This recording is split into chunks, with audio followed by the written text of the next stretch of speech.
Hello, everyone. All right, so let's get started. We're gonna go do scenario 109 today. I'm pretty sure that was the correct number. Let's double check it. Furious fact. Oh wait, no. This requires the sled. We don't actually have. Okay, whatever. I guess in that case, we're just gonna change what we built to be able to go there. So I need to downgrade the. Okay, yeah. Whoops. Oh man. Whatever. I guess it is what it is. Yeah, that's the perfect stuff. That was the one thing I overlooked with that scenario, huh? It is 109, right?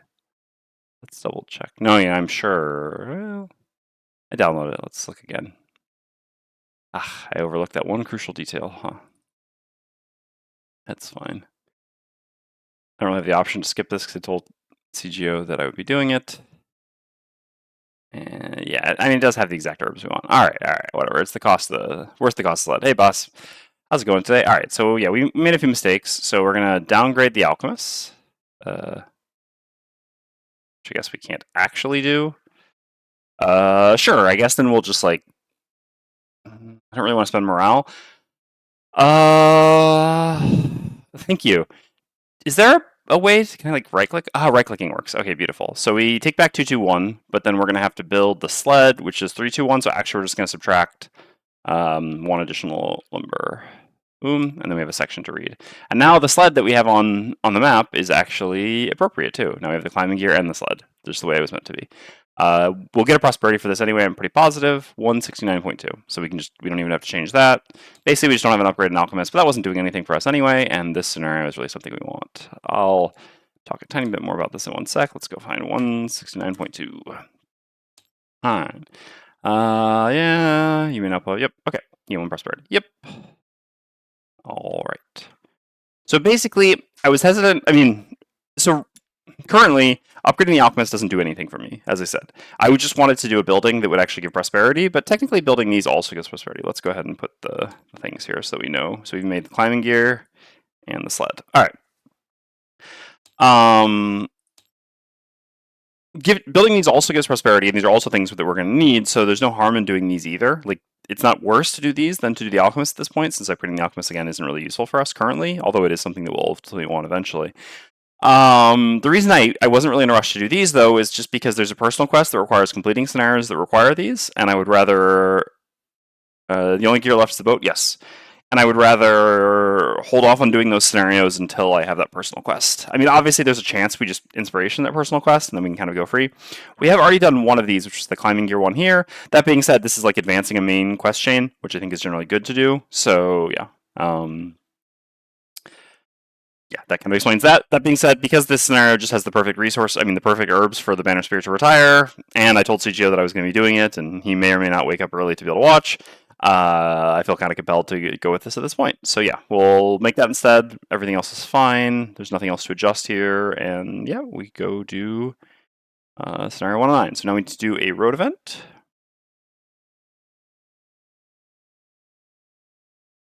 All right.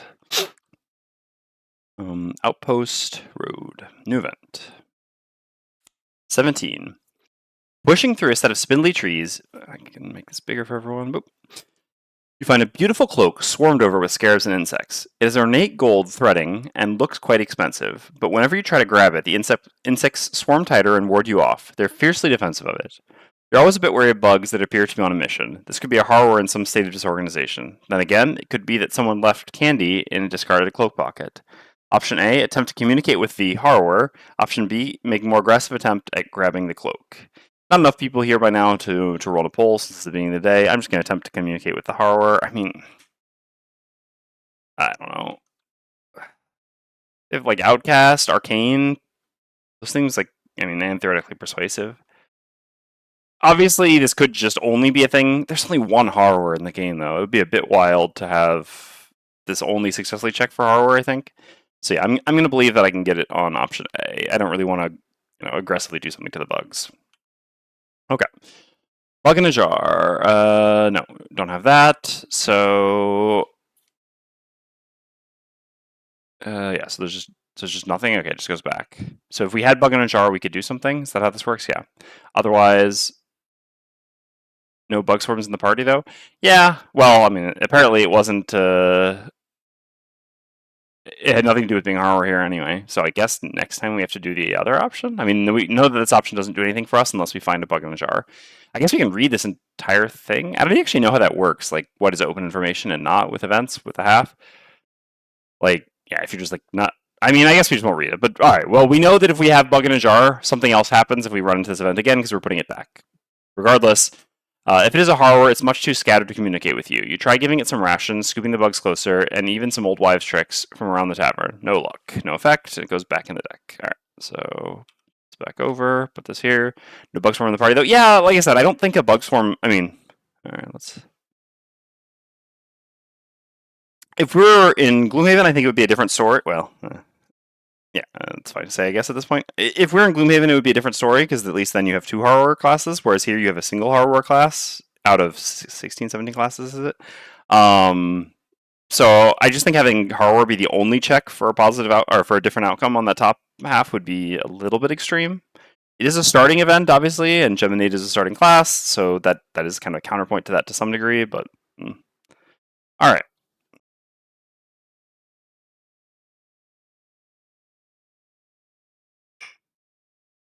Let's get to the scenario, shall we? Game setup. Fresh scenario list. Scenario 109, Furious Factory. The CGO scenario. Uh-oh. Really? Oh no, so when it's been doing delete map, it's actually been getting rid of battle goals. Alright, you know what? I don't really want to fix this right now. I mean, it's random what was gotten rid of, so who cares? Before my next session tomorrow, I will go ahead and fix the battle goal deck. We'll just have slightly less battle goals in it right now, which, you know, it's purely random whether that's helpful or harmful, so if anything, it's just adding a little bit of variety, and that's fine. I just read the whole back of the card because I'm a naughty maverick and have FOMO, though I do stick with the decision made. Fair enough. Yeah, I mean, obviously if we get the event again and we don't have something called bug in a jar, then we're going to do the other option, just because I guess that's fine. I don't know if that's a good decision or not, though. Okay, let's take a look at the scenario first before we make any decisions about battle goals. So, this is a 3 out of 3 in complexity. Always love to see those. Nothing a Banner Spear likes more. The scenario is complete when the central processor is dead. At the end of that round, read 67.2. The glowing orb, which is there, which is just not even an objective, just an obstacle, cannot be moved or destroyed. Each metal cabinet B in the scenario has a number of hit points to be done automatically. They are enemies to you and allies to all monsters. Set up the boss monster deck and initiative token. With the amount of events, I never remember the outcomes anyway. That's fair. First time any door is open, we have to read something, and then each time specific tiles are revealed, we read something, and when 4 metal cabinets have been destroyed, we read something. Given that there are 4... I mean, I have done this scenario before, it's been a while, but this is also just a reasonable assumption. 4 other rooms, 4 metal cabinets, you know. Gonna guess that after the 4 metal cabinets have been destroyed, we're then gonna have some central objective in here that has to do with this glowing orb, that's going to allow us to win the scenario. Oh wait, because it actually says when the glowing orb is destroyed, right? Yeah. Yeah, central processor is dead. I guess the glowing orb has to do with the central processor. Okay. For now, we have a beautiful banner sphere room. 3 perfectly spaced out ancient artillery where we can only hit one of them at a time. You'd love to see it. The banner sphere dream, as it were. All right, have 0 cards in your hand each time you rest. It's basically impossible to do for... I mean, I have to play 2 losses. So I have to use a stamina potion and play 2 losses the first rest cycle, and then I have to play a loss every rest cycle after that. Basically, yeah, that's just not realistic for Deathwalker. Never collect a loot token from end turn looting. Okay, never mind. Collect more loot. No, yeah, we'll definitely just take this one. Because we don't really want loot from here. How much lumber is here? Only 2? Yeah, so pretty poor lumber. So we really, really just want Banner Spear to pick up all the loot. Okay, have 3 or fewer total cards in your hand. Just, oh my god, this is like the dream for Fist. Kill 2 or more enemies in the same round. I mean, this is doable, but unlikely, and, you know, don't spend almost all your turns moving. This is also doable, but this is just the easiest one by far. This is like, yeah, about as easy as it gets for Fist. Nobody bullies Banner Sphere as much as the Frosthaven game itself. It's hilarious, though, because I was reflecting on this, right? Because my wife played Banner Spear. We were playing a 2-player party at +2 difficulty. It was her second character. She played Deathwalker first. And there was one scenario where she really struggled and had a really miserable time with it. and was kind of down on the class a little bit after that. But I mean, I think she probably played around somewhere between 12 to 15 scenarios. It was slightly shorter retirement, so yeah, maybe more towards 12. And otherwise, she had a great time and she loved the class, and it worked really well. So it really just I don't know, depends so much on which scenarios you get, I guess. Because yeah, for the section of scenarios that she had there, it really went really well. But yes, the section of scenarios that I've had with the Banner Sphere, that has not been the case. And from what I understand, this is going to be another one of them. So, I mean, it's going to be we're going to loot the herb. Maybe we'll even lose. We'll return to Frosthaven, and it'll be a fitting end for the Banner Sphere, right? Negate 2 or less damage by pitching a card, and the scenario with max HP, and the scenario with 3 or less HP. Well, this seems the most likely. Level 5 monsters, yeah. Alright. Oh wait, so we're not missing. So we're missing 5 battle goals. That's really curious. I was really curious. Maybe I made a mistake somewhere. Anyway. Okay, battle goal selected. Let's set up our cards.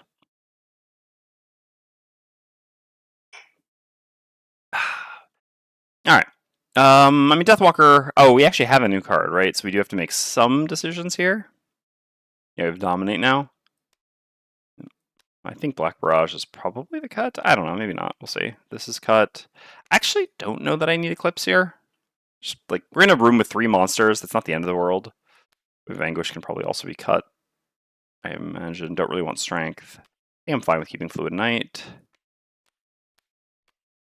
I think, yeah, this works then. This is just 11.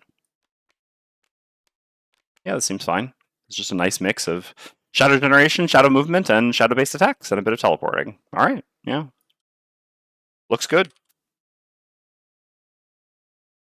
Player interface. Oh yeah, we need to set up the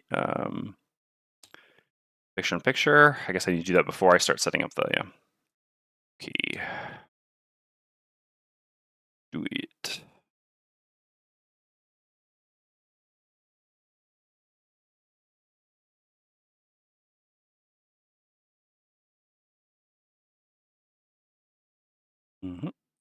Okay, looks good.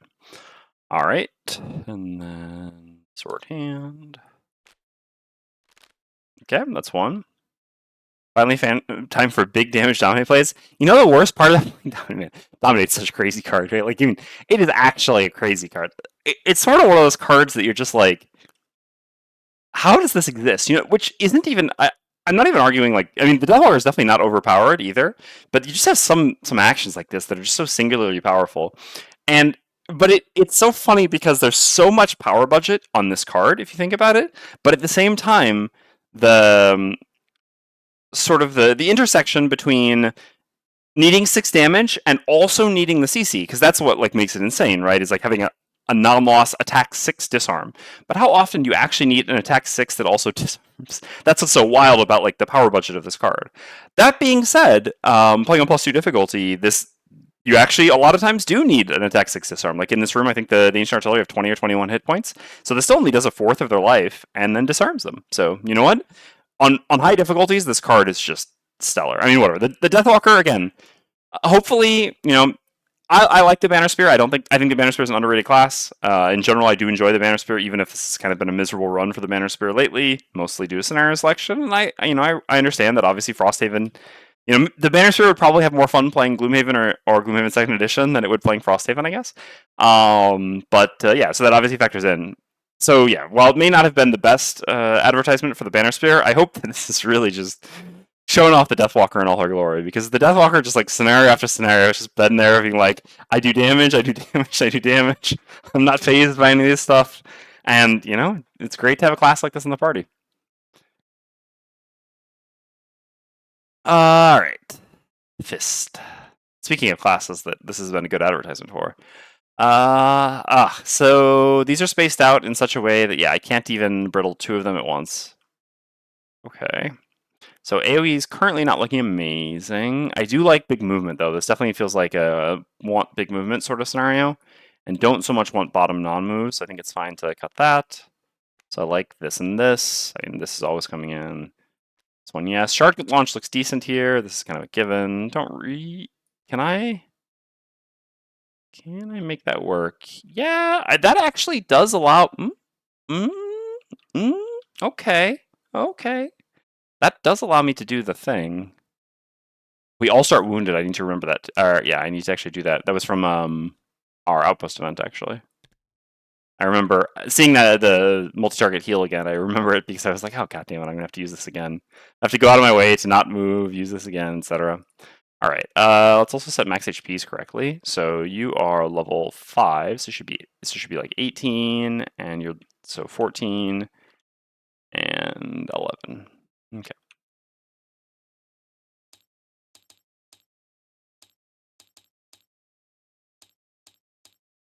Because I really don't want to have to bring that card again, but I'm kind of forced into it. All right, how piercing pummel is this? What are we looking at for monster types? So we got like one shielded monster type. Piercing pummel obviously decent against that. I would say not essential though. I guess it's something like this then. Yeah. I mean, yeah. Yeah, I think this makes sense. Freezing Shell, again, it's not a card that I love, but actually has a pretty big impact on this first room, being able to pull two of the things together. I know that Banner Spear can also do this with the bot of Javelin, but Banner Spear is going to have some card selection issues as well, so I think it makes sense for us to just grab this. This is just such an efficient thing to do on turn 2. Especially if we have some way of like getting ice to then, yeah, do the thing with Frozen Over. Yeah. There's some really nice plays that we can make. And I hate having to keep bringing voice from below, but as long as everyone in our party keeps starting with Brittle or Wound, well, it's kind of the answer to the question, right? Alright. If these Ancient Artillery all do AoEs in turn 1, kind of cooked, right? Alright, so what do we have? Air support, yes. This, yes. This probably just because, yeah, you know. I need to bring the other move 4. I mean, that's a given. I need to bring this. I need to bring this. I need to bring the loot. And I think I'll probably just bring Javelin for the bottom action if I had to guess at this point. Yeah. I mean, there are some other cards here that I'd like. Let's look at what this looks like. You know, both of these characters don't actually need to bring a pull. So maybe... I mean, how does this look? So what if we do...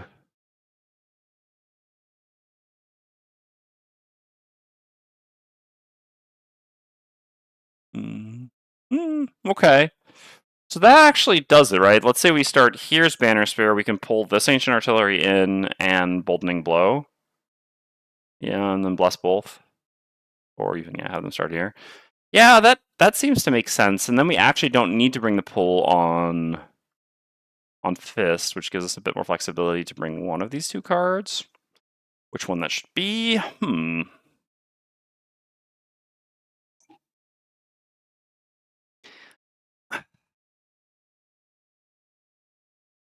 Yeah, I mean, honestly, there are going to be Steel Automatons at some point in this scenario. And as you can pull 2, you can do some meat grinding. Ah, that's true. If we pull 2, we could do some meat grinding.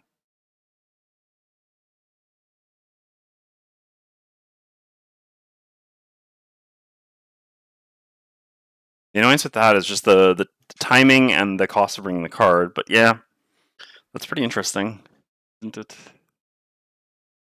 God.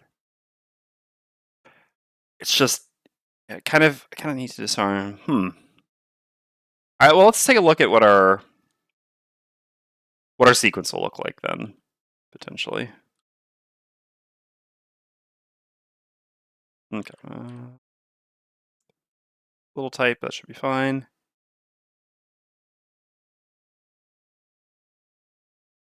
Yeah, it's more my concern about just, yeah, well, the firepower of the AoEs sort of thing.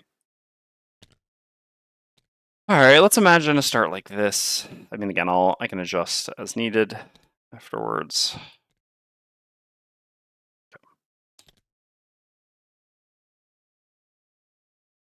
Yeah. The thing is, after I pull one, I'm just not sure how useful it is to pull the other, and like Fist could go So what would it look like? Yeah, but then we're just not getting rid of the wounds, and we're not disarming one, and not getting the blesses.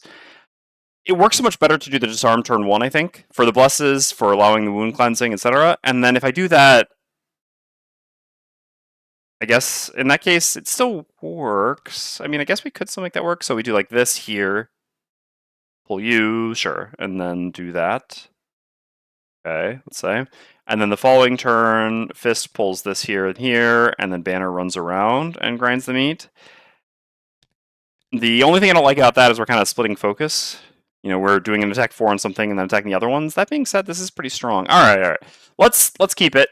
I think worst case scenario. All right, you know, sure, then we're missing out on piercing pummel to attack the Steel Automatons, but the counterpoint is that this also just is a bottom that does 1 direct damage, which is still pretty useful against shielded enemies.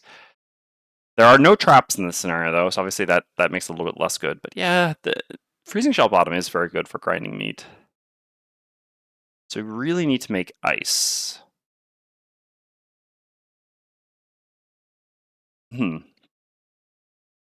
kingdom for an element potion, huh?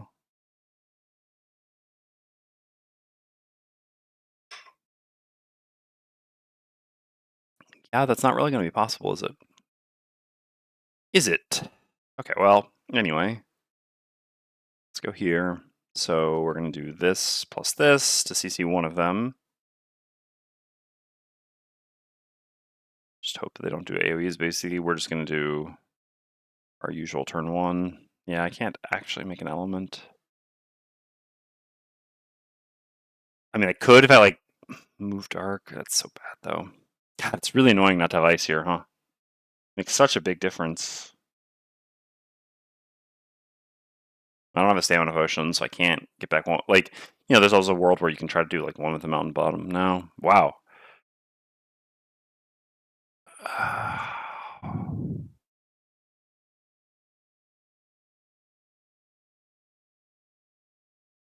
Missing out on ice here would really be a disaster.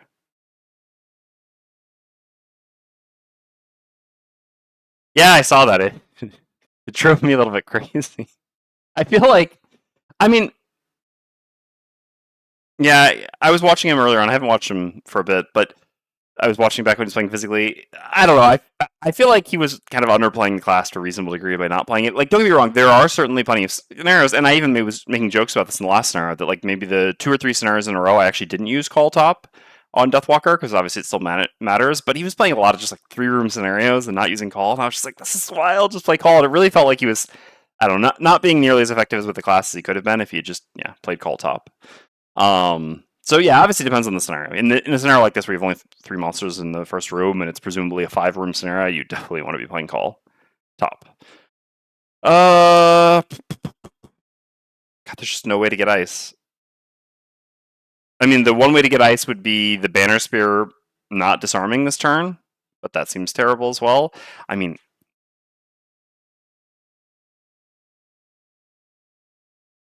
yeah, no, that just doesn't work either. But if I don't have ice, this whole combo just doesn't make sense. I mean, yeah, then I guess I ward them on turn 3? Ugh. And I'm pulling them together for what exactly? Alright, brittle them. I mean, I guess I'm still getting to draw the bedrock with the earth on turn 2, so that's fine. But then I'm still not making ice. Kind of. I mean, then I'll just circle ice. Alright, we'll make this work. I mean, everything else about this just makes sense. Alright.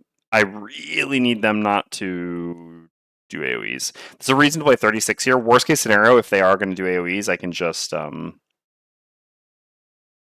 move instead of making a shadow with this, which kind of sucks because then I'll struggle a bit, but better than getting melted. Alright. Take a look at the room again. So, in general, I would rather them attack first before I heal with Fist, so this kind of makes sense. Yeah. Yeah. Alright. Alright. Yeah. This is a reasonable line. Okay. That's fine. I mean, that's, it's powerful. I obviously would rather like a 17 or just a normal attack. I mean, actually, this is about as good as it gets. 17 would be better. But, yeah, even the 71s would be bad because of splash damage. No, this is about as good as it gets. To be honest, this is a pretty lucky draw. All right. So, Banner Spear's up first, takes 1 from wound. I'd rather have this one closer to the others since we'll have them there and there. So pull that to there. And then we use the top of Boldening Blow. Gain 1 experience. Attack for disarm this ancient artillery. Alright, we need to take a look at my items. No, yeah, I definitely wanted the Circlet of Eyes over the Spyglass at this point. Yeah, okay. Alright, here goes. Sure. 4 damage and a disarm. And then we get... Yeah, I was wondering if the context menu would do it. I could maybe... It's not happening that often that I get blesses. I'm wondering if there is a hotkey for it, but anyway, alright. So we get a bless here, and a bless here. Alright. The old turn 1 Boldening Blow, you'll have to see it. So Deathwalker's up next. So yeah, I guess this will be split attacks, 1/1/1. That's fine for the AoE healing. I mean, obviously the risk is like a crit on the Deathwalker. I have to pitch a card, don't love. But yeah.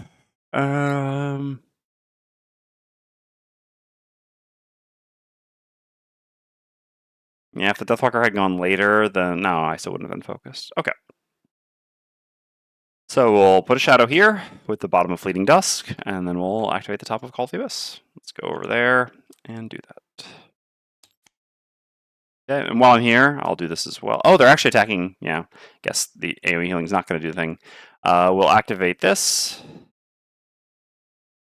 So technically everyone took 1 damage from wound, but then we just heal everyone back up to full. We generate earth.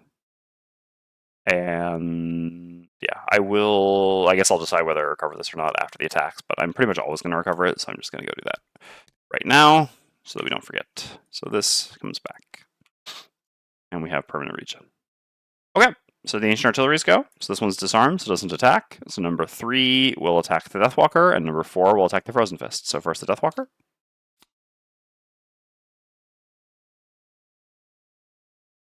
It's gonna be one of those. Alright. Alright. You know, turn 1 attack 12. What can you do? What can you do? So I'm only gonna have 3 shadows after this room, so I guess moving all the shadows a bunch is a little bit less useful. Well, this is something. Yeah, I mean, on the Deathwalker, I don't know if that's really the choice. And obviously, if this one was on Fist, I just have the perk. Yeah, so the choice here is really between Sunless Apparition and Black Barrage. Those are my 2 weakest cards here. I don't know the mechanics of the scenario. I mean, I don't remember them. I know there's something to do with like rotating things. Basically, I don't know how much movement is going to be important for the Deathwalker versus shadow movement, basically. I guess let's go with shadow movement being more important. I mean, that's just completely wild, right? I guess, oh yeah, there's a hotkey for that. Anyway, for losing cards, gotta remember that. Just took an attack 12 on turn 1. You know, no big deal. I guess this flip wasn't so lucky. Then this one will attack Fist. Okay, so that's an attack for 7. I'll just go ahead and use my armor here, rather than using the perk just yet. So take 4. Yeah, I mean, that hurt. That definitely hurt. Alright. That's the route. Man, level 5 Ancient Artillery, huh? No joke.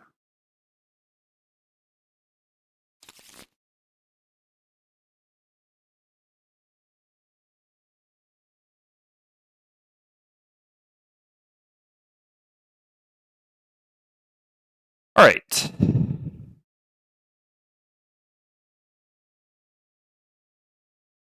God, the meat grinding initiative just sucks, huh? Biggest problem with this plan.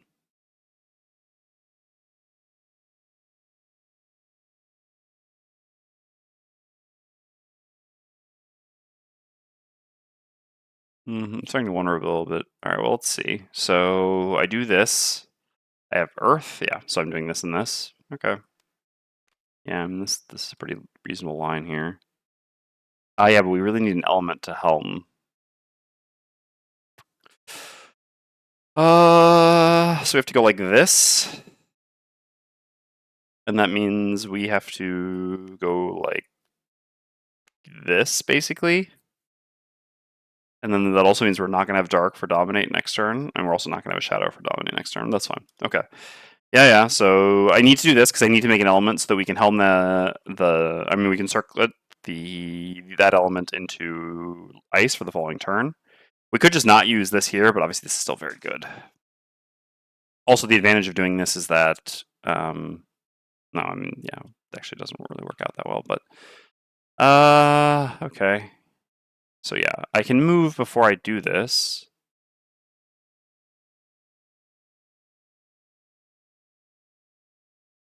Not very effectively, huh?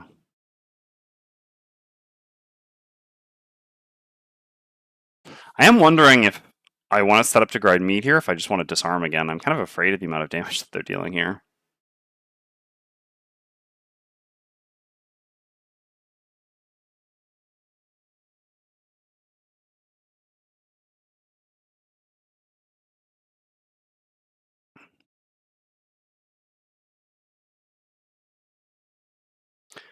Kind of feel like I need to disarm again.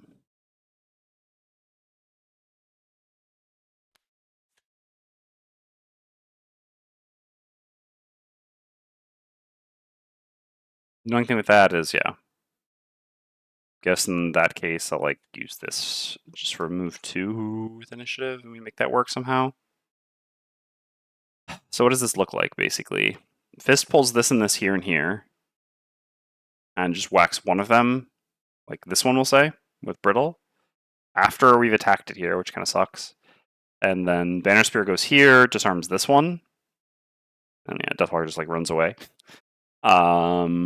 Sure. So then we have like here, here, and there. This one disarms. Then we have 2 attacking. This one attacking. I mean, both of them attacking Fist. I guess I can have like Deathwalker tank an attack or something. The good thing is we're spread out. I just don't like staying around each other, and I really don't like the initiatives that I would have to play at with the risk of their AoEs to do the meat grinding this turn. So I think this makes more sense. All right, let's go. 17's okay. Would love to see that last turn. Okay. So, yeah, 3 attack 3s, sure. Deathwalker's up first. I will consume this shadow, mark this enemy. I guess I can delete it. Make dark, gain 1 experience, and this is just an attack 5 with Fluid Knight. Ooh, that's nice. Oh, okay. It's a shame not to get that after the Brittle, but, you know, we'll take it. All right, we do 10. We heal Fist for 1. God, those modifiers are so good for this in the party. I know I'm going to keep saying this, but I never expected them to be this good. All right. Nice flips indeed. And then I'm going to step to here. No, I actually want to be... Yeah, I'm going to step to here. Then with this, I can just use the bow next turn to hit 2 things. Yeah, that works. Because I'll be using Forceful Spirit's top next turn for sure. But I want to tank an attack here with the Deathwalker. It's only attack 3, so again, let's not get a crit, but even a crit isn't extremely punishing, and it's good to distribute damage a little bit here when we can. I mean, otherwise, yeah, because the problem is otherwise Fist just takes too many attacks. Okay. Oh, wait, no, because this goes before Banner Spear. Hold on. Yeah, no, in the actual game, I always get confused. God, I have to sneeze in a second. I always get confused because digital does differently. Digital does focus at the beginning of each ability, but yeah, focuses at the beginning of the action. So actually, since this goes before Banner Spear, this focus will be Banner Spear anyway. So, but I guess I don't want to move further because I want to be in range 2 of one of these. Yeah, for the bow. Okay. I'm gonna blow my nose quickly. 1 second.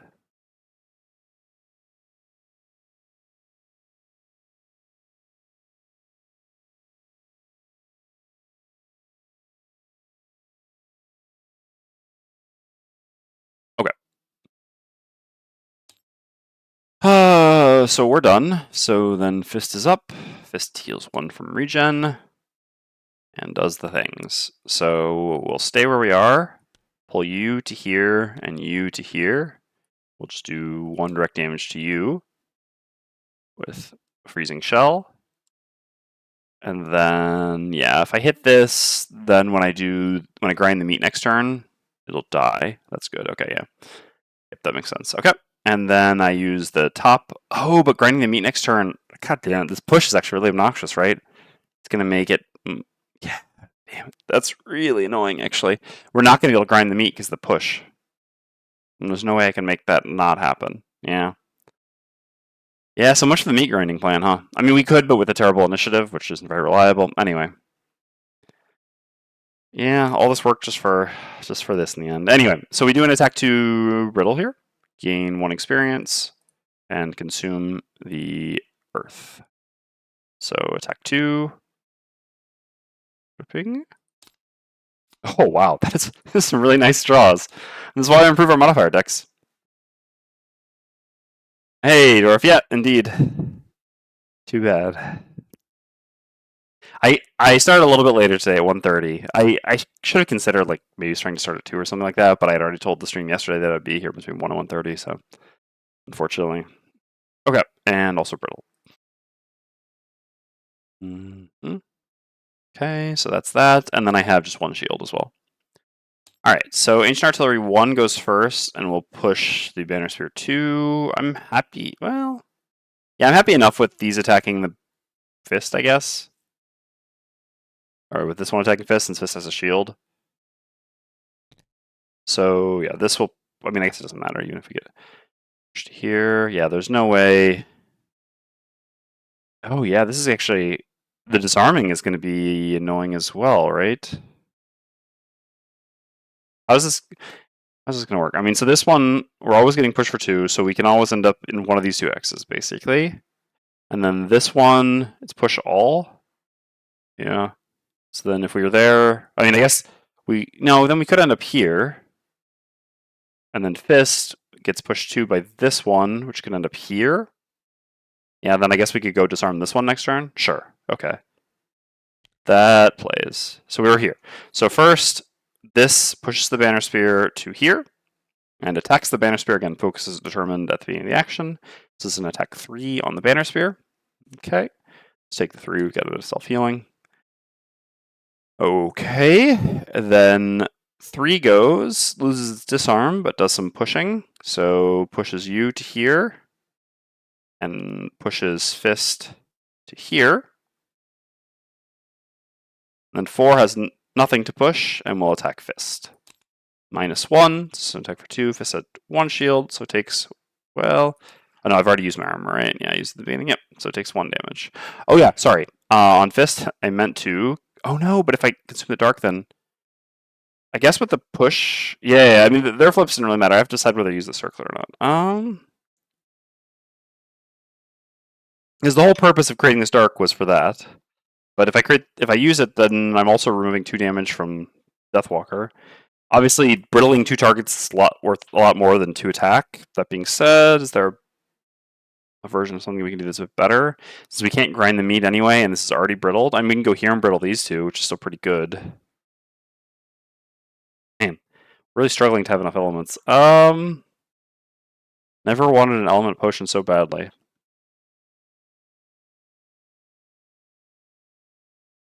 Trying to think here.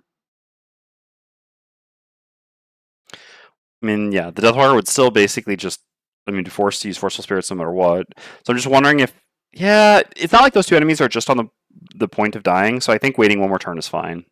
Like, yeah, a Brittle right now isn't going to be the difference between these being at 17 and 21 and dead, so I think we can probably do this more efficiently. Alright, anyway, that's that. And the Banner Spear is up. So the Banner Spear, yeah, is just going to use the bottom of Let Them Come. Go to here. Use the top of Rallying Cry, gain 1 experience, and do an attack 3. I really should have used my Poison Vial on one of these enemies in the beginning. It definitely would have been worth doing. Feels a little bit silly to do it now after I've already attacked. Because the thing is, like, yeah, there are ultimately the Blade Spinners, which are a reasonable target for that as well. But the tankiest enemies in this scenario, the Automatons, are immune to poison. But anyway, well, I'll not use it now, I think. Pot committed to my mistake. Alright, so we just make an attack 3 disarm here. 1, 2, 3, and this is disarm for next round. Okay, and that's the round. And then Fist has to decide whether to recover a card or not. I don't really want I mean, this doesn't really do anything for me. I'm not planning on using it. I'm not sure I can afford to pay 3 life to get this back. So I think I will just let them both go here. Since I'm missing a fair amount of life at this point as well. Almost hurts a little bit to do that with this, but we still got a fair number of cards. Stress cycle, and yeah. Yeah, just neither of these cards really do anything for me. I would happily recover the... Oh no, there's another card in my discard. I mean, this will eventually be useful. I'll definitely make Earth again with this. Screw it. Let's get it back. Is that going to be too costly? I'm going to put myself into some pretty dangerous positions. No, let's not recover it. Let's not recover it. I mean, what is my turn looking like next? So I need to make ice, basically? Or, yeah, no, I just actually have to make ice. I'll just use the bottom and dominate, but that doesn't really seem like a thing we want to do. Well, I guess there's also air support as a possibility.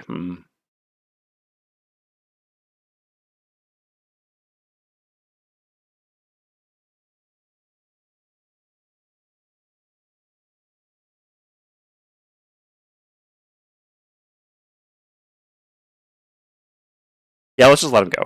I just don't want to have to go too low this early on. Still a lot of incoming damage possible here. Alright. So, what are we up to next? So it is possible for Deathwalker to set up the meat grinding. Yeah. What I don't like about that is basically that I won't get to mark a new enemy this turn, but it's not like the enemy's about to die this coming turn. And then after that, yeah, we can still like go at 28, which is not great, but it's good enough. It goes faster than every one of their cards. And also the card they just flipped is not a reshuffle, yeah. So they have to actually flip a 71 here for that to even work. Okay, sure. So I do this. Just for initiative, I'm just going to do a default move 2, and this. This plays, and then I'll be using my boost speed to go at 1 to set up heal grinding at an acceptable initiative. Okay, as for you, it's time to make some elements. So normally, yeah, Deathwalker will attack this and this, not marking anything, unfortunately, and then default move to here. Then Banner Spear will run around to the other side, grind some meat, normally kill this. And yeah, I mean, yeah, if we flip a -1, it doesn't die, which is pretty annoying. Is it so much less damage? I mean, we only have 1 -1, 1 -2 in the deck. It's so much less damage efficient to attack this with the Deathwalker. We could, it's a little bit safer, but no, I think this, I mean, we'll see what cards they flip. Okay, so basically this one's disarmed, this one should be dead before they go, so we kind of have a bit of freedom here. I do really want to make ice. I mean, making ice would be very, very good here. I could just do like this plus this here. Seems okay. I don't really need to move. Like, basically, yeah. Yeah, this makes a lot of sense. Yeah. Not moving here will make it such that I have disadvantage on one of my attack 2s, but I get 2 healing in exchange, and I think that's a pretty worthwhile exchange. Like, rather than just playing a card to move to lose disadvantage. Also make an element, but that doesn't really matter here. All right. Looks good. Let's go. This is going to be the 3-hex AoE, if I'm not mistaken. Can't wait for these to have the actual cards so that we can not have to go to this. But yeah, the immobilize as well, huh? Ooh, that's a bit annoying for the Deathwalker, but should be okay. I'm still 11, right? Basically haven't gotten attacked. All right, so on the Deathwalker, we're going to go ahead and use our Boots of Speed to go at Initiative 1. So I'm going to go at Initiative 1. I'm going to use the top of Forceful Spirits, Consuming Dark, gaining 1 experience. I will attack left and then right. So attack 3, attack 3. Oh, yeah. I have to use the bow to hit the second one. Okay, so attack 3, attack 3. Okay. Some Deathwalker flips right there. And then I just use the bottom of Deepening Despair as a default move too. So from here, do I want to... Wait. Oh yeah, I have an even number. I was going to say I don't want to stamina potion something, but no, I pitched a card to damage, so I have an even number of cards already, so no stamina potion here now. Okay. So I'm done at 1, then the Banner Spear is up at 6, so the Banner Spear is going to do a move 4. 1, 2, 3, 4 to here. gain 1 experience, and grind some meat. All right, we'll do bottom and then top. No!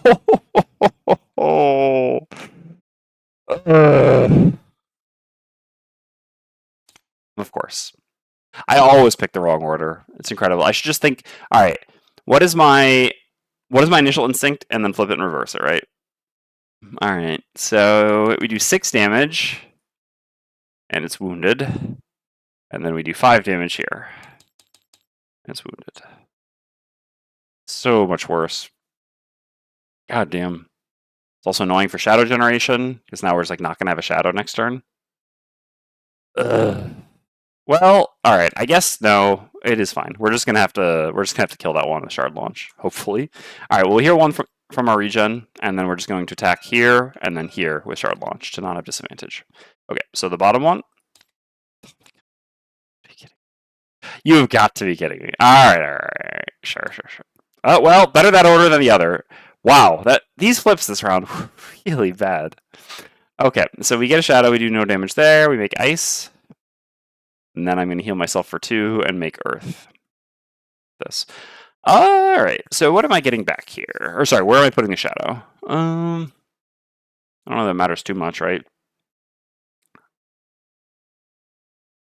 I'll probably just be attacking this with it. I won't be able to move. It's going to be going away. So we'll just put it underneath the enemy. Why not? Okay. Excuse me. All right. This one loses its disarm. This one takes 1 from its wound and will attack the Deathwalker for an attack 4 disadvantage immobilize.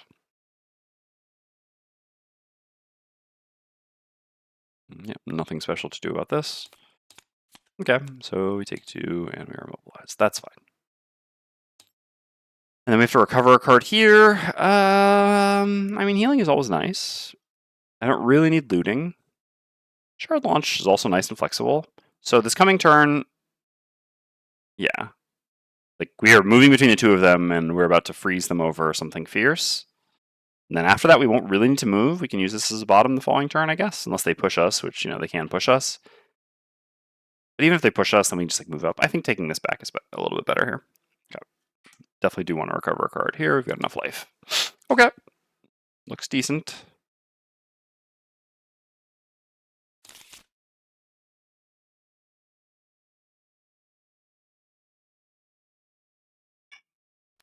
Okay.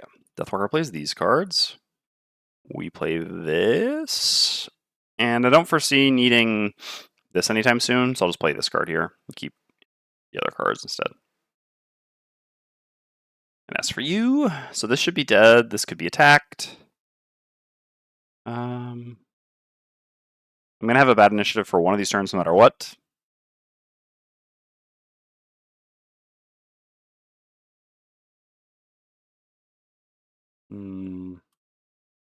I would really like to go after Fist here, though, huh?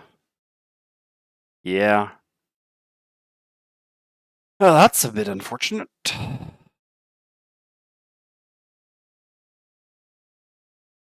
So I know that I could do something pretty cool here where I jump to the other side using the move 4 and then pincer movement the left one. So basically, first of all, the initiative sucks, so Fist will probably get pushed away because he's so likely to push, so it's not really reliable. But let's imagine Fist is here, and then I use my move 4 with the jump to go over here, and then pincer movement this for an attack 5 with a brittle. Boom, attack 10 it, But the initiative sucks, Fist is likely to get pushed out of the way, and I really want to use the bottom and pincer movement to gobble up all the loot in this room, since Banner Spear's gotta pick up all the loot in this scenario. So I don't really like using that. So I can just make the summon this turn, because it's kind of free. I don't need to move to attack, and better to use the loot next turn. And so then just some version of this the following turn I think is fine. What I don't like here is that I'm going before Fist, so I'm not taking advantage of the brittle. But I guess Fist will just take advantage of the brittle next turn. The only way the brittle, if we have a +1, we would kill with the brittle, which would be nice, certainly. But yeah, that's not really an option we have here. In order to do that, we would have to go at 60, and then it's just so likely that the artillery go before us. I mean, actually, I should take a look at their cards. They flipped 3 cards, and they haven't flipped to 71 yet. So they're actually 2 out of 5 to go at 71. 95's already been flipped. I don't know. It's still not reliable enough. All right, let's just go like this. 37, yep. And pushing. Oh yeah, we're definitely favored, I think, to kill all the enemies in a single rest cycle. It was more just whether, yeah, we could kill them this turn to avoid more incoming attacks. Okay, so Banner Spear is up first, so we're going to make wind or air. Use the top of air support as an attack for range 3. We'll attack this one here. No reason to use a Circle of Eyes or anything like that in this room. We're doing just fine. Impressive. All right. All right. Back-to-back nulls on our last 2 attacks. Here and here. Not bad. Then we're going to gain 1 experience. And so this is doing an AoE once again. So it's not even like... It's not even like... Oh, actually it is. Yeah, because we'll get pushed. Okay. Yeah, so Sean Bean can actually absorb an attack for us here. It's weird that it does the things twice, but anyway. Excellent. Okay. Good, good, good. So we're done. This heals 1 from regen. Uses the bottom of Cold Boulder to go here. Then uses the top of Frozen Over. Oh man, Frozen Over. Ugh. Dwarf, I'm not sure, I think you weren't here anymore at the end of yesterday, but man, leveling up on Fist is rough. All the cards are so good. Alright. I'm going to get rid of the Shadow in a second, so I'm just going to... What you really need is a Frosthaven Designer so you know those are coming. Yeah, no kidding. A Diviner with Brittle? Whew! That sure is something. This Shadow's going to get eaten in just a second, so I'm just getting it out of the way so that I don't have to deal with it again. Okay, so I consume the ice. Gain 1 experience. Ward myself. So I create 2 1x icy terrain tiles in adjacent featureless hexes. Check, check. I consume ice, so I brittle the enemies in those hexes. Check. And I ward myself. Yeah. So basically, I think that if I'd taken the other 2, I would definitely take the other 3. Because, yeah, then the bottom ice would be a lot more valuable to enable crushing crystals. Whereas here, I do also want a bottom ice, but it's the other 3s that doesn't really work.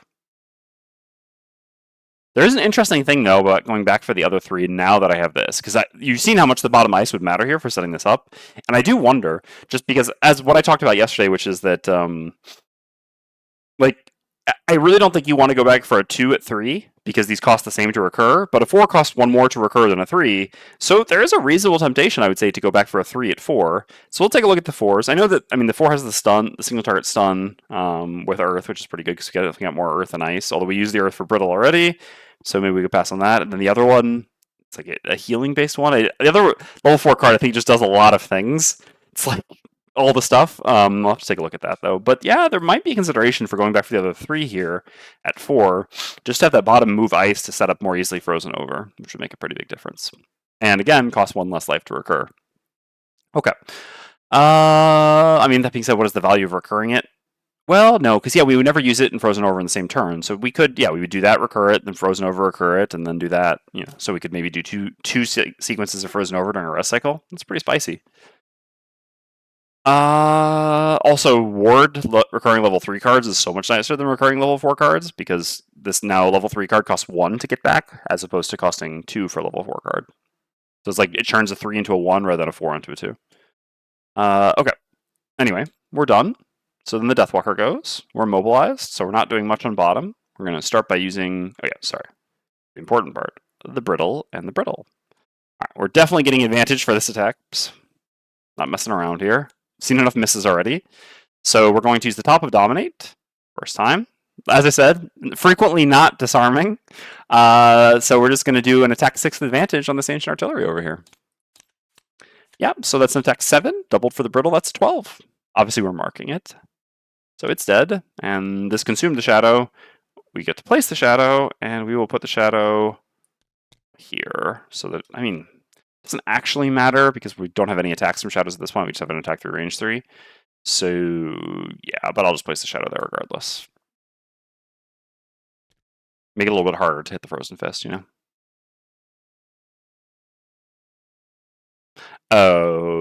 we're going to get, and then we lose this. Then I actually have move all shadows up to 2 hexes as the bottom. I guess I'll move the shadow towards the next room. I have no idea which the next room is going to be. I guess it's up here, so let's just put the shadow in this corner over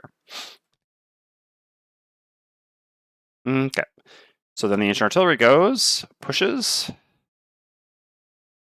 So yeah, have you pushed to there? Because if it gets pushed to here, it just ends here. It doesn't slide like that. It's not like a push doesn't ice doesn't work like that. So yeah, we would just end here. If we went here, then we would just get group AoE'd. But yeah, we go here, and so then this will attack. Attacks at -1. So this is an attack 4 on Fist, and then 4 on Sean Bean. So I guess summoning Sean Bean there was not so good. Yeah, I thought it would be good for this, but actually I had 100% kill because I had advantage there.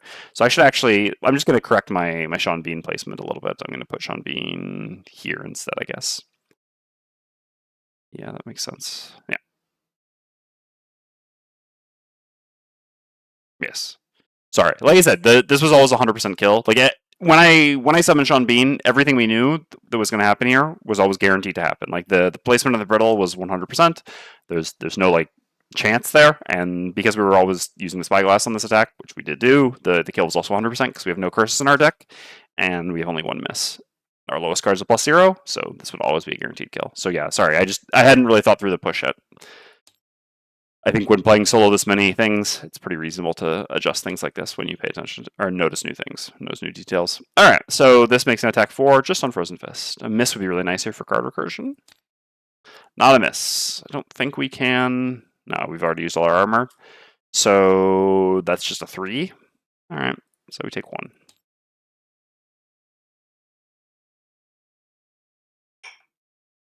And that's the round. Oh, sorry, Fist is going to get something back here.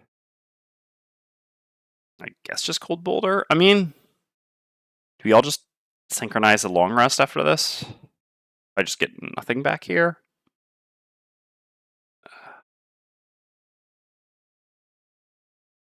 I do actually need to move, so unfortunately this doesn't work out very well. I mean, let's look at what our turn is likely to be here.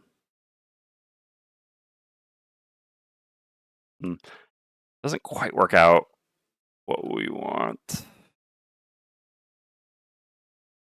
It's fine.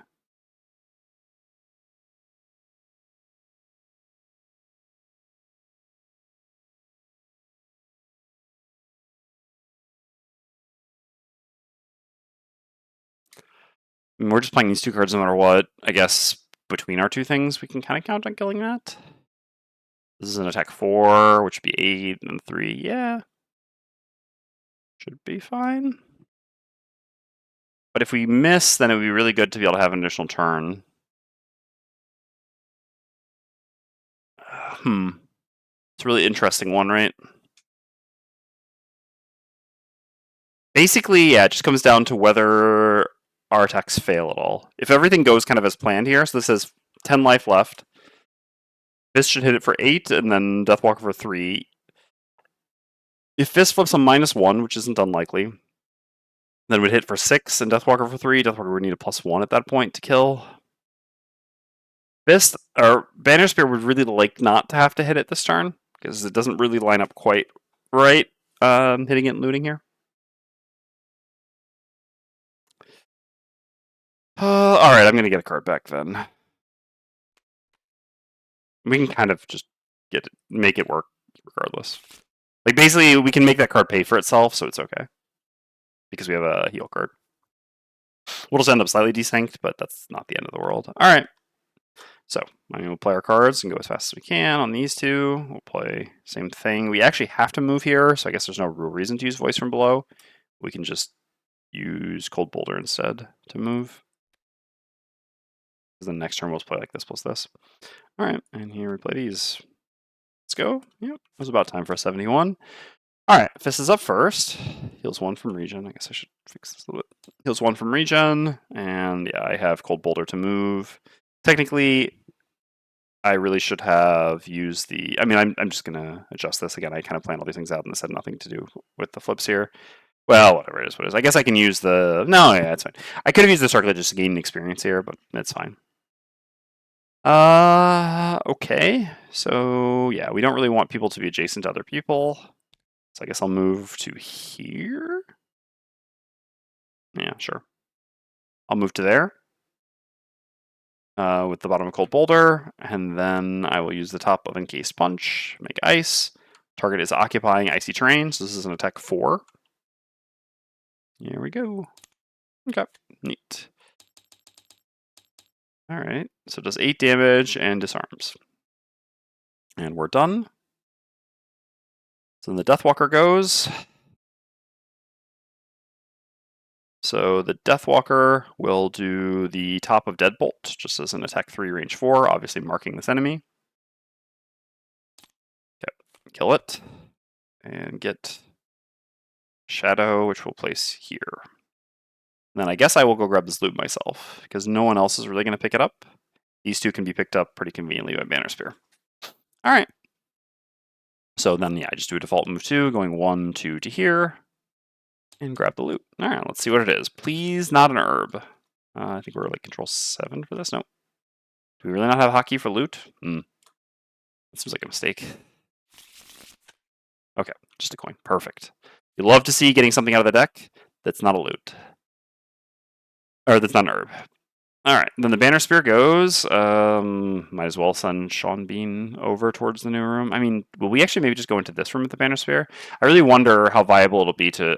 honestly, we probably have to try to open 2 rooms at once. So sure, let's have Sean Bean just move over here. We'll just leave him active. We haven't lost any cards, so we can keep him up for the next rest cycle. And we're just going to use the bottom of Pincer Movement to pick up these 2 loot.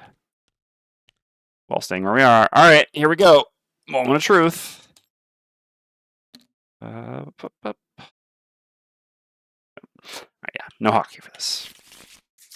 2 loot. 1, 2. Oh, come on. All right. I mean, we're increasing future odds. We're just building suspense, you know. Ooh, also we forgot about the flashing axe, although we were doing fine in this room anyway. Definitely regret not using 1 of my armor. I certainly should have. We'll be missing 1 life for no reason, but that's okay. Precision game, gotta be patient, yeah. Alright, and then Fist will pay 2 life to recover a card. Because this way we can like sort of have paid for ourselves. It's gonna give Deathwalker a dead turn, but during the dead turn we'll create a shadow, so it'll be okay. Alright, so it's gonna be long rest, and 2 cards for Fist.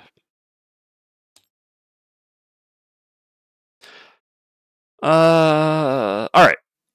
So, here on Fist, we do the top of Cold Boulder.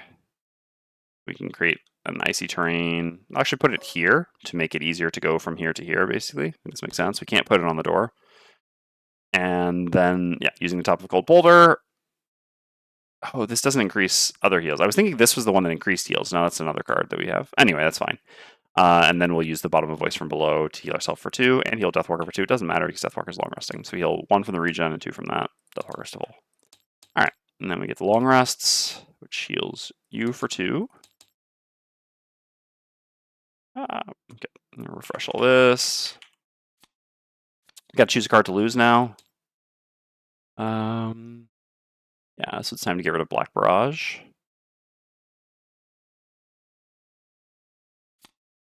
There we go.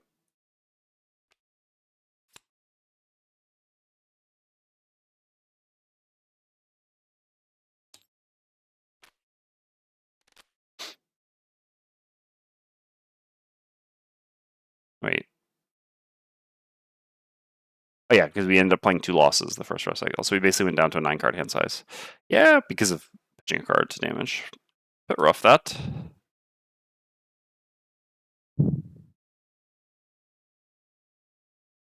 Yeah, agreed, boss. Agreed. I really don't like these sort of scenarios. I mean, basically, yes. When you see a scenario that has 5 rooms, you have to assume that the designer designed it in such a way to have people split up, because it's not really possible with normal stamina, especially, I mean, having pitched a card for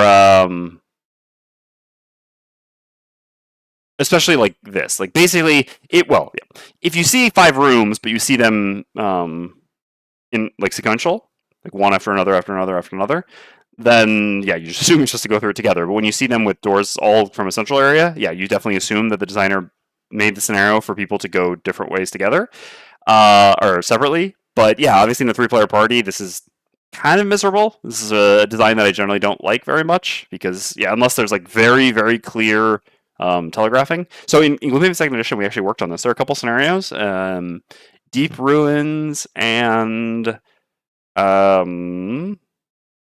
like Ancient Defense Network, I think is what it's called. Yeah, where it is like a split up scenario. Basically, there are pressure plates that you have to go to in different directions, and the party is supposed to split up. And so, we actually changed it so that even though you don't like see what's in the following rooms, you actually see where the pressure plates are with the letters and understand accordingly how a 3-player party is supposed to split up. Because yeah, this really drives me crazy. I mean, maybe it doesn't. Maybe we were supposed to go to every room together. All that's difficult to imagine. And yes, accordingly, it's pretty frustrating for playing any 3-player party. This should be active. Probably just Javelin at this point. I mean, since we're split off by ourselves, having additional range attack is pretty good. But we don't really need 2 of them that badly. RG's Boldening Blow for going by herself, but I don't really want to cut that just now, and it can also help like the entire party move from the top rooms to the bottom rooms a bit faster. Certainly don't want to give up pincer movement. So yeah, I think Javelin it is. Or maybe just let them come. Yeah, actually, I'm kind of more on board on just getting rid of let them come, which is funny. I actually think people overrate this card a little bit. I've generally been pretty mid on this card. I don't know. Sometimes this card really performs for me, and yeah, I mean recently this really has been underperforming. Because I know people are like, in your tank build, you don't take this, you take the other level 3. I don't know. I almost would be happier just to have the other level 3 card at this point on the Banner Spear. Like, I don't know. Obviously, and the crazy thing is I'm with Fist. Now, we're splitting up here, so it is a thing, and then we just had a lot of bad Banner Spear scenarios, so I guess I'm being a little bit skewed here. This is a bit of an unfair assessment, but basically, like, yeah. Here, since we're just running off with the reinforcements, we're losing a lot of the heal value. One of the enemy types in this scenario is immune to poison, so we're losing poison value. And it seems like actually easier to cut our level 3 card than our level 1 card, which, is a thing. Okay. I really need to go refill my water. So Fist needs to take a long rest, so Deathwalker kind of has to burn a turn here, which I don't love. But we do get to set up an additional shadow. So that at least is not terrible. And kind of just discard a card. I guess I don't necessarily need to be... I mean, what are my following turns looking like? Shadow moves, and I guess Anger of the Dead, with my tops being, this. Yeah, that makes a lot of sense. I don't see myself needing to teleport in the next couple turns. I think we're probably going to lose this scenario. I just think we're not going to have enough stamina to get through it, but we'll see. We will see. Alright, and then Banner Spear is just going to open their door and throw out some range attack or some range attacks. We'll see. I guess I can just use Boldening Blow here to throw the summon in the way. Maybe shouldn't do that.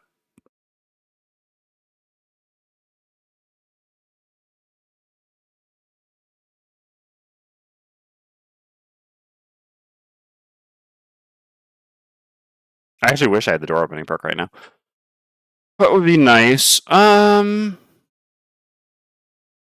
It's just difficult to predict what will be useful and won't. I mean, we could go in with Boldening Blow, but then we're just like stuck here. We can put the summon behind us and tip the sphere, but it's not very effective. This is just such a better door opener. I think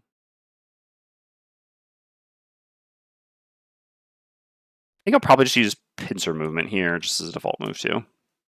I don't think I'm going to be looting in the next 3 turns. Alright, here goes.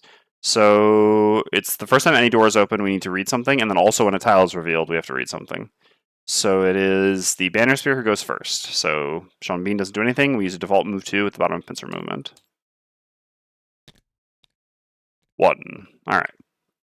So I guess we'll read top to bottom. So the first time a door is open, we need to read 195.2. Alright. Oh yeah, we were supposed to set up the boss deck. I assume the mod did that automatically. It did not. That's a thing. Okay. I guess I should file that as a bug report right now. Okay. I need to go grab water as well. Yeah. Is there like a button I can press somewhere to make this happen? No. Alright. let me. Maybe we'll appear once it's done. I mean, it is necessary now. It's about to be used. I mean, whatever. Okay, let's.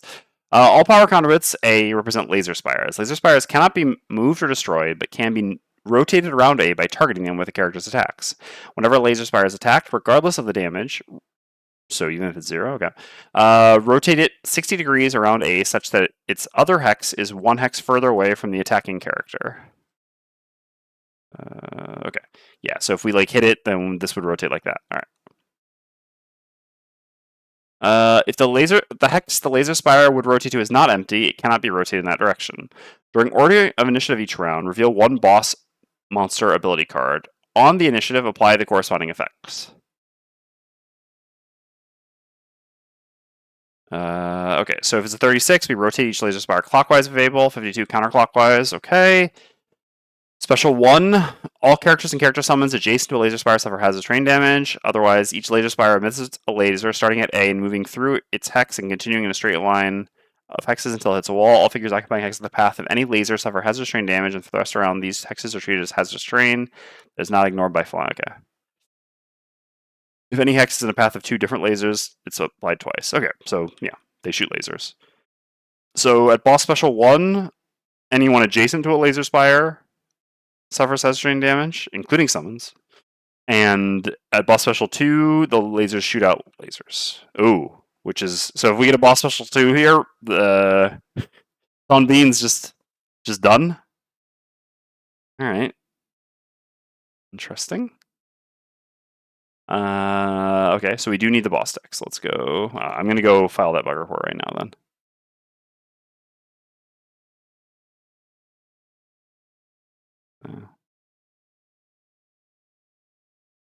I gotta respond to a work thing.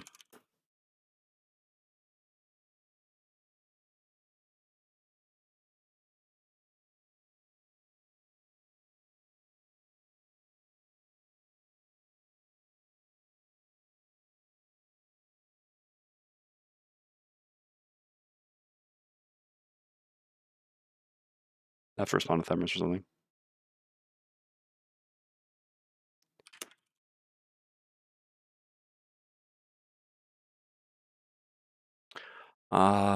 No worries, Dorf. I get spammers quickly now. Yes, so reports.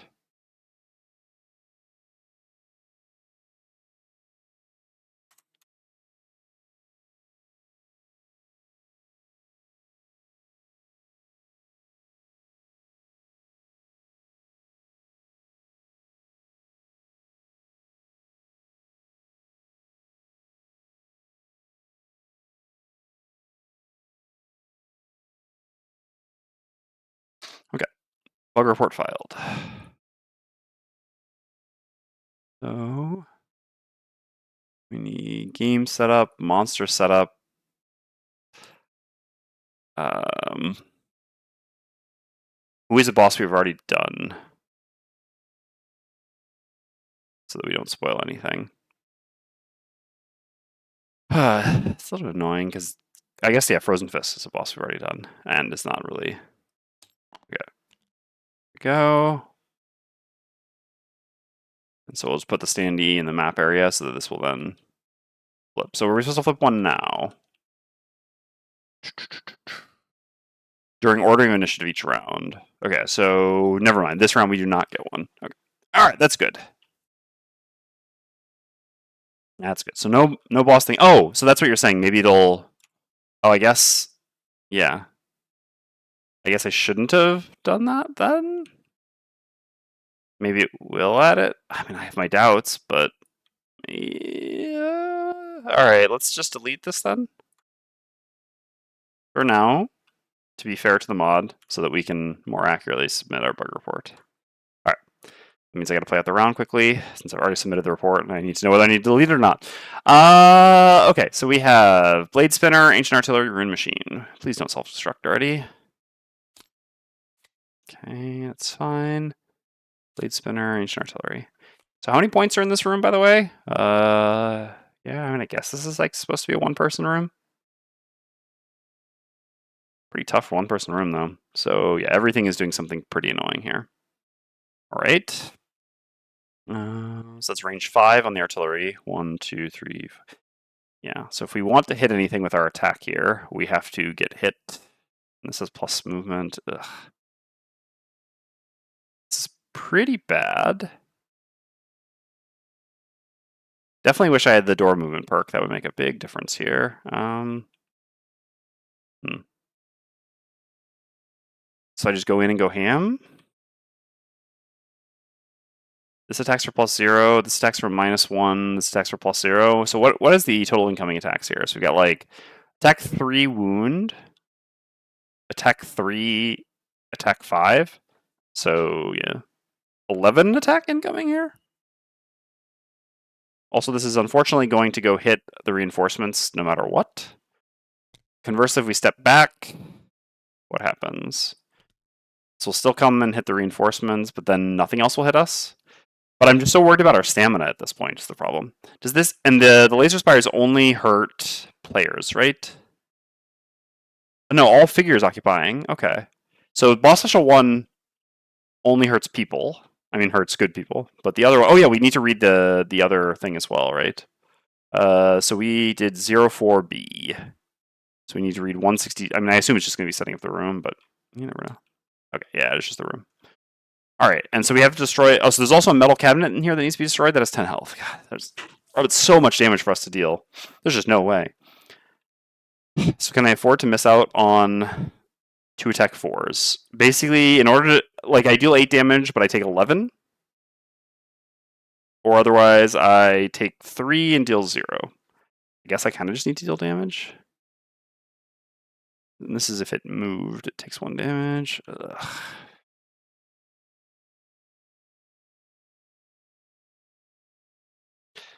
I don't really have any, like, tricks or anything that I can do here. Unfortunately, there's just no way to keep Sean Bean alive either, because of what the ancient artillery flipped here. Because if I hold the door so that this can't go hit Sean Bean, then the splash damage kills him. And if I go here, then yeah, this always goes here. These are really, really bad flips. I mean, basically everything in here kind of almost flipped, like, best case. I guess I would never go there. I'll just go here because of the laser. Yeah, this is really bad. Miss out on my best attack. And then what am I even doing? I won't have Sean Bean anymore, so like all my AoEs don't do anything. God, I really wish I played Boldening Blow Bottom instead.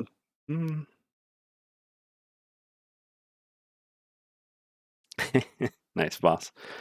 Yeah, so the problem is if I don't go in, I've given up my best attack that I can use without Sean Bean, and then I have no Sean Bean. But if I go in, I take 11. Like, okay, I have armor to block 3. I take 8. I'm almost dead. Also, I'm cut off. I mean, I can use the jump boots to get back to the other side. Which is basically what I'd have to do. Yeah, I think I need to throw out the attacks here, and we'll try to figure out a way to heal afterwards. I have the bottom regen at some point. All right. I'm too afraid for stamina at this point for my party if I don't deal damage here. I think stamina is going to be equally important. Basically, losing Sean Bean is the big cost here, which really sucks. Yeah, I mean, the monster flips here are just brutal. All right, so we have attack 4, and we make air. So we'll attack the only 2. I mean, technically I could attack the conduit, but I don't really care that much about attacking it. If anything, if it flips its special, then it'll beam the blade spinner. So, okay, so attack here, attack here. Yep. Oh, wow. Okay, that's amazing. That is so good. Oh my god. All right. No regrets. Wow, those modifiers exist. I've seen those so rarely, but this is the Banner Spear going out in a blaze of glory in their last scenario. I choose to believe. All right, so 4 damage. Beautiful. Thanks to the Circlet of Eyes. And we're done. We have 2 persistent shield here, or 2 round-based shield. All right, so the Rune Machine's going to take 1 damage from moving. So it's a question of whether I'd rather have it here or here. I guess here, closer to the other monsters, is generally going to be a bit better. Also, there's a world in which we can get it into the laser beam. It's interesting that this is a difficult complexity 3 scenario. Like, I kind of get it because, like, when you have to read all the rules for how these things work, it's a lot of rules, but it's actually like just a very intuitive thing, right? It's like, yeah, these rotate and they shoot lasers. Boom. It's actually pretty cool. Okay, so the Rune Machine will just attack for +0. So this is an attack 3, 2. We have 2 shield. Beautiful. All right, Deathwalker's up next. If we'd use like a long range attack here, we might have been able to hit something. But anyway, it's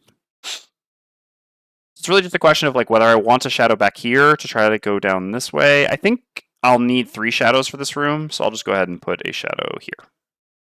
The bottom Fleeting Dusk, and I just do nothing with the top of Forceful Spirits.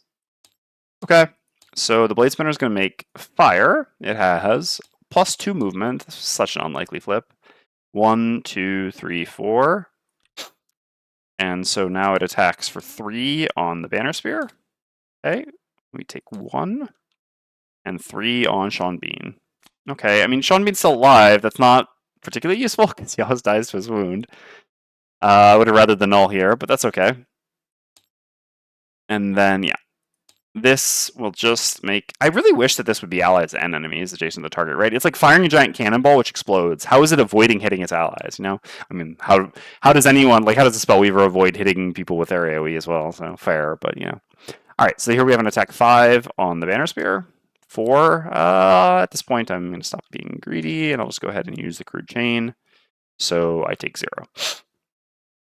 Okay, and then Frozen Fist, long rests, so it's up to 13, will ultimately be up to 14, and we refresh our items. And we're going to go ahead and use the Circlet of Elements to transform one of these elements, the fire, certainly, into ice or earth. Yeah, that should just be ice. Having ice to go into a room is so big. All right, and we just get the circlet back, and we're good to go. I really need to go grab water now, though. Yeah, but I still want to test. All right, so I'm just going to go into the start of the next round so that I can update my thing as necessary.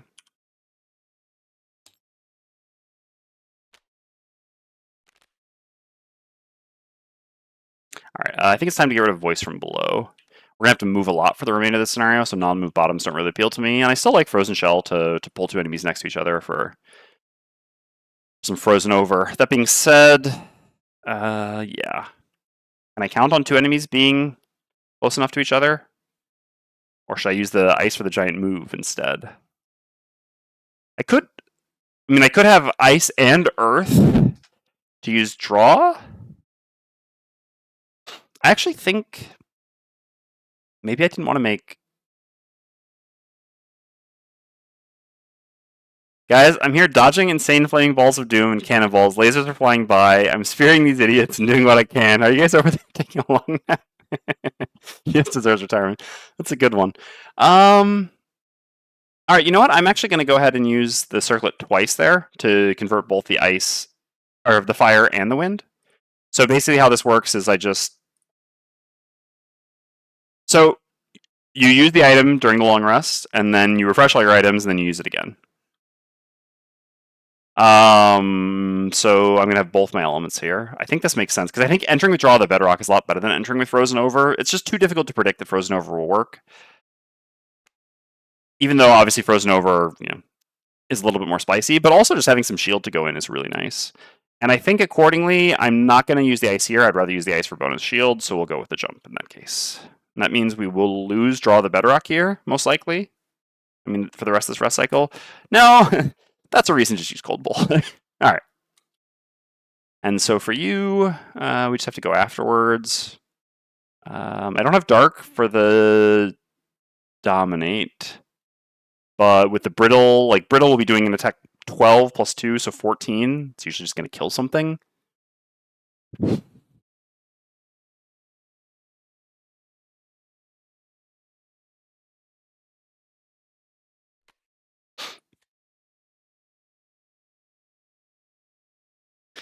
Like, I'm just wondering if it's not too greedy to just try to, you know... Like, I could... Well, basically, I don't know. I mean, I guess a Disarm is probably worth 2 damage, generally speaking. Sure. And I have to use Fluid Knight at some point anyway. Just, if I use Dominate first, I get 2 more damage because of the Brittle. There might be another Brittle, though. But by using Fluid Knight first, I get a Dark for the Disarm. Hey, B-Tone. Could also try to use Deepening Despair, but that's just a little bit too unreliable, I think. So I just move 3. Yeah, I should be able to hit something. And then it's like 1 shadow goes away. And worst case scenario, I can always just even attack something over here to help Banner Spear. This slowly bleeding to death is worse for Sean than his boss getting... Alright, and so for you, what are you up to? I mean, arguably going a little bit later here isn't terrible. So we cannot get laser beamed. And, well, I mean, Sean getting hit, no. It doesn't really accomplish anything because it's always multi-targets, right? So yeah, if it hits Sean, it's hitting us. And the laser beam doesn't matter. So I guess there's no harm in going earlier here. Sean will always die before we go, so we can't actually do any AoEs whatsoever. So I guess I'm just going to be javelining something here. Yes. And kind of running out a bit. So I think I'll just use 21 initiative here. I could use like 6, obviously, you know, but most of these enemies aren't that fast. 21 should be fast enough. Again, I'm not familiar enough with Frosthaven things. I think the Rune Machines immobilize is it like 23 though? So I think this is safe. Obviously, if I knew their initiatives a bit better, I could make a more informed decision on this. But basically, what I really wouldn't like is if I use the 6 and the 21, then I'm left with only terrible initiatives after this. At least this way I have one more turn of good initiative. Okay, so I was right. It does indeed not flip a boss. All right, so here we do actually have to set up. All right, my bug report was correct. I can go grab water now. Let's do this first. So we need to do game setup. And boss is Frozen Fist. Yeah, we're just using any boss here. It's technically the scenario as the boss, so don't get confused. Setting this in the play area will presumably make it auto-flip from now on, and now we flip a boss. This is 85, special 1. That's not the one we wanted. We really would have liked special 2, right? If I'm not mistaken. Let's go back to the other page. It's 195.2. Yeah, special 2 is the one, yeah, which is fast special that shoots the laser. Oh, that would have been so nice. That would have blasted the Flaming Blade Spinner for 3, which would have been really helpful. But okay. All right, well, we'll figure out what's going on in this room in a second. I really have to go grab some water. Be right back. What's everyone up to? Ooh, range 7 attacks, huh? Huh. Going late, I could have done something. Blade Spinner, low movement. Where was that last turn? Should still be okay, though. Rune Machine, low movement as well. All right. Sure. Not making it a Deathwalker. Alright, so Fists up first. Heal 1 from regen. Back to full. That's nice. So we'll use the bottom of Cold Boulder to do a move 4. Yeah.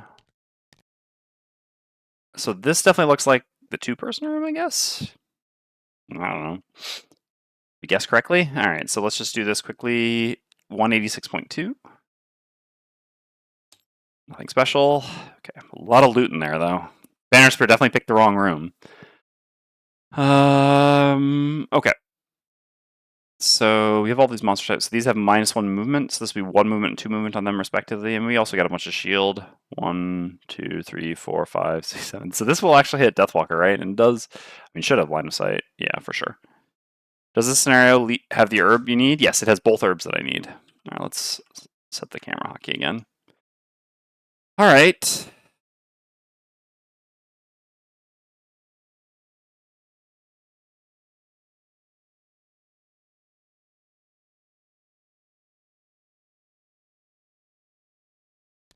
One, two. Guess it's better to be here, ultimately. So that if this, you know, I guess it can't actually rotate. No, yeah, because he'll move up. Yeah. In case it rotates so that we then don't get in the line. And this gives us an easier path that way. These Rune Machines are pretty annoying. Rune Machines actually, like, it was really fun, interesting to see the discussion on the subreddit about Rune Machines. About how, like, kind of non-threatening, easy enemies they are. I don't really, like, I haven't personally felt that. I feel like when you're playing on, like, substantially increased difficulty, Rune Machines are actually just, like, really tough, actually. Because basically they're so undervalued enemies that there's a lot of them in the scenario. But when you're on significantly increased difficulty, they just have a tremendous amount of hit points. I mean, look at this. This is 50 hit points to get through here, right? Like, that, how many turns is that just for, if I presumably have 2 characters, I mean, sure, Deathwalker averages around 5 damage a turn. Nice dwarf. Fist doesn't even quite get to that. I mean, I guess with the brittle now we do, because we're kind of like doubling it. So, alright, so this would take us around 5 turns to just kill these 4 Rune Machines with 2 characters. Which, like, again, we can't afford 5 turns for killing these Rune Machines. And obviously if they do a self-destruct at some point, it's like literally pitch card for every self-destruct, which is, you know, a dead Fist. So, like, I don't even know how you deal with Rune Machines like this. I mean, you can just kind of ignore them and hope that they do nothing, but they're just always going to catch up eventually. The elites even have 3 movement here, so yeah, I don't know. I definitely don't.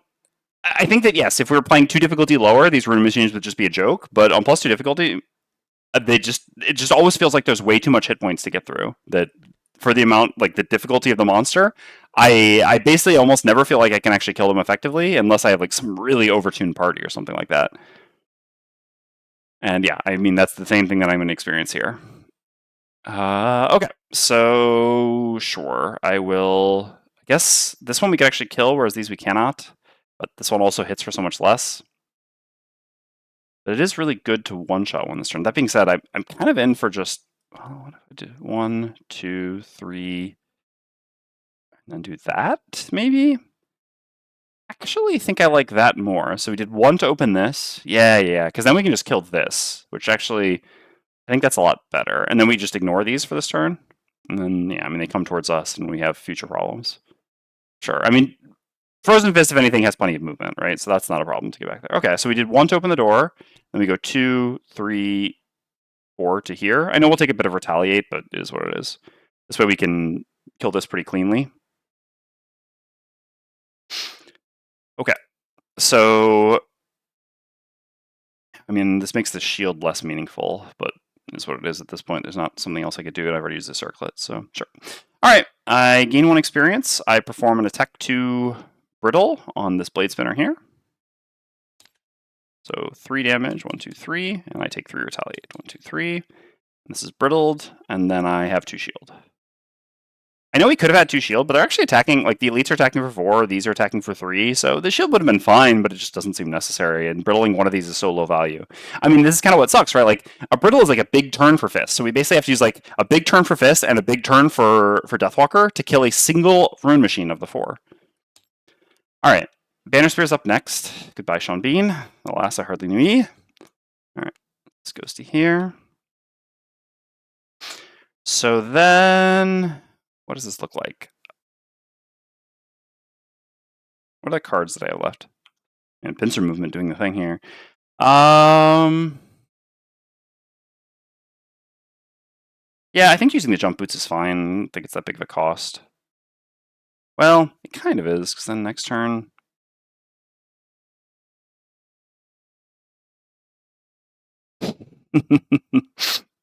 Nice, V-Tone. And yeah, tend to agree.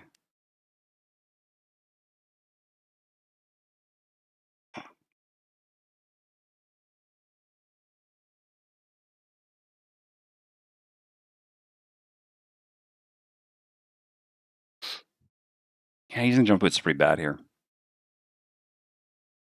Using the jump boots is pretty bad here. If I don't, I get attacked by this for 4, though, which is a bit annoying. I mean, I guess if we kill this, someone's still getting... Although it's Fist who's getting attacked, which is a bit better. What's annoying is that, basically... I mean, I guess if Fist goes before me next turn, then we can still do something. Fist kind of needs to go back the other direction now. The problem is if I use the jump boots and go back here, let's say, or even here, like more likely one of these hexes, then like yeah, this will go to here, and then I'm kind of without the ability to do any of my remaining AoEs.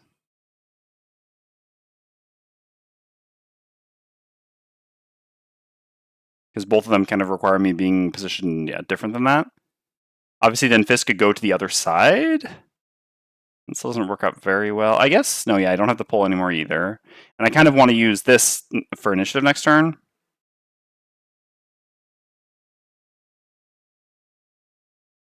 Yeah. It's not great. It's not great.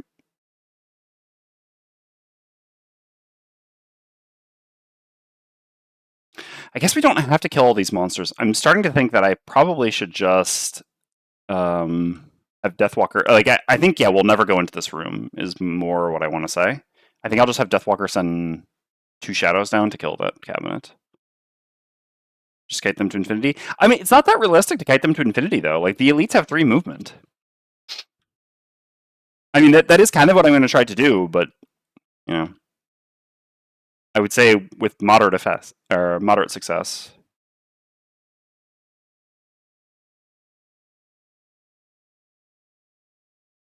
This isn't supposed to be disarmed, it's supposed to be brittle. Also sucks a little bit, because...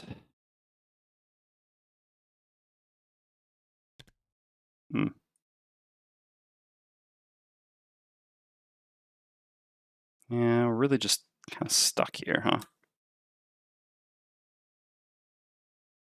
Yeah, I think it doesn't really make sense to...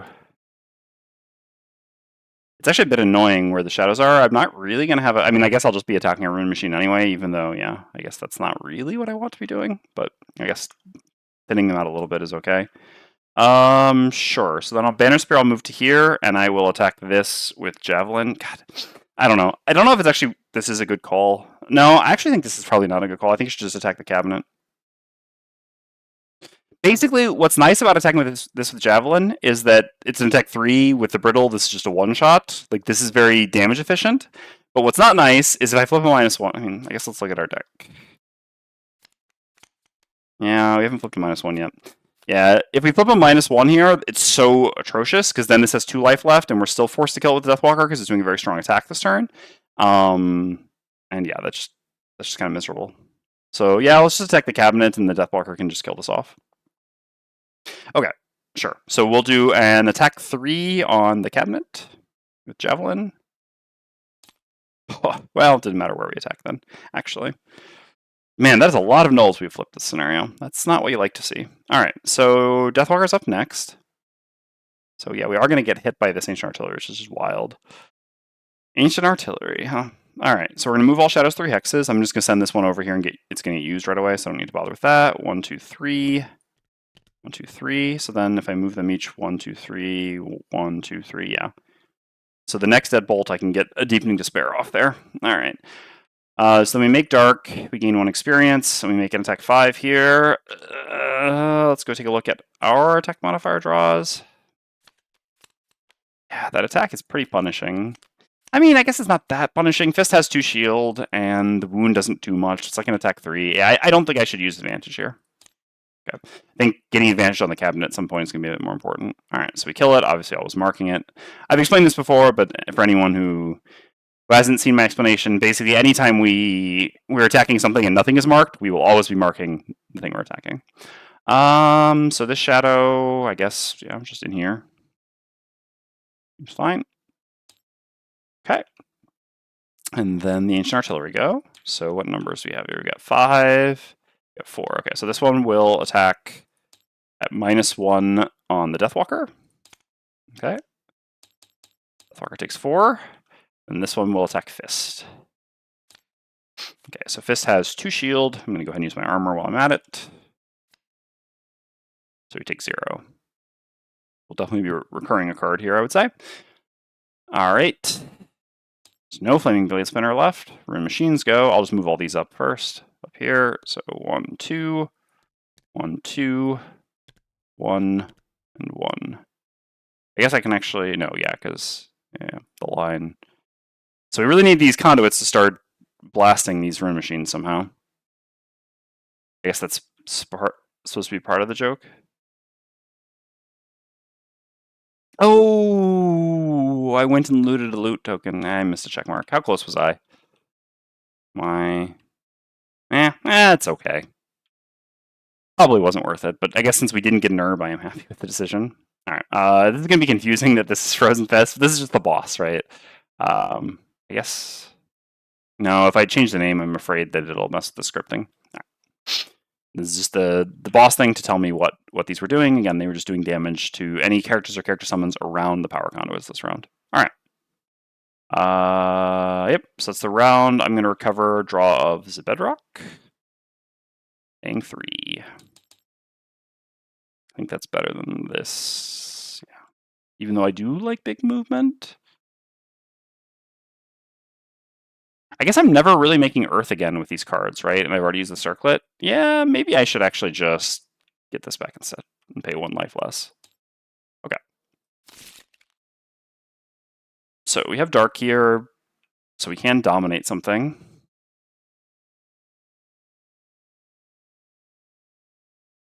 Oh, whoops, the Rune Machine attack here. Yeah, I forgot it.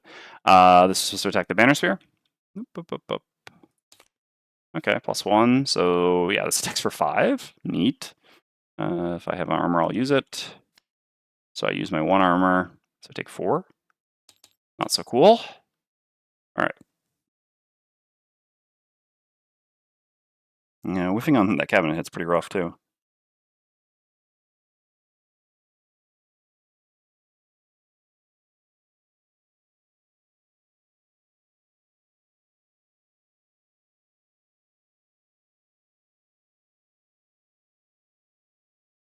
So I need to. I'm in danger. I need to move with the Deathwalker to get away from this incoming horde of rune machines.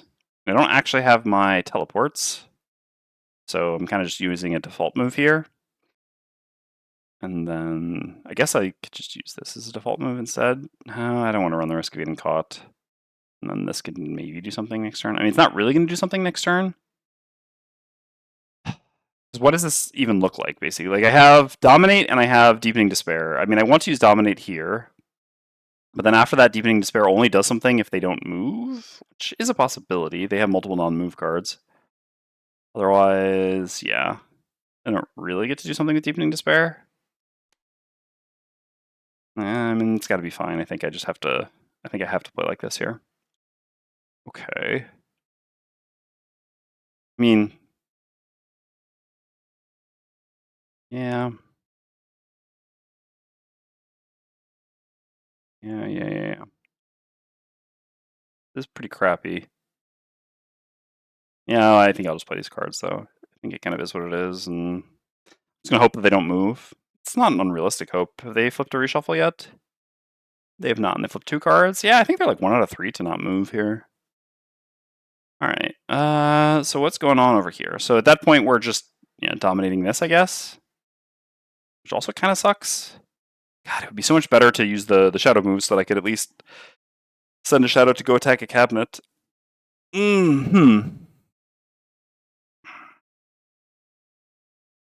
But I'm just likely to die. Like, yeah. Any moving flip, I'm forced to move, and then... I mean, I guess then how much does it really matter that I don't have this card? 29 initiative. I even have my boots, so I can go at 19 if I need to. Sure. I guess this is a bit better then. Sure. Okay. If I'd positioned these shadows a bit differently, that didn't really make sense because I need to move 3 to get them next to the cabinet. I could have wounded these things a bunch, which, would help. Oh, no, they're immune to poison, right? Yeah. All right. So over here we have no elements, so we're kind of just going and doing a thing.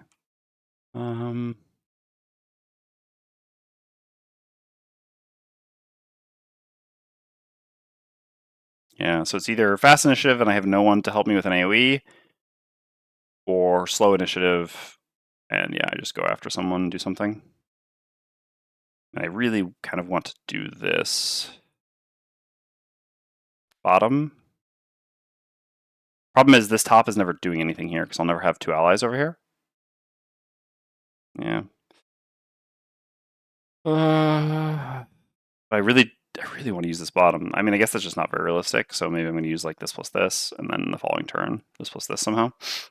Okay. So then what do we do here? So we kind of need to move at least 4. 1, 2, 3, 4. Yeah, we just like go in there and shoot some shards to make some ice and then set up frozen over, basically. Yeah, seems fine. All right.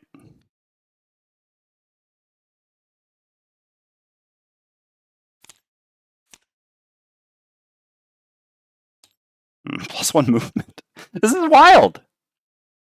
All right, so the boss is once again doing a special that doesn't help me. I don't think there's any way. I think I'm going to die to 2 rooms. I don't even understand how I get to the other 2 rooms. Like, there's just no way for me to kill these monsters, and they're flipping +1 moves every time. They're literally going to be in almost every single, like, there's nowhere to even avoid them anymore. This is wild. Yeah, I don't know. CGO, I like the idea of this scenario, but yeah, I think the rune machines are just on difficult. Scenario level 5 rune machines are way too difficult. Which again is so funny to me that people are like, oh, these are the easiest monsters in the game. You feel good fighting them. I don't feel good fighting them. I can't kill these. And I have a good damage dealer. I'm attacking every turn for 5 and 6. They're not even close. Like, I can't make a dent in these monsters. I mean, sure, Banner Spear made an attack 3 that didn't do anything, but, you know, that's not really the difference maker of the 5 monsters that are about to pummel me to death. All right. We want to mobilize too. Nice. I can't even do what I want to do next turn. That's cool. I mean, I have the cure potion, I guess. So Frozen Fist is up first. So what does this look like? So they have 4 movement, right, on the elites. So let's say I run into this room with you. So Deathwalker can go 1, 2 to there, and then we're looking at like 1, 2, 3, 4. Yeah, I mean, then 2 of them are hitting Deathwalker, and they're just attack 2s, but then we're like basically dead. Otherwise, if I run down here, 1, 2, 3, 4, 1, 2. Yeah, I mean, it doesn't change anything. Yeah, I'm getting hit by 2 Ruin Machines on the Deathwalker this turn. This is wild. I just can't do anything about this. Like, otherwise I can go hold the door with Frozen Fist, and then less of them get to attack. But first of all, then we're introducing a certain risk. And the second thing is then the Ancient Artillery is going to start hitting us. 1, 2, 3, 4. Yeah, because unfortunately it hits on the door. I go here with Frozen Fist, and then they just go here and here. This is 3 movement, so this doesn't quite reach. I guess that's the best case that I've got at this point. Then, yeah. I mean, I don't know. Frozen Fist losing... Like, Frozen Fist doesn't have much more health to spare than you do. Also, so what is going on over here with Banner Spear? And then Banner Spear is also just doing nothing. Like, both of these are hitting Banner Spear before we go. We're going to be immobilized, not be able to do anything. Kind of need Frozen Fist to be here so that we can actually at least hit this. Oh, wait, hold on. When did this happen? The thing that it does. All right, let's go back to here. On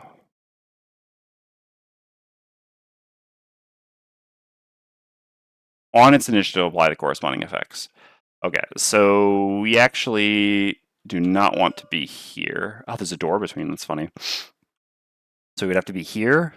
But then I guess when the Banner Spear goes, we can then use the bottom command to move you here, basically. Yeah. Oh.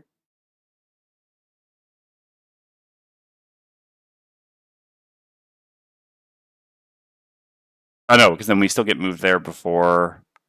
No, I guess we move you. It grants a move 3. Yeah, we move you here then. Run the risk of being in the laser line. This is all that. Oh my god. And of course, I mean, this is at least the reshuffle, right? Yeah, so I guess it's only 1 out of 3. I'm sorry, it's 3 out of 8. Of course, we've wanted the laser line multiple times in a row, and then the one time I'm going to end here on Frozen Fist, I know exactly what's going to happen.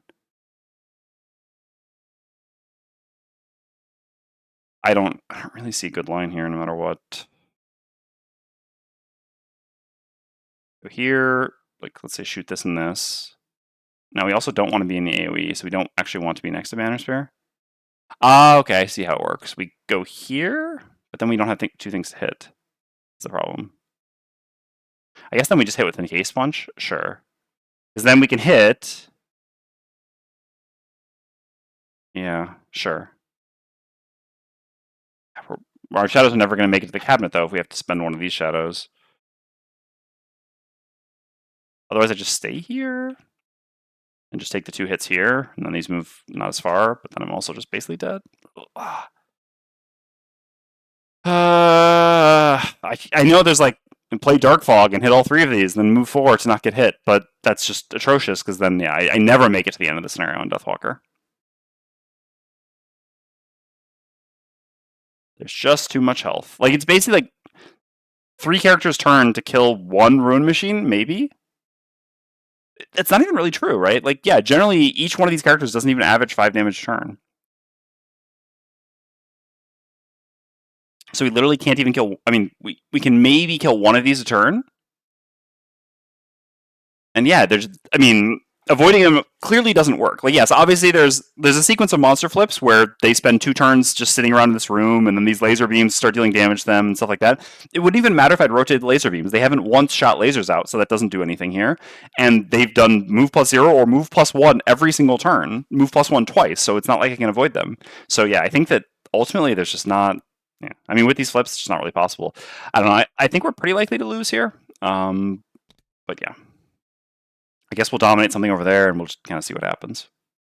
I don't really see another line at this point. Okay, so I move over here with Frozen Fist. I don't think I field one with the region. I'm just going to play it out, and I'm just going to try to grab some loot with Banner Spear and not do this scenario again with +2 difficulty. Sure. Go there, and with this suffers 1 damage and is immobilized for what it's worth. I make ice. I'm making attack 3 on this rune machine. I don't know. We have so many things attacking it this turn. Although I guess if the 2 of us kill it, then we don't actually need. Yeah, then Deathwalker can attack something else. So sure, let's go ahead and hit it with the heavy sword while we're at it. So this is an attack 4. 6. Okay. So 3. And we're done. I'm pretty sure the Ancient Artillery, it's so annoying not seeing the AoEs on the thing. Yeah, it's not the large AoE, because the Immobilize doesn't. Okay. Yeah. So basically, I accept an attack here if I don't kill this here with the Deathwalker, but if I do kill it with the Deathwalker, Banner Spirit just does nothing with their turn, right? Because, yeah, we're getting immobilized before we go. I mean, I guess that's not completely true.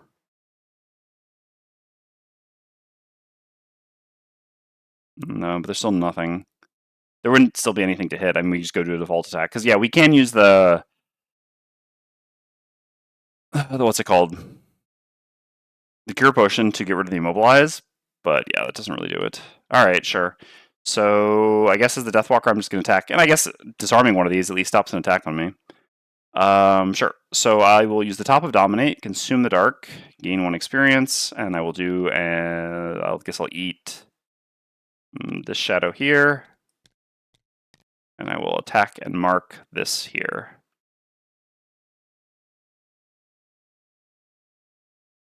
And disarm it. All right, so here we have an attack 6 disarm. Nice, nice. Eat. Deathwalker is like, whenever you think you're in a bad spot, I'm here to help you out. I mean, still don't know if this will be enough. So who's getting all the attacks here? So you're taking one of these, and you're taking one of these. Fist Life, just more valuable. So you for 1. Okay.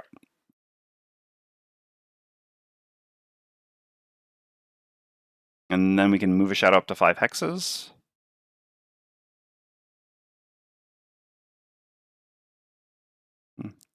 Don't have shadow movement next turn, so that still doesn't work.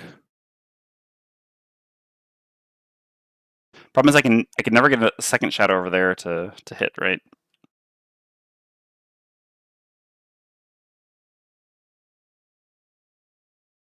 I also don't have the shadow teleport next turn, so I still don't quite see. Yeah, I wish the shadow was 1 less far, but that doesn't really work. 1, 2, 3, 4, 5. No, never really works.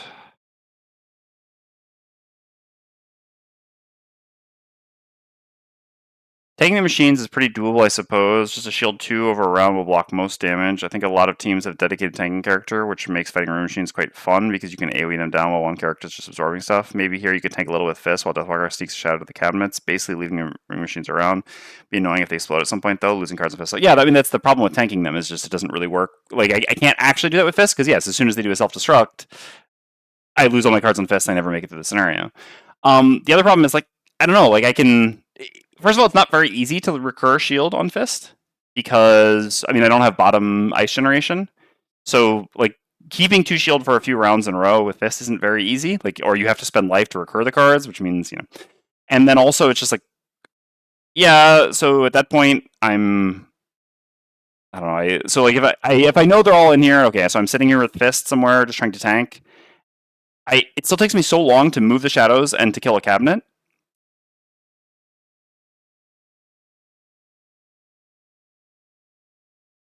And yeah, I don't know. I just basically I just don't think Fist or Banner Spear can really effectively tank rune machines. I think there are other classes in the game that more or less can, and I think that I just don't like. I think that it just doesn't really work. It might be a better strategy than here. I don't know. Like I mean, it's not like I went into this with a strategy of like do one specific thing. I mean, at some point you have to assume they're not going to move, and yeah, like so there are certainly where's hold. Yeah, I mean. But again, if we had hold the line, we'd also have less damage. Like the 2 attack 4s are a pretty big deal. I think that like there's another locked tanking class who's like a dream for tanking rune machines for right. Like, well, technically even two of them, although one of them more so because one of the two really good tanking classes in the game is still very vulnerable to the self destructs, whereas the other tanking class in the game, if they self destruct, it's kind of like okay, plenty of cards to lose. This is just a good way to kill them. Like basically, all right, I'm pitching cards to execute, which like I pitch a card to deal an attack 15. Okay, and then it also just has retaliate, and like it just works really well overall. But yeah, I think that unfortunately that's not really Fist. Fist just cannot really effectively tank them just because the threat of the self destruct is always there, and yeah, if they self destruct, Fist just loses the scenario. And you can never really be sure that it won't. I agree with Dwarf. I think that ultimately they just have when increasing difficulty level, I think they just have far too much HP for their point value. Like this is not think of a snow imp, right? It has like 4 hit points at this, maybe 5. I mean, sure, it's a lot more threatening offensively, without a doubt, but it's still killable. This is just too much HP for the scenario level when increasing difficulty. I've always felt this about rune machines too. I've never found scenarios with rune machines easy because I always find that they just have too many hit points. That basically like I think that, and again, I don't even think it comes down too much to having like parties with tanking characters. I think it really just comes down to like parties playing on lower difficulties, right? Basically, I think if you're, I think if you're playing on a lower difficulty, then yeah, rune machines exactly do feel like what people talked about in the thread discussing them. They just feel like these easy monsters that barely deal any damage, you can just throw around, and then okay, maybe one's left when they self-destruct. But my experience is like usually when they flip a self-destruct, there's like 4 or 5 of them still alive because they take forever to kill. Okay. And then yeah, so oh man, rune machines are in Fist solo scenario. That's interesting. I never played that one. I think that yeah, rune machines just scale too much with increased scenario level relative to party outgoing damage, basically for most parties. Again, I think there are some parties that are really well suited to them.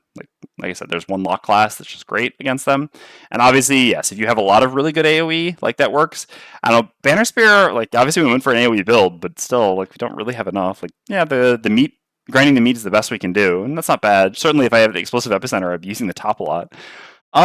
Anyway, I mean, I think that in this scenario, you're just supposed to have the power conduits do something, but unfortunately, they've 3 rounds in a row done absolutely nothing for us. Like, even if we'd rotated them, we could have never done any damage with them, which is kind of frustrating, actually, because, like, if I'd actually invested the time to rotate them, then, they still would just keep flipping the same card and reshuffling and still doing nothing. It's weird that, like, one of the cards can hurt the rune machines, but the other card does absolutely nothing to them. So it's like, yeah, you can't really play with them. So I don't know how much of this is also this specific scenario design. So I'm still trying to figure out how I can move one of these shadows to do something. There's just no way I can move a shadow here to have Deepening Despair do something, right? I'm like 1 hex away from it working. Well, I don't know. I have enhancements unlocked yet. So in that case, I guess it probably still just makes more sense to move. Go over to here. Maybe this allows us to, give some movement to do something. Who knows? I don't know exactly, but yeah, I mean, it gets us further away from all the rune machines. Although I guess since they're going to advance anyway, kind of keeping them here and then moving next turn is a little bit better. Would we move next turn? Not very appealing. I don't really know what exactly we're doing. Have you decided which class to pick when BS retires? No, I actually have not. And we only have one other locked class unlocked, right? Which is Trap. Trap in this party would be interesting. I'm not sure if Fist can buy enough time to make that work at such a high difficulty. I guess tanking Fist a go-go. Let's see here. Let's see. Yeah, I just don't know how. I mean, yeah, I can move this shadow up to here and then hope to hit a crit on an attack 5 or attack 6 on this, but having one shadow next to this cabinet just doesn't really do anything, because I need a second shadow to be there, and I have no way to like make another shadow add a shadow, basically. Yeah, I know. Very expensive to transfer that over, though, for sure. Beber, a playtester, and one of my friends here from France, had that specific head item on trap in their campaign, and yeah, that is something. That is very strong.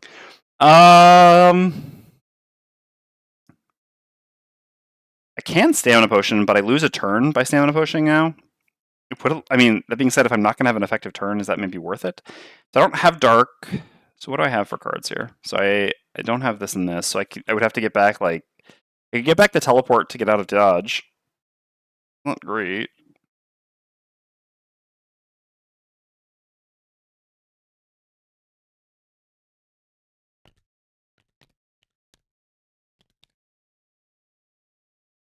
There's no reason to have the shadow here, but I don't really have a good spot to put it in, but I guess I'll just move it over here and we'll see. Let's not think too much about it. All right, put that shadow there. Room machines go. So we'll have this one go to here. This one goes to here.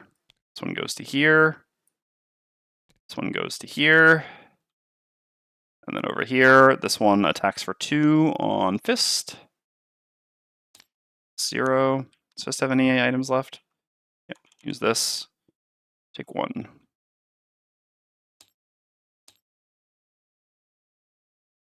Yeah, cool. I like Trap. Trap is more fun playing not solo, in my personal experience. Like, basically, like, if you're playing Trap in a group of like 3 people, first of all, I played in 2-player and had a great time, but I'm also willing to take on like a lot of the burden of like getting things done that need to be done as an experienced solo player, obviously. But if you're playing Trap, like say in like a 3-player party, and it's the only class you're playing, I think this is almost like peak Gloomhaven, like Frosthaven experience, right? Just getting to do your own thing, not have to worry too much about like managing everything. Where Trap becomes a bit less fun to me is certainly playing solo, although I'm still looking forward to playing it, is because like every round when you're playing solo, you kind of see it here. There's like things that have to happen, right? Things that need to be done. And when you're like playing solo, you feel responsibility for the entirety of the party and the entirety of the scenario and like the entirety of things that need to be done, right? Whereas when you're playing only a single character, it's easier to sort of distance yourself from everything that has to be done and rather just focus on the things that you need to do, which I think makes Trap a more fun experience and honestly to some degree a more effective experience. Like I think there are some classes like Trap where you have to be a little bit more intrinsically focused and sometimes be like, well, you know, the party will just have to survive for a round and then I'll do something much more effective rather than like constantly be like, okay, well the party needs this now, so I'm going to try to find a way to do this and maybe not, and then kind of hamper yourself down the line. Okay. Ancient Artillery goes, so this one attacks just the Banner Spear. This is an attack for 4. So much incoming damage here. Alright, well, that helps. Thank you. Oh no, that was the wrong one. That's on the Deathwalker, actually. Sorry, I forgot to flip there. Ugh, that's an attack 2 here instead of an attack 4 here. Okay, well, do I have any items left? I think not. Yep. So 3 damage. Okay, Banner Spear's up. Gain 1 experience. Grind some meat. Come on. Game's like, you have enough damage. Alright, so we kill that. We're mobilized. I'm not going to use the thing here. I am going to grant Fist a move 3. 1, 2... There's not really a way for me to get over there. I guess that is an argument for... No, I guess I do need to use... Okay, yeah. I do need to do the thing. Okay. I actually will use my... Yeah, the Cure Potion has been so clutch for me, huh? I will go ahead and use the Cure Potion here to remove my Immobilize. This will also let me grab some loot, which is not bad. This better not... Oh, no, I'm going at 6. That's fine. Okay, so I do a move 2 to here. Grab some loot, and then I grant Fist a move 3. So I'll figure out where Fist needs to be in a second. I'm just going to grab the loot before I forget. All right, come on, give me one of those herbs. All right. I mean, win or lose, we're out of here. Banner Spear's last scenario. All right, let's go with a bang. Whew! We got there. Rock Root! All right.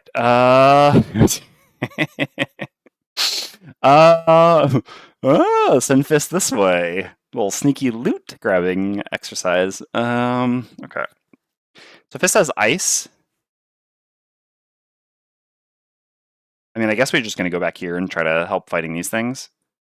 1, I think that's the most realistic. What are we doing with the ice? So we still have Frozen Over, but there's actually no hex we can go to where we can freeze 2 things over, unless Deathwalker gets out of the way fast, which they can do. Okay. That's not... So then, sure. 1, 2, 3 to here, I think. Hey, Vito. Thank you very much once again for the 5 gifted subs. I really appreciate it. In celebration of Banner Spear's upcoming retirement, huh?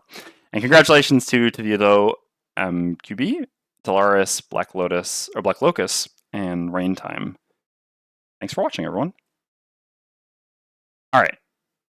So we got that. So it was all worth it, even though, again, we're kind of en route to lose. And Frozen Fist, again, is just the boss. The boss just does damage around the power conduits to characters. And the Ancient Artillery... Wait, what the hell? Special 1. It's freaking out now. Maybe now it is actually working. Oh, okay. It just spawned around late. All right. Well, I'm gonna.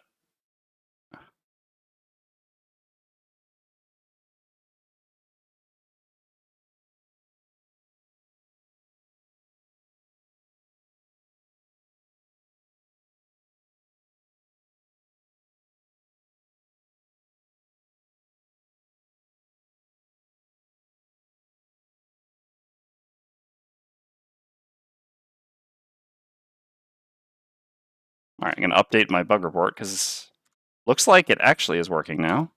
That's weird because I definitely waited around and did the whole thing. So this is actually the power conduits. Okay. So it does actually get automated. So we can get rid of the Frozen Fist here. Delete you. Oh, yeah, Frozen Fist is defeated. But that's not ominous.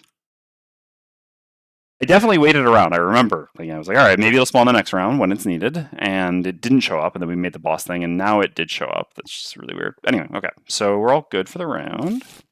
Oh, no. Fist needs to recover a card for sure. It's probably going to be the usual, I have to imagine. And for the cost of 2 life. Honest, my second least favorite starter. What's your least favorite? Also, did this get bigger? Gem, yeah, fair. You will have that. All right. This card plus this card. We have ice, so yeah, this card plus. We only need to go there. This is kind of 1 free damage, I guess. So sure, why not? And this plus this. Okay. Let's play. Oops. Please not self-destructs. Oh wait, no, it's okay. No, I saw that, and because it's like yeah, but it's not. All right, all good. It's just range 5. Okay. So this is special 2. Okay, so it's finally going to shoot in a line now when it doesn't matter at all. Now, had we actually rotated this one, we would get a nice line of things. But again, it didn't really make sense to do this, given that we couldn't really rely on it happening.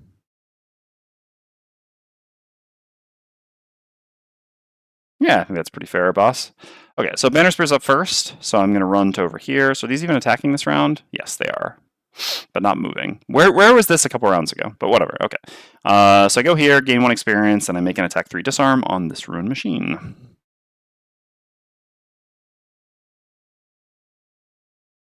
Yeah, that's how I feel as well, B-Tone. How I feel as well. Okay. Hilarious. Disarmed. So they suffer A damage if they attack? Yeah. Alright. Deathwalker's up next.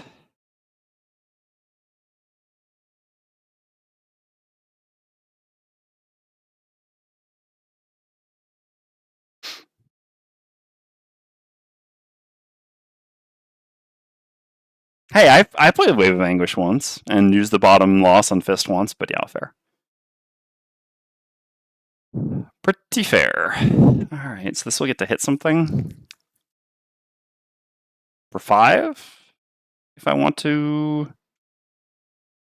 brittle 2 things.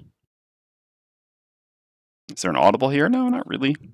I mean, I guess the answer is just like brittling 1 thing. Yeah.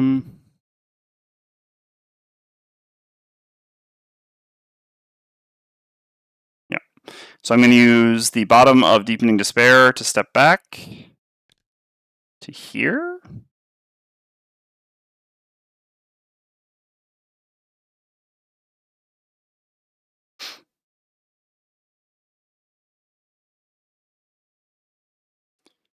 I'm then going to eat this shadow.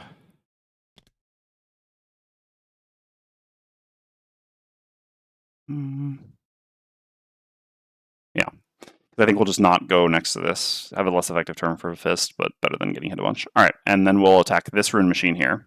Gain 1 experience, so this is going to be an attack 3 on the rune machine with Anger of the Dead. Okay, so 4 damage, leaving it marked. My items were lost during the campaign migration. Do I need to move them to shop before migrating? So I've seen a lot of people report this bug. They should actually be under the mat. You should be able to like find them by mousing over or something. So like salivating what I'm seeing here. No kidding. Okay, so now the things shoot damage in lines, which doesn't hit anything. So then Frozen Fist goes, heals 1 from regen. So yeah, I'm going to start by using the bottom of this to just deal 1 direct damage to this. No problem. And then I'm going to consume the ice, gain 1 experience, place an ice here. I guess I can actually place another ice while I'm at it. The old ice highways that Fist makes. You love to see it. I guess I'll place an ice here. Hold on, this is just enemies, right? Yeah, I'm not brittling the Deathwalker. All right. Why is, I mean, I swear my lift height is as low as possible. Really, it's Fist's mini that messes with them, yeah. Okay. So I'll put 1 there, and 1 there. And that brittles you. And then I ward myself. Okay, so the rune machines go. This one just loses its disarm, the rest do nothing, and the ancient artillery do nothing. Alright, so we will recover a card with Fist. We should recover the higher level card, because it costs as much to recover as the lower level card here. 1, because of the ward. Okay. For items, I still have everything on the Deathwalker, and that brittled thing is pretty tempting to attack, so let's go ahead and short rest and hope for a reasonable short rest here. Okay, that's a very reasonable short rest. One of our least valuable cards. Okay, so here it's just, yeah, very straightforward turn, which is create a shadow, use it to attack for 5 with advantage on the thing with brittle, to one-shot it, make a shadow. Long rest for sure on you, and then for you, so I don't have any elements. So we got like 2 turns. So what would be really nice is Cold Boulder under there. Double Earth Creation, that's okay.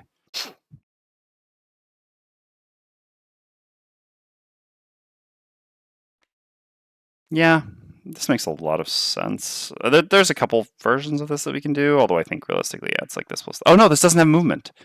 We don't have the Earth. Okay, so yeah, I guess we're doing this then. We'll see. Oh no, then we're going. Oh no, but we can boots here on Deathwalker. I think that's fine. Yeah. All right. Still not self-destructing. Not actually even attacking this turn. You know. So this is one of the easy turns. Now that we've got all the complaining out of the way, they've started doing the easy stuff. Just AoE muddling while they take damage. The machines didn't attack anyone. No, the machines didn't have movement that turn. They had this card. I disarmed the one that was adjacent to us, and I missed out on a brittle because of this. Otherwise, I would have been able to pull the other one or even move up and brittle 2 targets. Unfortunately, this was not possible because I didn't want to take an additional attack 5 immobilize. Okay, so yeah, I'm going to go. And actually, what's the goal scenario? Kill everyone? I missed the start. The goal scenario is, for now, to destroy the 4 metal cabinets, which will presumably do something with this, which will allow us... We have to kill the central processor. Originally, my goal was kind of to just ignore the rune machines and send the shadows to destroy this cabinet, while Bannister was over here destroying this one, but Bannister missed here, and then the rune machines flipped like +1 move to get all on top of us. So ignoring the rune machines didn't really work out as a plan, and now we're back to having to kill some number of rune machines to make space. And realistically, we're just never going to have enough stamina to complete the scenario, because there's just way too much damage to deal for our party. But we're going to keep trying. All right, so we're going to boots to go at 14 on the Deathwalker.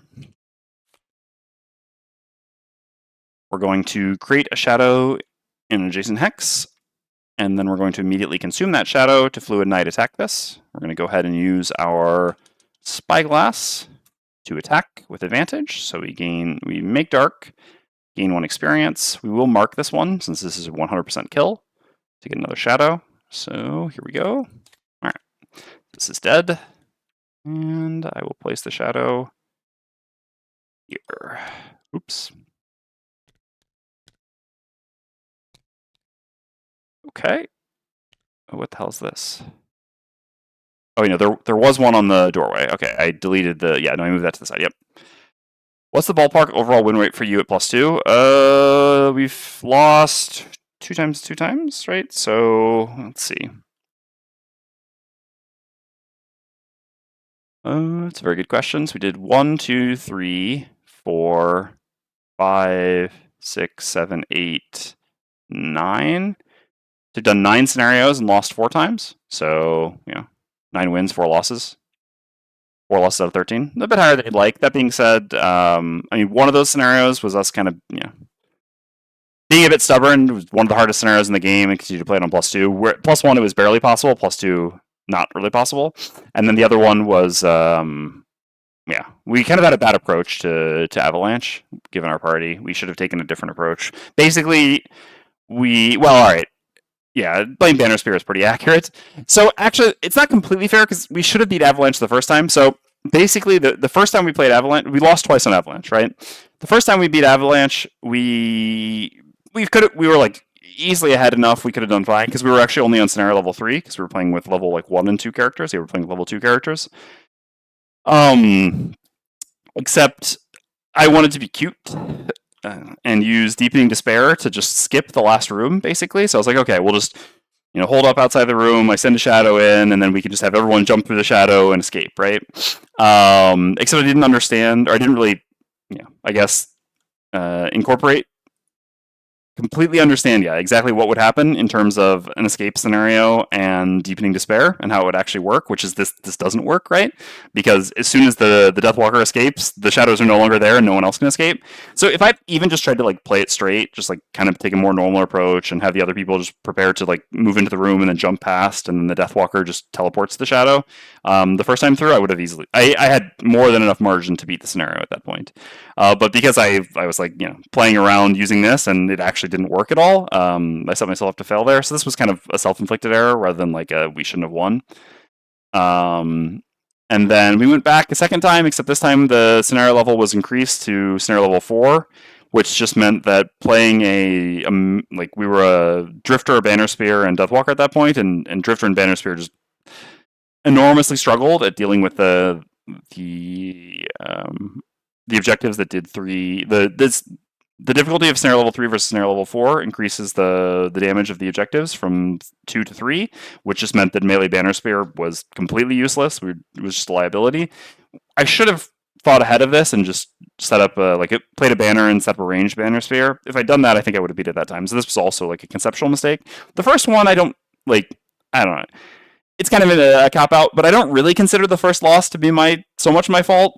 It kind of makes sense that you should be able to use Deepening Despair to let people escape, right? Theoretically, what you're creating is a round-based effect, right? So you're creating a portal and everyone can run through it for the round. Just because you leave, you go through the portal first, doesn't mean that the portal shouldn't be there, anymore for the rest of the round. So, all right, I followed the rules and I lost. Conceptually, I feel like I should have just been able to win there and it would have been fine. The second time was definitely my fault. So, I consider that kind of I should have lost 3 times, not really 4. And then technically, if I had beat that the first time, I wouldn't have actually lost again because the scenario would have already been beaten. Whereas 19, obviously, we tried that on +2 twice, and that was just impossible. With Banner Spear being, with 2 characters who really couldn't deal with the second phase, but also just, +2 on that scenario this early in a campaign. Oof. All right. And then here we're going to lose again. This just because, scenario level 5, rune machines are quite a bit. Quite a bit. I mean, we also, I think if we hadn't eaten a crit, literally, first attack, turn 1 on Deathwalker was an attack for 12, pitching a card. Obviously, that loss of stamina in the beginning of a long scenario like this is very costly. If we had an entire additional rest cycle on Deathwalker, I would feel a lot more confident in my ability to chew through all these rune machines. Or, again, if they just had an all-flip +1 move repeatedly. Anyway. So, we're gonna go. So these have range 5, which is just the door. Yeah. So we're gonna heal 1 from a regen. Go to here. So Deathwalker's done. Go to here. I'm gonna grab this loot. I'm gonna grab it right now so I don't forget. Okay, a coin. And then we're gonna make earth. Use the top of cold boulder. Ice everywhere. Oops. Yeah, this gets so annoying with Frozen Fists miniature. I guess any of these are standee. Right. This is a little bit annoying in physical, like dealing with all the overlay tiles on top of each other, etc. On TTS, it is much more annoying. All right, so we go there. I need to make sure the shadow's on top, otherwise I won't see it anymore. Oh wait, no, that's not what we wanted. This is here, yes. Okay, so we... Oh, TTS, Rascal, yeah. Yeah, the problem is, like, the standees are a little bit too big for their hexes, so when you lift up things, it, like, you get really high lift heights, whereas, for example, if I'm lifting this over here, I have no lift height. But even, like, so here it's not over them, but as soon as it gets near them, it just starts freaking out. I wish that wouldn't happen. That makes it really annoying to move the ice around and to place ice. Okay, so we place an ice tile there, and we make an attack 2, targeting all of these enemies. I would really like to kill... No, the room machines are going to suffer 1 damage, and this is not marked anymore, so no, I don't need to do that. All right, so we'll just go left to right, attack 2, attack 2, attack 2. Here we go. Okay, okay, good. I mean, that's perfectly acceptable. All right. So then the rune machines go. So we still will get muddled on Deathwalker here, which is a bit annoying. I think we flipped a lot of cards too, right? Yeah, the muddle here is a bit painful, but it's what it is. Okay, so the rune machines go. So this one goes first and just dies. It muddles you and muddles you. And then this one just takes 1 damage. And then this one goes to here and also takes 1 damage. All right. And so, yeah, the boss is once again doing special 1. Like I said, this is just why... I mean, I'm pretty sure that's what it is, because one of these, yeah, this is special 1. This is why I really just didn't... Like, imagine if I had invested time and effort into rotating these things, and 4 out of the 5 turns, they'd just done a special that doesn't do anything to the monsters. Like, yeah, sure, that 1 turn where they did a line on 3 of them, that would have been very good. But I think that's been 1 out of 5 turns. So, yeah. Because it's highly random, it just doesn't feel good to try to rotate these. Okay. So Ancient Artillery don't have range to attack anything, and the Banner Spirit gets their long rest. Control 5. Crush this. Get all these cards back.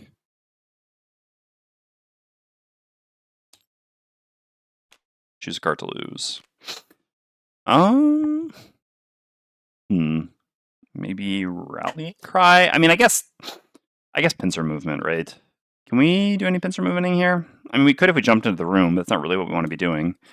Yeah, we took pincer movement to grab a bunch of loot to get the herbs. Its job has been done. We got the herb. All right. So then we definitely need to recover a card on Fist here. What would that card be?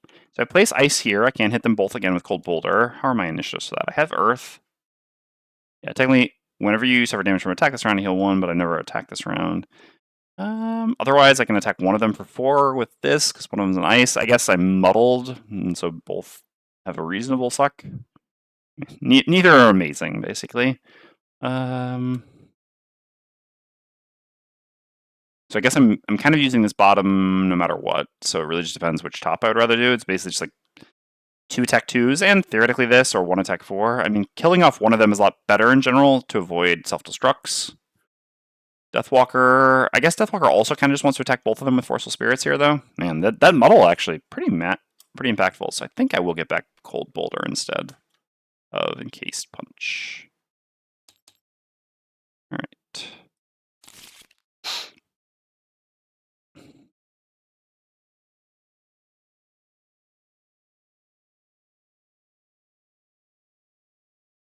Okay.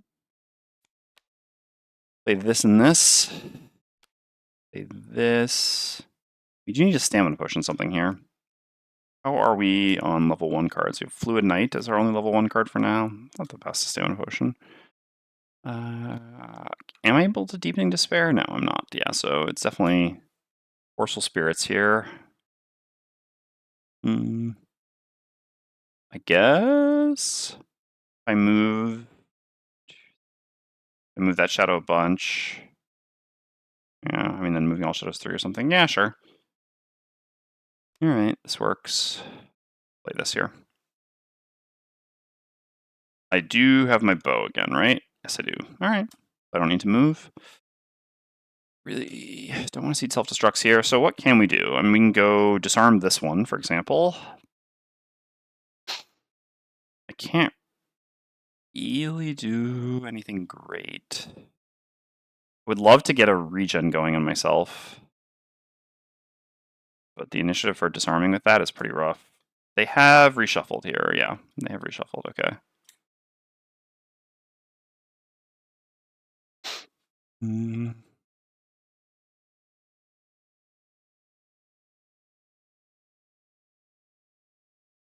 Yeah, it's like even possible to do a skewer on them. The problem is the skewer would be at 67, which is really not great. Also, we're going to start needing a lot of movement here. Take out these cabinets.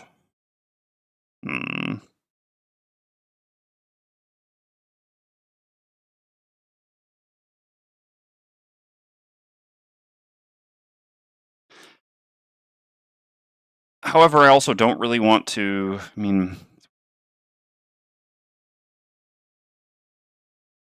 I don't really want to use my good range attacks, because the range attacks are like something that I can actually use to hit the cabinet while I'm in there. Sort of situation. I really want to get the regen going here. I think I need to do this. Maybe I do just try to, like, javelin something and then run over there. What does that look like? 1, 2, 3 to here. Or even here, maybe, and then after that I can do range attack. And after that, yeah, maybe I can set up a situation where, like, summon and use the summon to attack with tip of the spear or something. Guess that's okay. All right, sure. Because just getting this regen seems really valuable when I'm going to have to run into that room and tank some hits. So I'm going to go a little bit later. No, I should just go earlier. I can just not move into range of the artillery. I don't actually think that I need to. I mean, if it does the range 7, then I'm a little bit sad. But even with this, if I go here, it's 1, 2, 3, 4, and I have range to attack, yeah. And attacking one of these earlier can make a difference between, you know, it having a turn or not. Okay, sure, nothing specials from them.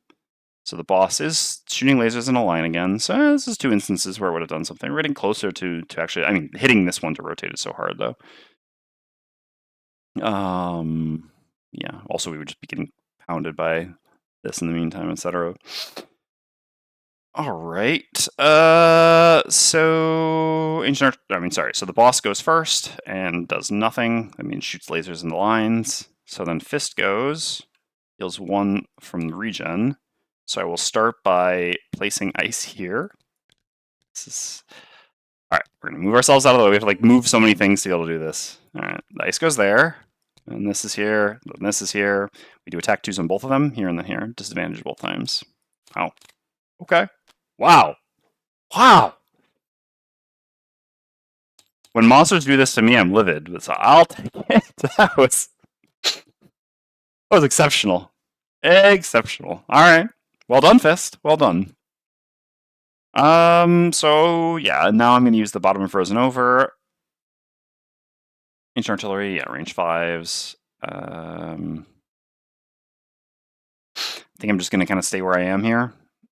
Just, yeah, gain 1 shield and remake ice. No reason to move anywhere. All right, Banner Spear's up next. So I'll attack the higher health one. I don't know. I mean, Deathwalker's likely to miss, but no, it just makes more sense to bring both of them low. Who knows, maybe we hit for a little bit better. All right, so I'll Javelin this one here. Okay, well, we'll just kill it.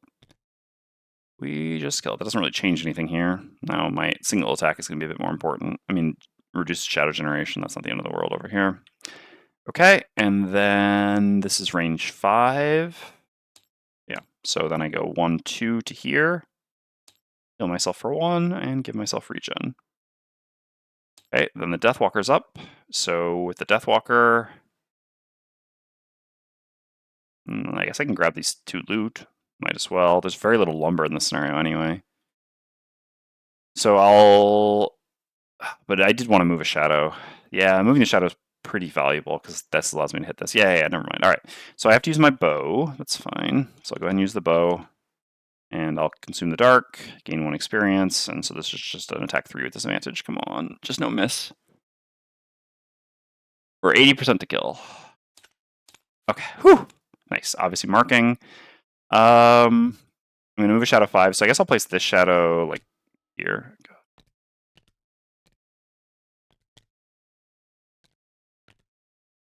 And then I move a shadow 5 hexes. 1, 2, 3, 4, 5. Because then when I move all shadows 3, I can put this in a position to hit this with Deepening Despair. Yeah, and from there, then I'll probably just like Stamina Potion Fluid Knight after that or something. I don't know, I'll Stamina Potion something, we'll see. But next turn, my turn is just that plus that, so I don't need to Stamina Potion anything right here. Alright, well, we did get through all of them. Again, the stamina was a very real cost. Oh, Fist does not recover a card, no. I don't think we're gonna have enough to make it through the scenario. I mean, 2 more rooms like this? Banner's still got a fair amount of stamina left. The other 2, much less. Alright, long rest here. Again, our turn for you is very straightforward. I guess, yeah, I mean, maybe if I just hadn't eaten that crit turn 1, I would feel in a decent spot here. That, like I said, losing out a rest cycle on our best damage dealer in a scenario that just requires a lot of damage, it comes at a cost. Alright. There's no way I'm getting that loot. I see it, and I appreciate that it's there, but, yeah. 1+2 difficulty, no shot. Alright, we're just going to run in and shoot with Tip of the Spear. I mean, sorry, shoot with air support. I'm going to go later on the chance that 1, 2, 3, 4, 5, yeah, that this does one of its earlier initiative cards and does not get to hit me, and I get a little bit more regen. That would be too nice. Yep. Sadly, not meant to be. I would have made a pretty big difference, to be honest. And the boss is... Oh, so these are finally the first time they're going to do a rotate, right? Yeah. Boss is 52. Let's see what that means. 52, rotate each laser counterclockwise if able. Okay, I'm just going to do that now so that I don't forget. So hilarious that this is true. This is the other problem with that I wanted to say about like trying to reorient them is that I know this technically doesn't happen yet, but it doesn't actually matter for anything I'm doing, and so I just want to do it now so I don't forget. The other problem, yeah, with doing this is that, or like with hitting them, is that they could always just then re-rotate. Oh, sorry. Yep, clockwise. You're right, counterclockwise. So this one does not rotate. This is the one that rotates. Ah!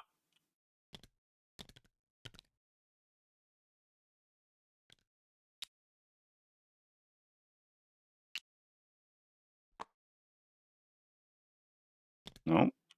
Yes. All right, thank you. So that happens. Again, it actually happens slightly later, but not that much.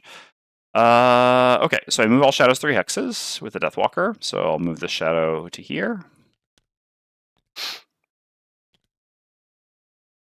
Let's go the other way and you can.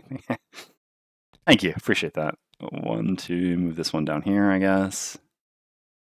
All right, and then we'll use Deepening Despair to attack this cabinet. Please don't miss. All right, beautiful, 5 damage.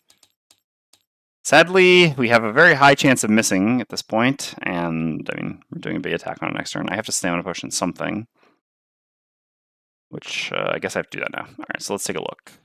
So we're just going to attack with Dominate next turn. We actually have Dark, so we can even gain an experience. I can move a Shadow 5 hexes. That doesn't really do much. I mean, yeah, I guess I can move it, because one of these shadows I'll use, and then I can move the other one back, and if I miss, then, well, it just doesn't really do anything. But it's not like teleporting to a shadow does much. And otherwise, you know, there's always the possibility that I just use it to do a default move too, to get the loot. But initiative or nothing like that. Initiative doesn't really matter, etc. I don't have like shadow generation, bottom damage, anything like that. So, okay. And I'm just going to Stamina Potion here. Again, for stamina, precisely. Okay, so now those rotated. Now the Banner Spear goes, heals 1 from regen. Really sucks that, you know, but anyway. Really sucks that this went after me. I think there's just 3 flips that go after me, and the rest go before. And yeah, that, I mean, it would have made a difference of a fair amount of life here, right? Still have all my armor, so I can maybe keep the regen. We'll see. I go here, grab the loot, and attack. Oh, but I guess it doesn't really work. What do I have next turn for like setting up an AoE? I have nothing. If anything, I'm just like running up and default attacking. Yeah. All right. Banner Spear having Banner Spear issues, as usual. Alright, so we'll attack the cabinet for an attack 4. Okay. Come on! This is so unreasonable! I've thrown 7 attack into this cabinet from Banner Spear at this point, and I missed all of it. Never gonna win this scenario. Oh my god. Alright, whatever. I mean, the problem is, yeah, next turn Banner Spear just can't do anything to the cabinet, so I'm just running back out, because I don't, like, if I'd done more damage to it, I could have, like, gone up and done a default attack or something, but, oh my god. What a joke. Really, such a huge joke. Back-to-back nulls in this cabinet is just wild. Alright, Ancient Artillery attacks. Can we at least have a miss here? No, that's a +1. So that's a 6. Alright, well, we'll go ahead and use our armor, because we're not going to be doing anything anytime soon anyway. Banner Spear once again being a liability. I mean, I don't know. Good at dealing with the rune machines, which is not the hardest part of the scenario. Bad at dealing with cabinets. I'll be happy to retire Banner Spear. I don't know. I mean, Banner Spear felt fine in the middle room and when we were fighting the rune machines. But yeah, anytime we have like this objective-focused stuff, God. I mean, again, it's not really Banner Spear's fault. We just had so many of these objective-focused scenarios where we just like have to deal damage to objectives that are spread out and by themselves, like, and it's just, yeah. It's rather frustrating. Okay. I mean, obviously, you know, back-to-back nulls does contribute to that.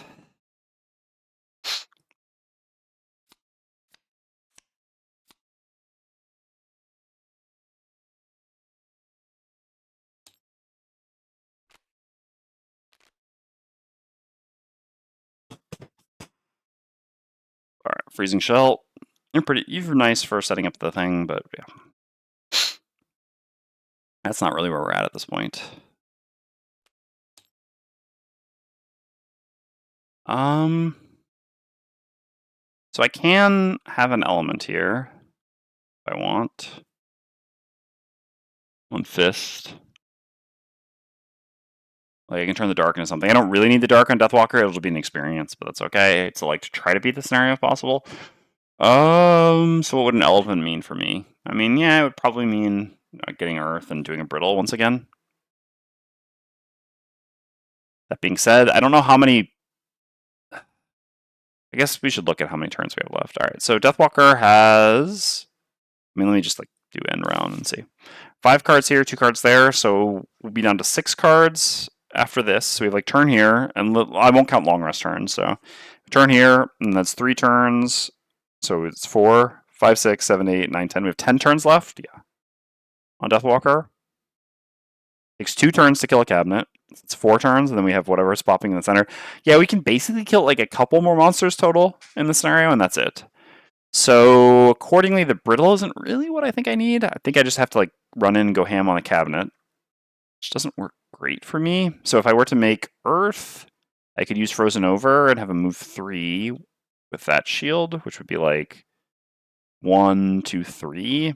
Probably, yeah. I mean, the cabinet's gonna be against the far wall. So what if we have a move 4? Is that enough?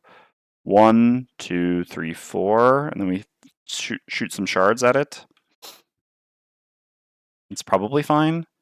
In that case, the element's not really doing much for me. Like, I can have more movement flexibility if I make ice with this, which seems okay. Yeah, that's probably worth it. Alright, sure. For killing cabinets, I don't have anything else that's really helpful. Like, sure, ice can't. I mean, I guess I could just use it next turn to convert the dark then into like a falling around Earth or something for just some survivability. But I'll already kind of be in range now. I mean, that actually does do something. So if I save it for next round, and next round, yeah, okay, that makes sense. Yeah. All right, let's let it ride. Okay. So this plus this here, I cannot afford to miss this attack on Deathwalker, unfortunately. Yeah. I mean, that's where we're at. I mean, yeah, Banner Spear once again failing to kill a single objective. Yeah, I mean, we don't have anything that we can do effectively. We're just going to run out of the room and probably just do some healing, and then I don't know what these cards even do. Yes, and so then for you, we go into the room with this and attack with this. There's no rush on anything we do. All right, here we go.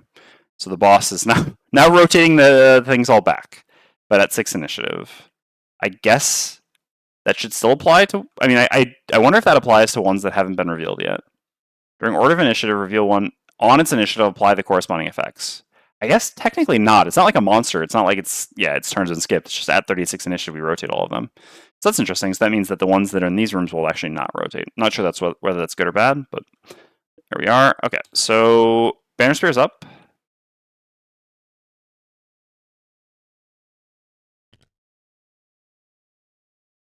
Going to here. I mean, I guess maybe going down here. How are we even going to kill this? Hey, Frosthaven Comics. I recognize your comics. I recognize you from the subreddit. I spent some time to see you live. It's the new TTS workshop of Frosthaven Nights. Yes, it is. It's the new Frosthaven Enhance. All right. God, it's so miserable that the Banner Spear couldn't even like throw out an attack. Otherwise, I could just run in there and do a default attack, but that's so bad. Otherwise, what are we doing? Yeah, we're going here, and then next turn we're doing like nothing as well. I mean, I can heal my allies a bunch, but that's not even that great. Ugh. Banner Spear, why are you such a disappointment? I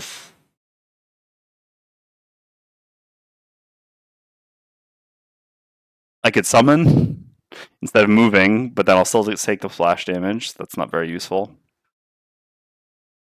Like stop here and like I just don't know who. Was Fist maybe supposed to go up there? Well, I mean, the problem is we have other rooms to deal with. I don't know how we're killing this cabinet though. Like I guess once again, Banner Spear is going to run in late and shoot range attacks that we'll miss. At some point, I guess we're just leaving that cabinet as like a future problem. Not like Banner Spear can go help with that. Yeah, we'll just run down here, and I don't think it's worth healing my allies. Like I would take 2 damage. I don't know, it'd be 2 healing here, 3 healing here. The healing here is pretty insignificant. I'm likely to long rest on Deathwalker. I don't know, I mean, I guess we'll just have opened a new room. Maybe I regret a bit. Were we supposed to just, like, what? If we had 6 movement, we go 1, 2, 3, 4, 5, 6. Yeah, we could shoot this. How useful that is.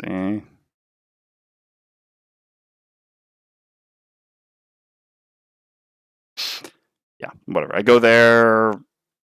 I guess I will heal my allies.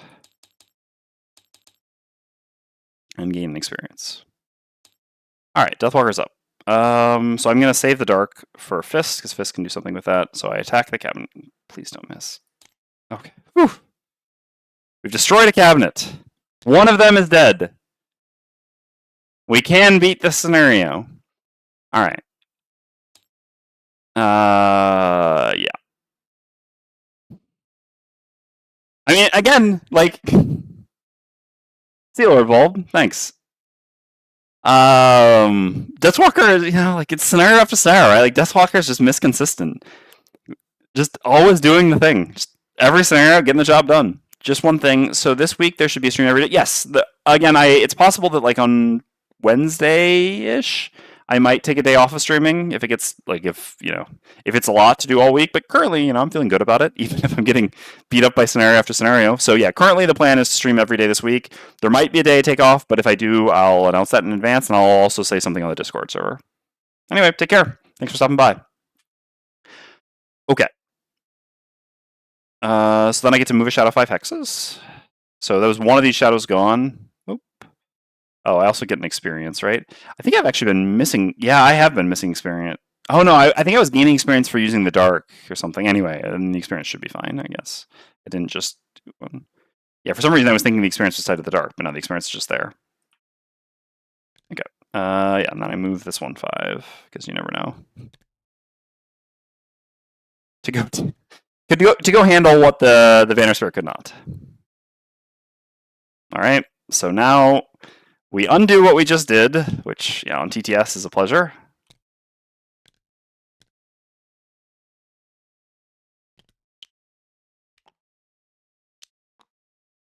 There, that worked fine. Is there... Okay, yeah, never mind. I guess it wasn't that bad. This one was just a bit weirder. Alright, Fist is up. The region doesn't heal. So we will use the bottom of Cold Boulder. 1, 2 into this room. Can't imagine there's anything to read special in here, but we should check regardless each time. So this is tile 04D. So 04D is 172.5. Okay. There's no chest in. There is a chest in this scenario, and we've yet to see it, huh? Oh, I guess we can guess where it's going to be. All right, so this is a low monster count room.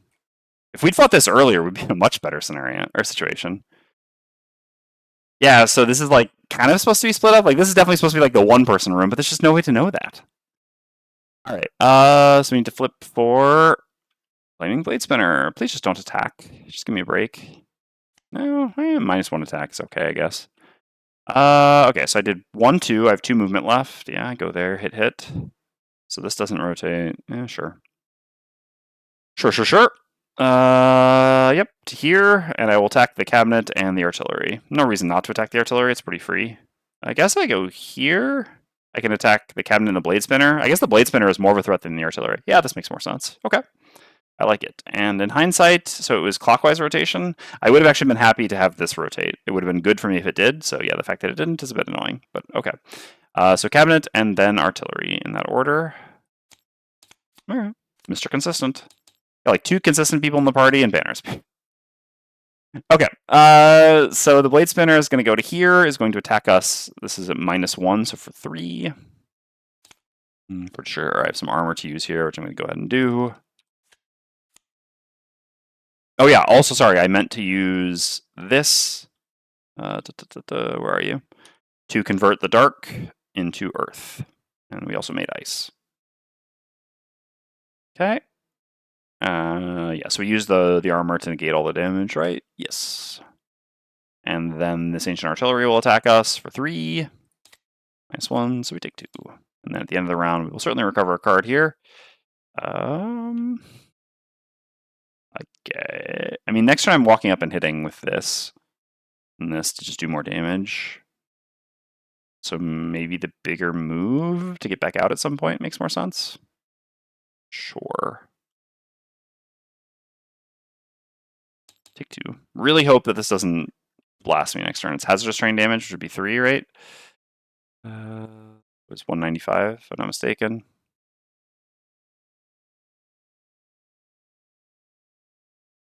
Yeah, so there's basically no world in which that's not damaging me, so I needed to shoot the laser. Oh no, the laser is on all round, right? Yeah. Okay, so actually, yeah, the fact that this didn't rotate really... Oh, I could have hit this to rotate. Okay, well, so I actually have to get back Shard Launch here, not Cold Boulder. Because I need to do range attacks this turn. But I think... I'm not actually sure that hitting this rotates it, does it? Because I'm not, like, away from it. I don't remember how those rules are exactly. Whenever a laser surprise attack, regardless of the damage, rotate 60 degrees around A such that its other hex is 1 hex further away from the attacking character. Yeah, so this would not rotate it, because this is 1, 2, 3, 1, 2, 3, yeah. So, but if I move over here, 1, 2, 3, I would have to go here, and then we could do that. Alright, well anyway, that's the round. Yeah, I mean, Deathwalker deserves a long rest. We kind of need the stamina, and... Yeah, I mean, getting back the advantage makes a pretty big difference when our attacks are so essential. Incoming damage isn't really the problem here. Got that starting crit. What I want to say though is like, okay, so it's very clear at this point what's going to happen. This glowing orb is going to be replaced with like an elite steel automaton, which we are never going to be able to kill. Which is going to be so soul crushing after we get through maybe get through all the cabinets. Again, who knows if Banner Spirit can actually kill this cabinet eventually. What happened here? It's bugged. What the hell is going on with our attack modifier deck? So we drew a Bless that should have been gotten rid of. We have this, like, what the hell? Mod is freaking out. Okay, well, the rest seems fine, so the Bless just shouldn't be there anymore. I don't know why that happened, but anyway. Big sad, yeah. I mean, it's a pretty predictable outcome. Also, there's another one of these now. Yeah, there are some bugs here for sure. I mean, we'll see if it like does another one. I guess every time you open a door, it it spawns one. Who knows? All right. Anyway, long rest for you. We have the earth. We have ice. Doesn't really matter. Yeah. You can't brittle cabinets, and we just need to destroy the cabinet here. I mean, technically, we want to hit the other thing as well, but yeah. Yeah, so we're doing something like this, plus this. And you're just playing 2 cards. To do... What is that? Nothing. I mean, I guess to allow Deathwalker to pick up some loot. That's neat. Okay, no, so this is the boss. Okay, so it hasn't actually made another one, but it has started stacking them up. So I guess it was maybe when we opened the second room? Yeah, that would be my guess. I think that the first room, I guess I'll be able to explain this, but I'm pretty sure that when we opened this room, it spawned one of these, and when we opened, I guess, so this was the room we opened second, this one was the open first. When we opened this room, it spawned one of these, but I think when we opened this room, it probably just didn't spawn it. So yeah, that's my guess, and I guess now it's going to keep spawning. I mean, we'll see what happens when we open this one. Like, I guess maybe when we open here. Well, anyway, we'll see. Curious. Flaming Blade Spinner. Plus, they're literally doing the exact same 2 cards they did last time. Plus move and then plus attack. Okay. And Ancient Artillery just doing 71 again. Yeah, a bit annoying, but it's fine. And then, so this is doing, yeah, hurt everything adjacent to it, right? All right, so this time we will definitely rotate it rather than hit this, I think, so that I can then go there afterwards if I want. So Frozen Fist is up first. We heal 1 from the regen. We're going to consume Earth and make Earth. Do shield 1, move 3, going to here. Also gives us disadvantage, which is nice. And then we're going to attack with Shard Launch, hitting the cabinet and, yeah, the power conduit. So cabinet first. Okay, 3 damage. And then the power conduit. It would have been nice to draw the null there. It's okay. All right. That's been rotated. Banner Spear's up. So I know putting the Deathwalker on these two loot is does allow this to hit with the attack at range 7, but Deathwalker's at 11 or 10 life. I think that's fine. Okay. So Banner Spear is going to do a move 2 down to here, and we're going to grant the Deathwalker a move 3, which is actually just a move 1 going here. So that when the Deathwalker long rests, we'll get that loot. Do that in a second. All right. So this Ancient Artillery attacks Fist with disadvantage. Okay, well, I mean, I got that earlier, so I guess I can't complain too much. Do we have any armor left? No, we still have our potion to use if we need to, though. Okay, so we take 3. We have a shield. The boss thing goes, that just does damage to everything around these. The Blade Spinner goes, makes fire, comes to here, attacks for 5? A normal? Ooh. Null? No, 1 shield, so we take 4. Is this where we should use our perk? This thing hits for so much. We have a shield. Problem is we're getting attacked by both of them again next turn as well. Yeah, I mean, I don't know. I guess they can crit. How many cards have they drawn? We get crit, it's worse. They could also just not attack next turn. Like this, we can't even really recover a card. Yeah, I think I'll use the perk. I think we just have to get lucky and not get crit. I don't think we have the... Oh, did I already use this? Oh, I already used this in this scenario. Or did it just not reflip? Did we already use this in the scenario? Can I remember? I don't remember using it, but it is possible that we did. Does anyone know? This is kind of significant here. I think that I did not, but maybe I did. I'm going to go grab some water. I'll be right back. And run to the bathroom as well. All right, I'm back. No one seemed to answer that. I'm pretty sure that I did not use it, that I just forgot to flip it back over. Because basically it doesn't auto like flip back over after I complete a scenario. So yeah, I don't believe I took any really big hits on Fist this scenario, and yeah, I mean we've been pretty comfortable except for the crit on Deathwalker in terms of incoming damage. So all right, so that's done, and then yeah, Deathwalker gets a long rest, which we need to remember to pick up the 2 loot. A coin and a coin. What exceptional loot! So excited to get back to Frosthaven with this. All right. And then we heal 1. Oh, Oh, we also get to move a shadow. I'm pretty sure I forgot that previously when I long rested. I mean, I guess it was fine because we just long rested in the first room. We already had our shadows there. That hasn't mattered in a while because we've been doing a lot of scenarios where like that sort of thing doesn't really do it. Yeah. I'm gonna believe in Fist's ability to kill this turn. Fist kind of has to. So 1, 2, 3, 1, 2, 3. Yeah. Something like that. All right. All right. We have to choose a card to lose still. I guess I don't really need to teleport to any shadows anymore. Yeah, we're just moving shadows and making attacks from them, huh? And placing a shadow can theoretically do something.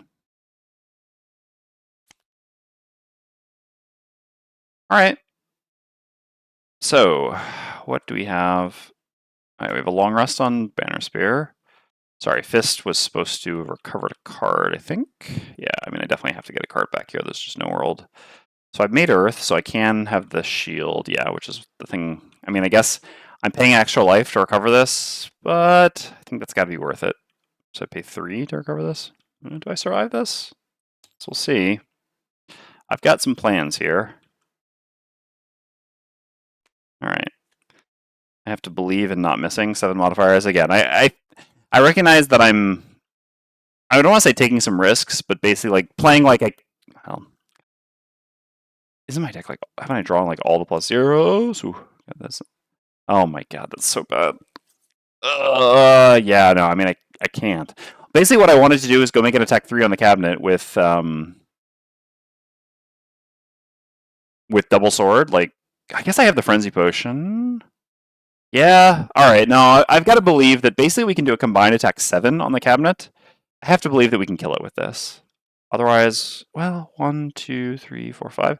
I mean, I guess there's a version of this that doesn't involve us dying. Alternatively. I mean, it still reaches there is the problem, right? I guess I make ice first? Yeah, alright, let's play these 2 cards regardless. And actually, I think we can, yeah. I think that's going to be better. Alright, so I do this, and I do this for you. Alright. Can the Flaming Blade Spinner just chill a little bit? Yeah, alright, that's fine. That's not bad. Nation Artillery, sure. Oh wait, no. Oh yeah, okay. Oh, so I hadn't realized what I have done. Oh my god. Yeah, going there on the Deathwalker was a huge mistake. Oh my god, I didn't think this through at all. I didn't realize it was there. I should not have gone there. I did not pay attention to this. Well, I already got the loot. Alright, so this means I have to move next turn on the Deathwalker, which is really bad, actually. Because, yeah, I'm taking 6 damage here. Yeah, that was a big mistake. I wasn't really paying attention to the, like, they could go this far. But, yeah, they can. Oh, that also means that I can't really...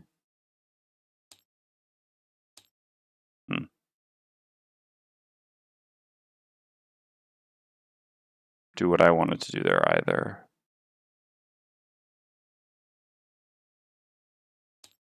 Or I would just move this turn and don't do this. God, it sucks because I need to know what Frozen Fist is. No, I'm just going to take it and then move this turn, I think, yeah. It's probably what we're going to end up doing. Or, well, we'll see. We'll see. Okay, sure. So, yeah, they do special 2, which does 6 damage here. I mean, my life isn't that significant to this point on Deathwalker. I'm not likely to get hit much more. So Fist goes, heals 1 from regen. So this isn't actually attacking on the Blade Spinner. And the wound isn't going to matter. It's just going to do 1 direct damage to me. So I could go here and still go for my plan, which then frees up Deathwalker. I don't know what exactly Deathwalker would do at that point.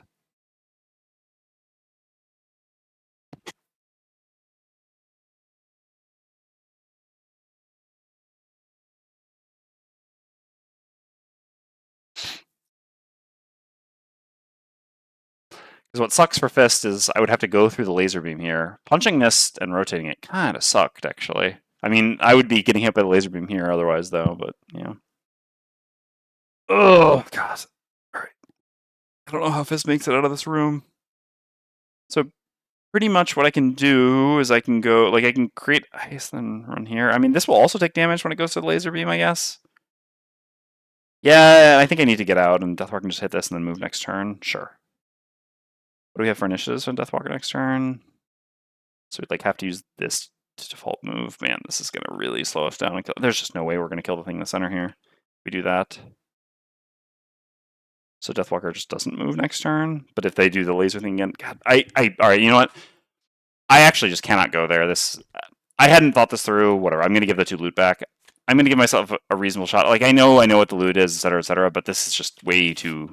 Like, basically, if I have to spend a turn moving with Deathwalker, there's no way I still don't think I can beat the scenario, so if anything, maybe it was better to get the loot. But, yeah. When I moved the Deathwalker there, I didn't think I was putting the Deathwalker in any danger. I didn't realize that I was putting the Deathwalker in a situation where they could take 6 damage turns. So, you know what? We're just going to put that back there and give ourselves a way to actually potentially win this scenario. Okay, so the laser damage happens. So Fist is going to take 3 when we go through it here, but is what it is. So yeah, I'm going to use the top of Frozen Over to create ice. I'm going to make an ice here. And the other ice really doesn't matter, but I guess I'll place it here. Okay, and then I'm going to use Encased Punch, not jumping. So 1, 2, 3, 4 to here. It's within range 2, right? Yes. Okay, so I take 3 damage by going through the beam. Oh no, I would take 6. Oh no. No, I can't do that. That would be 6 damage because it's both beams. Okay.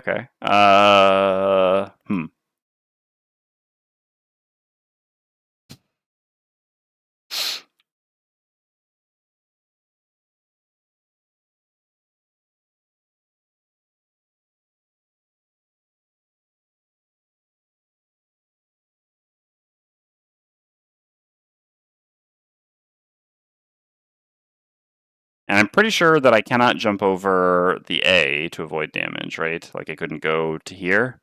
Because like I guess it's like shooting out of back behind here, is that the thing? I don't completely understand that. Like I don't understand, it's not completely clear, but I think that it does. So basically it says that each laser spire emits a laser starting at A and moving through its other hex. I just don't know if starting at, I guess starting at A means that the laser is in that hex as well. Is there an FAQ for this? This matters actually quite a lot. Now let's go to even FAQ.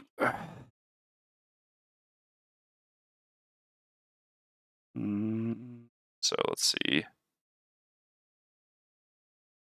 Specific scenario questions. 109. No. Okay.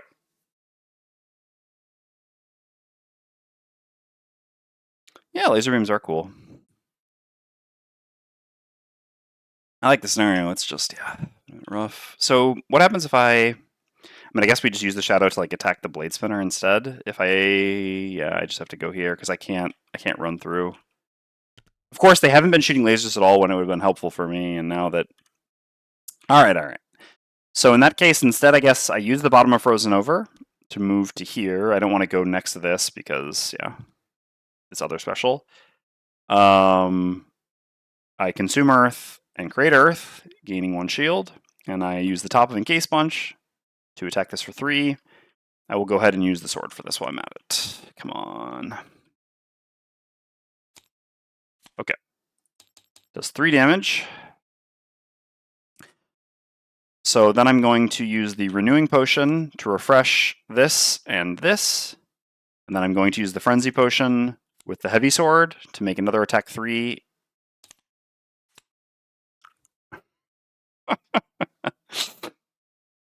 Putting it to 1. Alright, whatever. I mean, we'll kill it next turn before we run away. If we don't die by then.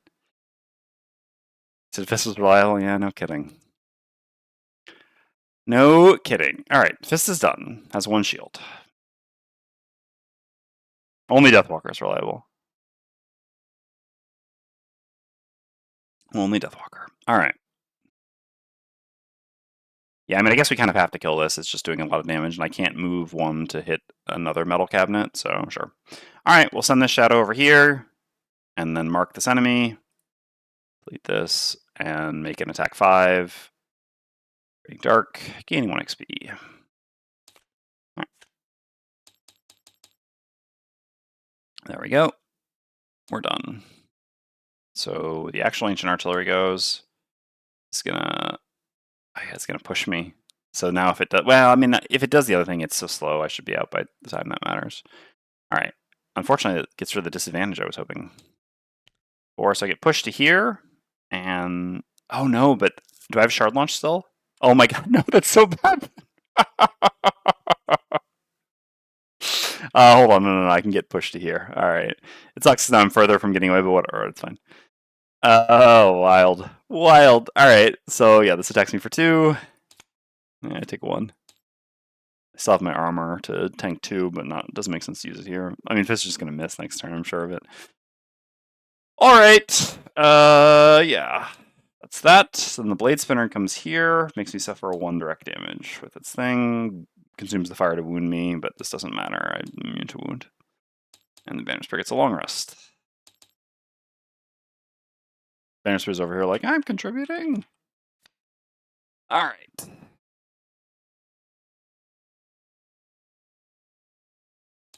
Banner Spear has so many cards left and just doesn't do anything is the problem. All right.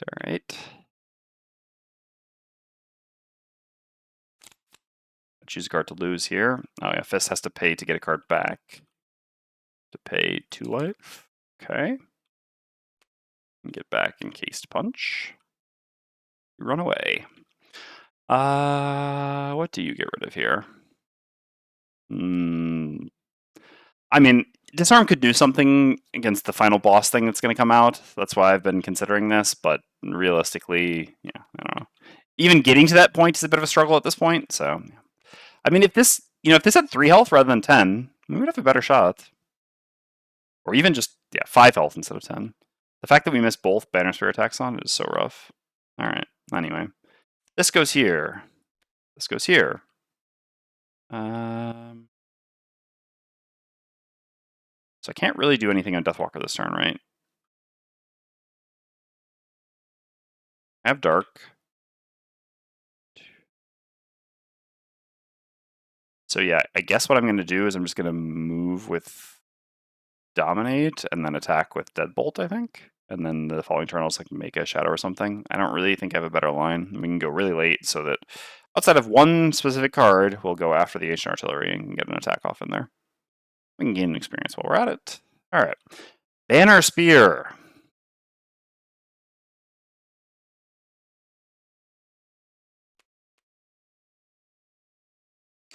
Time to run into a room and do nothing. Pretty sure I healed the 2 from the long rest. I did. All right. All right. I mean, at all costs would be a little bit tempting. So Fist like kind of has to go to here.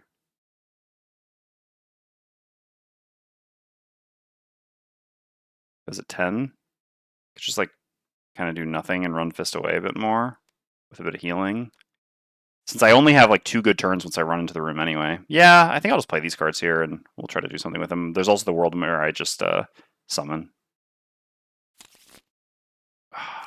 Really wanted this to go later. All right. Fist is up. And the boss is rotating. All right, that doesn't matter so much. So Fist heals for 1. I cannot miss this attack. I know that it's not without likelihood, but I just cannot miss it. It doesn't matter. All right. So I'm going to attack with Draw the Bedrock. We don't have the -2 in our deck anymore. This is so wild. At 5 health, I made an attack 4, an attack 3, and an attack 2, and it still has 1 health. On top of the fact that I made an attack 4 and attack 3 on the top right cabinet, and it still has 10 health. The problem is I have no way to kill this now. Because if I run away with Fist here, then it just survives at 1 life over here. Deathwalker can't get a Shadow down here. This is so insane. God. This game is really...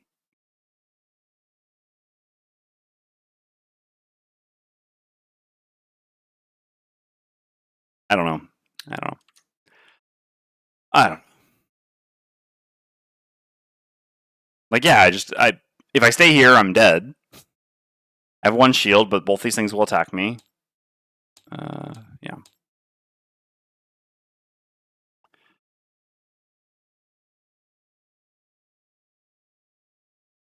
So wild.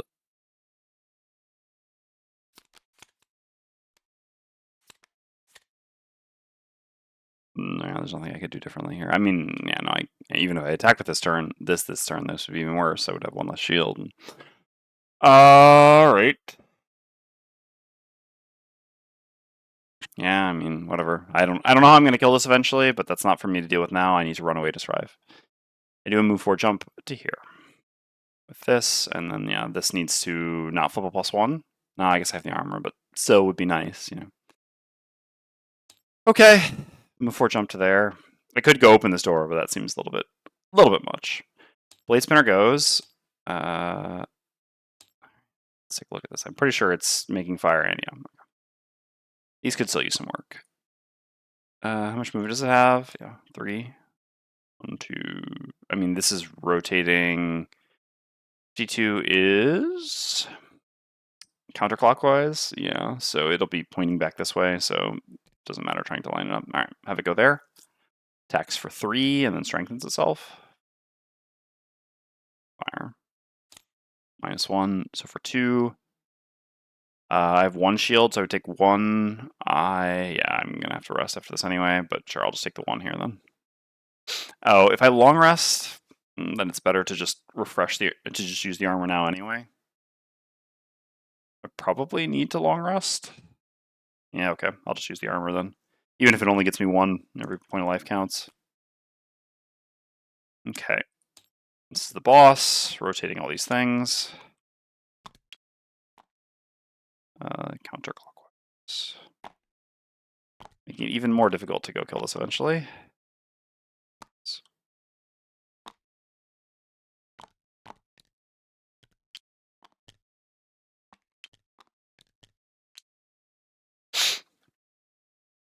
Okay. Banner Spear goes.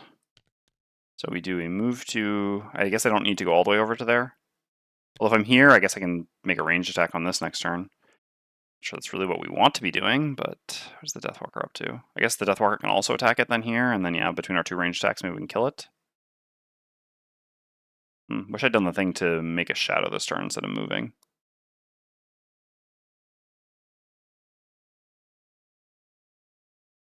Guess I run in there and I make a shadow. I can do something eventually with it. It's a little bit annoying here. Yeah, definitely wish I was making a shadow this turn, but I mean, I couldn't know that, yeah, this would come up here. Which also not move, etc.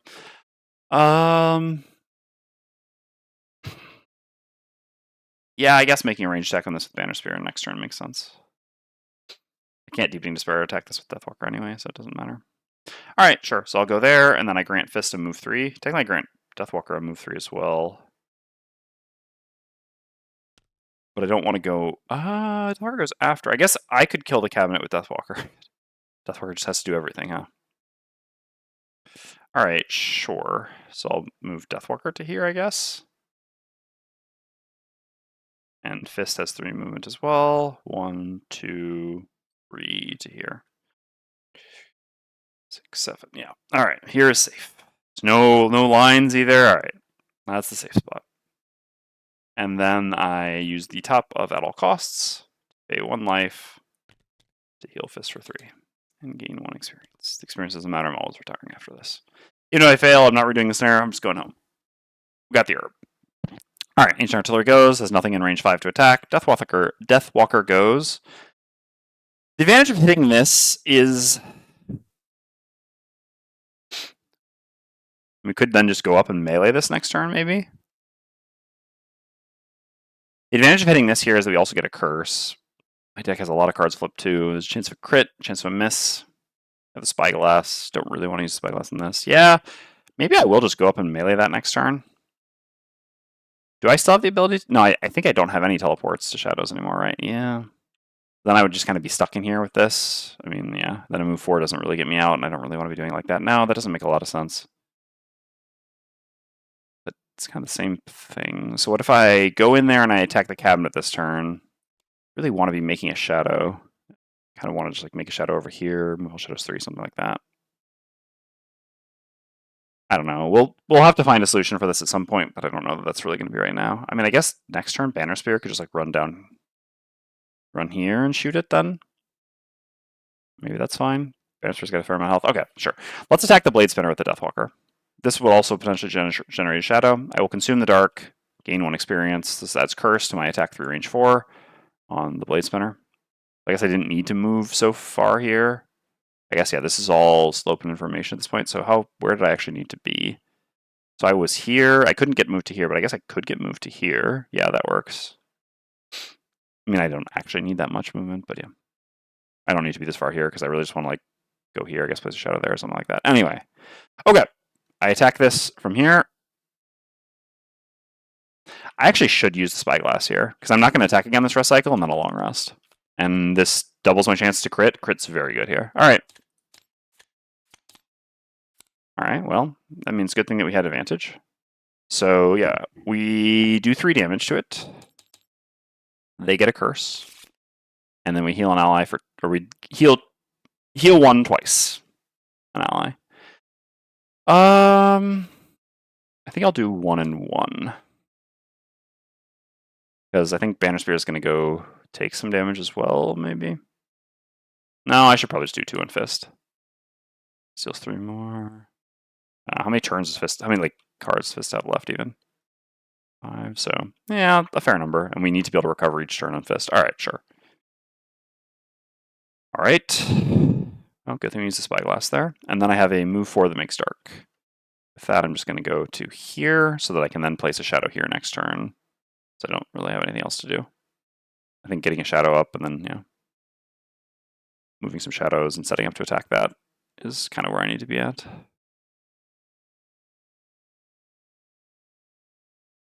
Can we really afford a turn where we don't attack anything? Yeah, there's just no way we're going to kill the thing at the end. Like, if the objective was literally to kill all 4 metal cabinets, I think we could beat this. The scenario goal was to just kill all 4 metal cabinets. I'm pretty sure we would beat the scenario. Given that there's never been a Steel Automaton, we can be 100% certain that the Steel Automaton... Alright, well, we'll see this room, but yeah. We can, at this point, I'm like 98% certain that it's a Steel Automaton we have to fight. If it's a normal Steel Automaton with no bonus health, maybe we can kill it. Is that going to be the case? Absolutely not. I don't know, maybe I'm wrong. I think we just, play for that, because that's our line at this point, right? Alright. End round. Yeah, I don't think there's something better I can do here with Deathwalker than this and this. I'm going to long rest on Fist. Alright, so what's my situation? Fresh deck, got a bunch of -1s out. I think we're going to save the bigger damage for something. Oh no, yeah, so we actually want to kill this turn, right? So then I guess we just move up a little bit and kill with this. I guess in that case I will use this here. Oh man, how'd this get messed up? Because I was checking something. So in that case I should actually use the bigger attack here, because a -1, the only difference between the 2 attacks is whether a -1 kills or not, and here a -1 will always kill on attack 3 because there's only 1 health, whereas here, yeah, this way the -1 also kills this. And then we can just, start regenning a little bit and go to here. Alright. Deathwalker's up first. No, it's, that one. Okay. Let me make a shadow here. And do nothing with our top action. Banner Spear goes, so we are going to use the top of air support, make air, attack the spinner. Shield, it's dead. Make a shadow, put it here. And then, this is range 5, so I move to here, heal myself for 1, and gain regen. No Blade Spinner. The boss is doing special 1, if I'm not mistaken. Yeah, so just doing damage around the things, that's fine. Each artillery attack at range 5, that does nothing. And Fist heals for 3. And there wasn't somewhere I could do end turn looting an adjacent loot. Was there? No. Okay.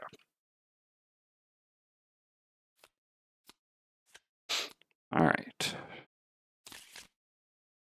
Choose a card to lose. Mm.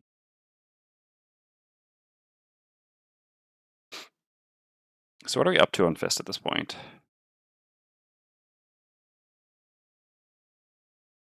I guess going down to this room. Should fix my positioning a little bit then. Again, nothing. Well, no, I flipped some cards now. Whatever. Also, we could circlet an element there if we wanted. So we could have an element here. Sure, I think I will actually circle it for ice to get a bit extra movement here. How does that work? So I don't really want to run up here. I kind of actually think we need to help Deathwalker with that one.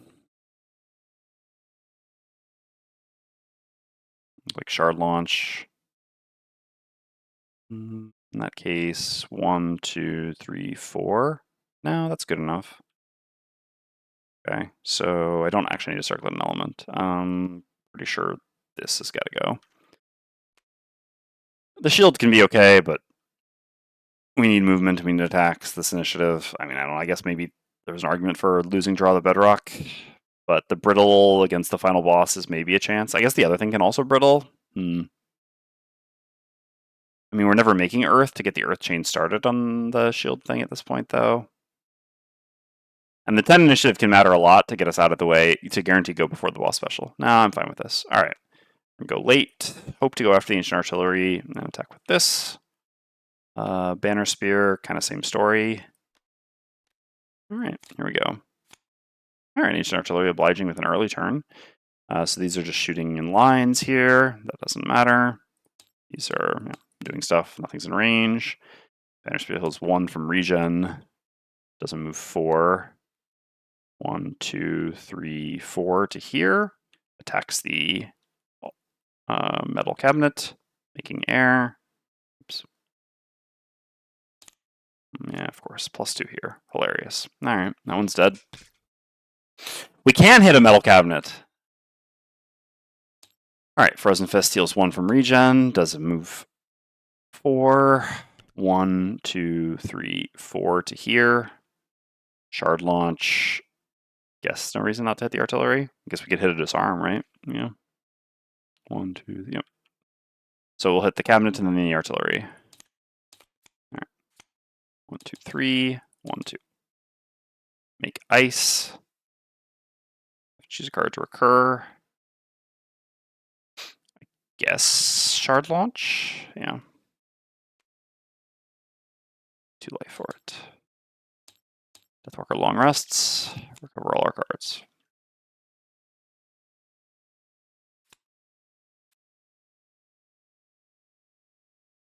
It took multiple characters and 3 range attacks, but the cabinet finally has some damage. Yep. That is accurate. Alright. What really matters at this point is shadow movement and good attacks. How realistic is it even to hit something with Deepening Despair? I mean, maybe the automaton, but also, yeah.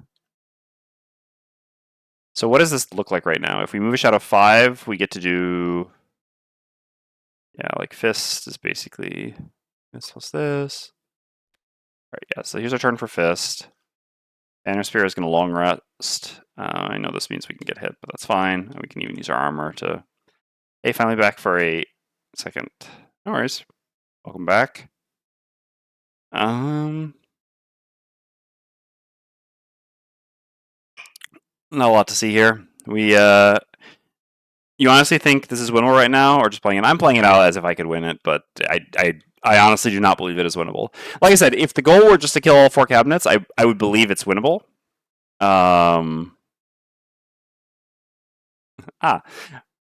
But if again, knowing, I mean, being pretty positive that we're going to be facing like an elite steel automaton, maybe with bonus health, there's just no way. Like our party is going to be able to do like 2 damage to it or something like that. So yeah, just no shot.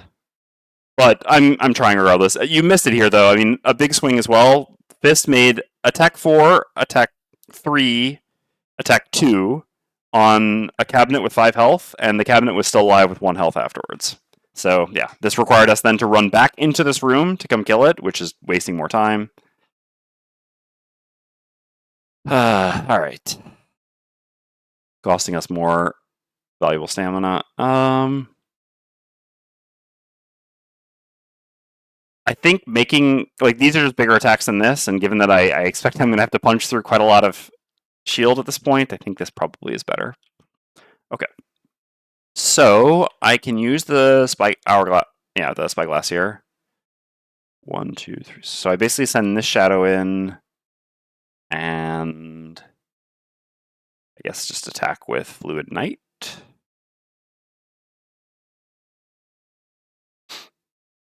Yeah.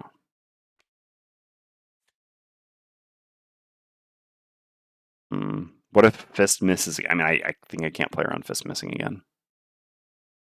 That being said, I guess this will be the only attack we make this rest cycle on Deathwalker. Like, yeah, we're just not...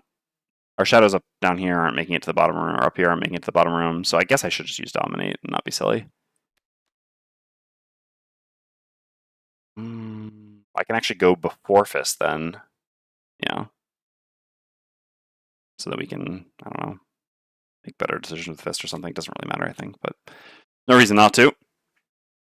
Okay, yeah, I'll use my Boots of Speed on Deathwalker, oops, to go at 19 initiative. This is 1946 rather than 1952, so we actually go before Fist. So I'm going to move a shadow up to 5 hexes, just move this one over here, and then I eat it for Dominate. Gain 1 experience. I will go ahead and use the Spyglass here. So this is an attack 6 with advantage on the cabinet. Okay, well, we'll take the slightly better one. We will heal Fist for 1. Yep. Huh? Good luck cooking. Hope you enjoy. So we put this to 1. All right, Fist. You just have to get a -1 or better. Easy enough, right? All right. Then the Fist goes. We remake ice. We attack this first. We're attacking both these with Shard Launch again. I mean, I don't know. Sure. This first. Okay. I would like to disarm the other. It doesn't really matter. Not going to hit here. Okay, so 1, 2, 3. Finally killed this cabinet. All right. And then we have the bottom of Encased Punch. 1, 2, 3, 4 to here. Now we also healed 1 from our region. Okay, the boss is rotating all of the things. Yeah, it's always clockwise then counterclockwise, right? Yeah, 36, 52. Okay. Clockwise. Do I really have to bother with all this? Why not?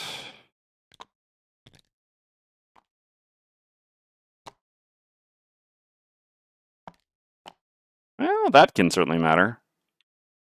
Hilarious, as if this hasn't been enough. And this can also definitely matter. All right. Then this Ancient Artillery attacks for 2 on Banner Spear. I didn't really need the null there. I had armor for days that I could use, but whatever.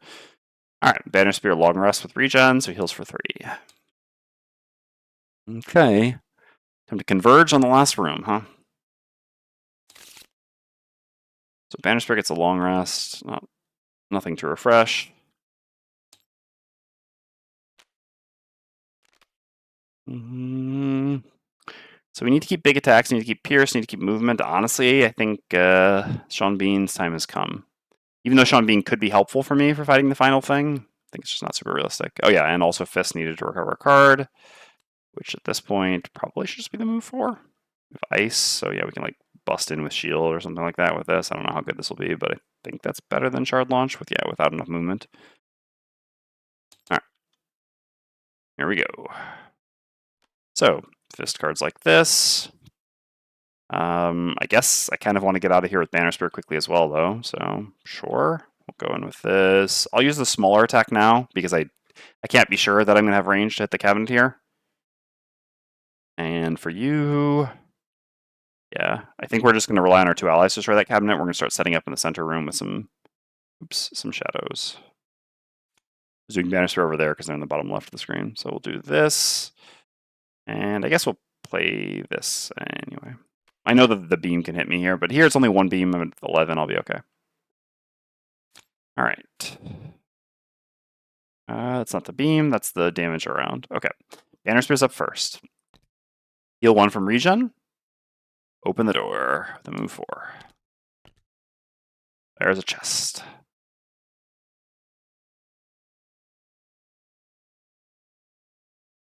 If I go for the chest, I never beat the scenario. Can I ever beat the scenario? I wish I knew what the thing would be at the end. It's so frustrating, you know? Like, this is certainly the downside of, like, the Frosthaven setup for things is, yeah, situations a bit like this. So yeah, basically, we're seeing now for sure the sort of split up of this scenario, which is definitely that the bottom was supposed to be one-person rooms and the top was supposed to be two-person rooms, and that is not the way we approached it, and that definitely made things a lot harder for us. Like, this room had twice as much stuff as this room had twice as much stuff as this room, so yeah, if we'd split, like, here and here, here and here, but again, this is what I don't like about three-player scenarios, these split up, or three-player versions of these split-up scenarios.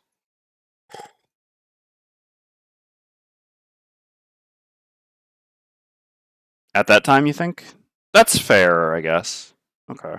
Well, let's see what the monsters are doing first. So, ancient artillery we already know. Those are just doing weak AoE attacks. Please don't self-destruct. Rune machines. Okay, that's fine. Alright, so 1, 2, 3, 4. I guess if I stop here, then...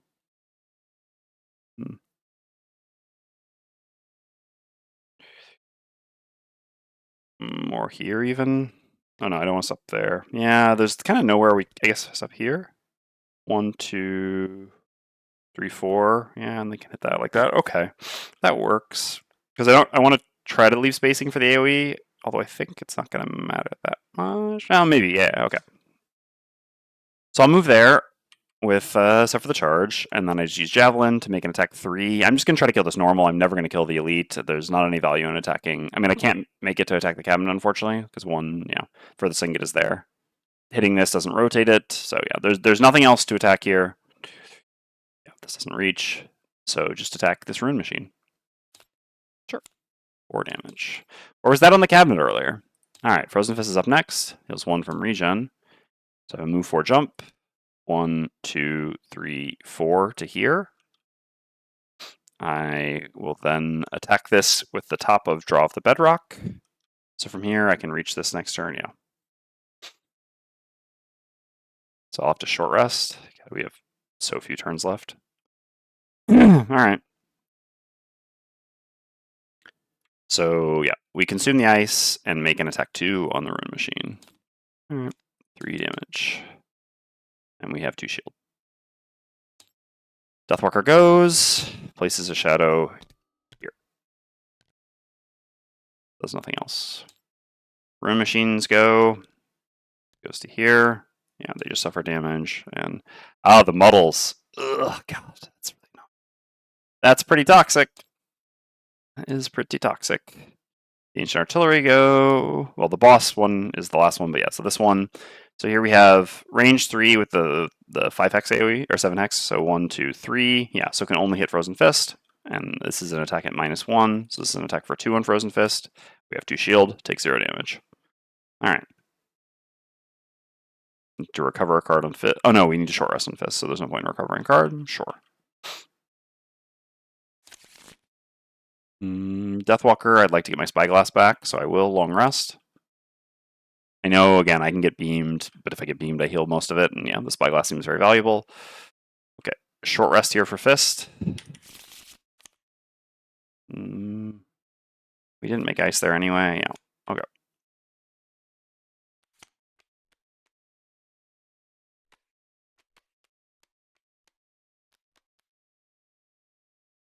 I'm not sure. I know, the problem is, I could re-roll that. If I re-roll that, the only bad thing really is if I hit... So I'd really like to be able to go make a melee attack to deal more damage here. I know that I'm muddled, but I, just kind of got all in on it. But I guess if I do go make a melee attack, then it also takes more movement to get back up to there, so that's the advantage of making ranged attacks, I suppose. Sure. Alright, so this is fine. Alright, so you do this and this, yeah. This is necessary. This and this. We got these cards afterwards. I know we're probably going to get beat up afterwards, but so be it. That's fine. We've got plenty of health at this point. Health is not really our concern anymore. Yeah, we'll play these 2 cards, make a ranged attack. I kind of want to recover both of these cards, though, so maybe I should just do... Yeah, because I only need to go to here. Sure. So I should actually use this. That way I can recover like either of these cards. Yeah, I mean, it just gives me more flexibility for recovery. Okay, here goes. So what is the boss doing? This is the... Yeah, it's showing the wrong thing, but yeah, that's going to be rotating counterclockwise, if possible. So it won't actually be possible. Okay, that doesn't matter then. So Fist is up first. So on Fist, I'm going to use the bottom of Draw the Bedrock for a move 2 to here. Then I'm going to use Shard Launch, making ice, attack here, and then attack here, both disadvantaged. All right. Wrong target, huh? Yep, wrong ordering as usual. God, a crit there would have made such a big difference. Okay. This is real ancient artillery. This is range 5, so this is just going to attack Fist for 1. Yeah. For 2, just use my armor. Banner Spear's up, heals 1 from regen. As much as I would love this, I need to go 1 further. Why does this have range 4? I think it's a little bit weak. It should probably be buffed. 1, 2, 3, 4 to here. Attack this with disadvantage. Alright, 4 damage.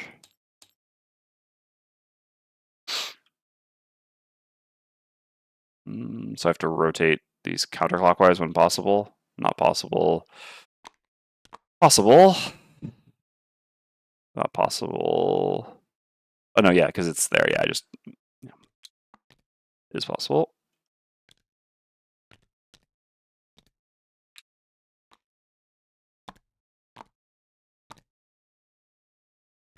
Alright.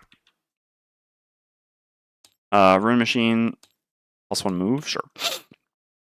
1, 2, 3 to here. Attacks Fist. -1, -1. What's this? Gotta blow my nose. Give me a sec.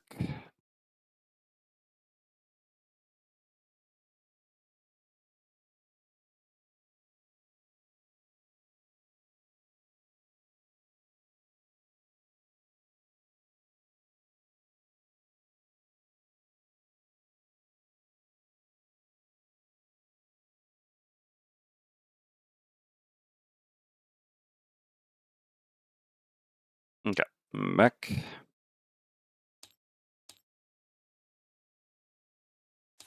Walker long rests, refresh these items, choose a card to lose.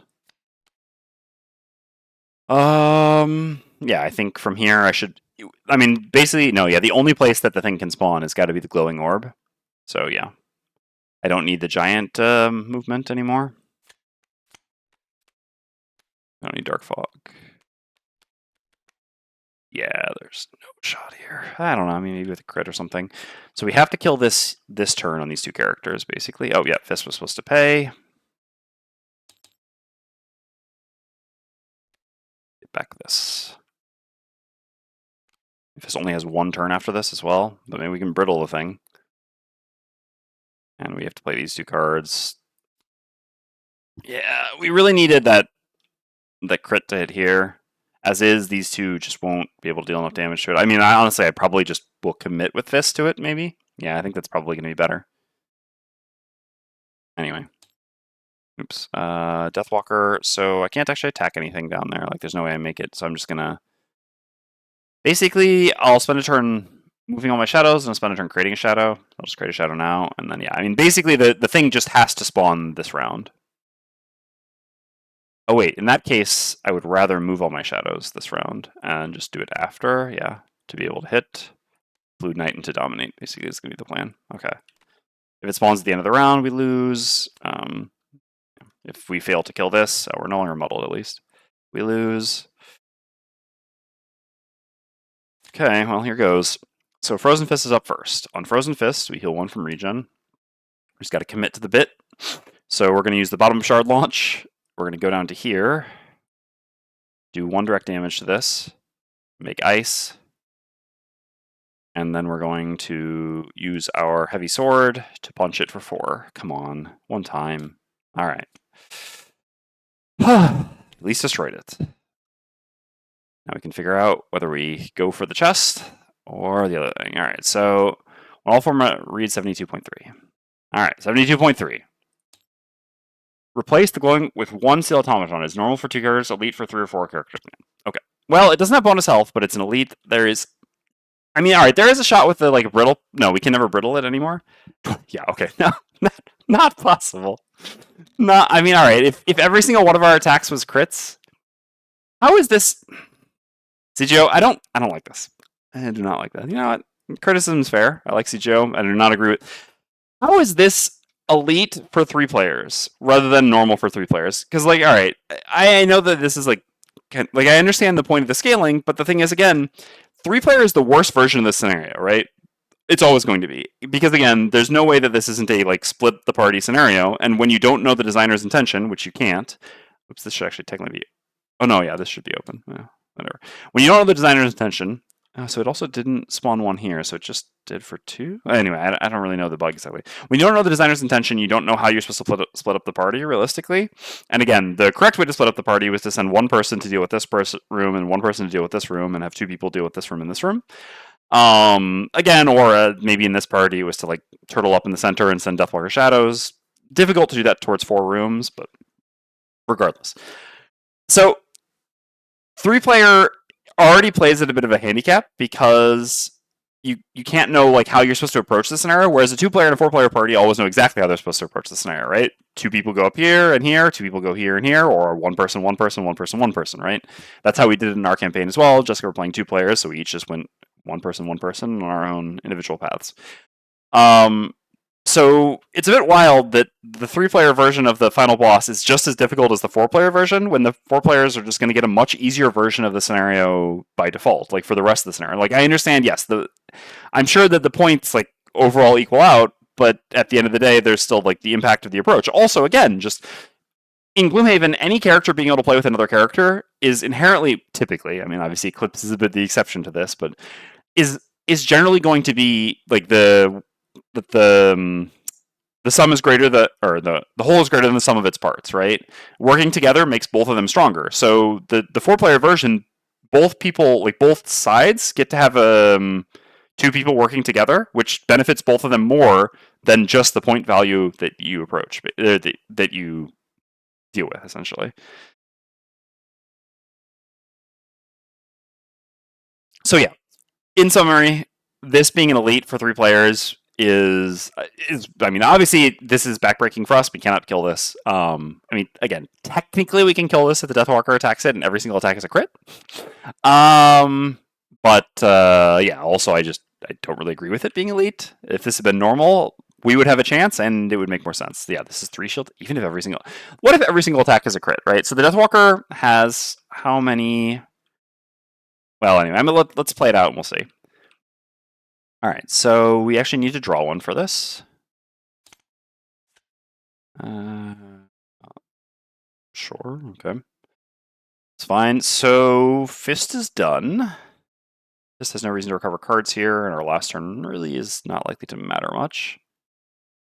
Okay, Real Ancient Artillery go. Target furthest away, huh?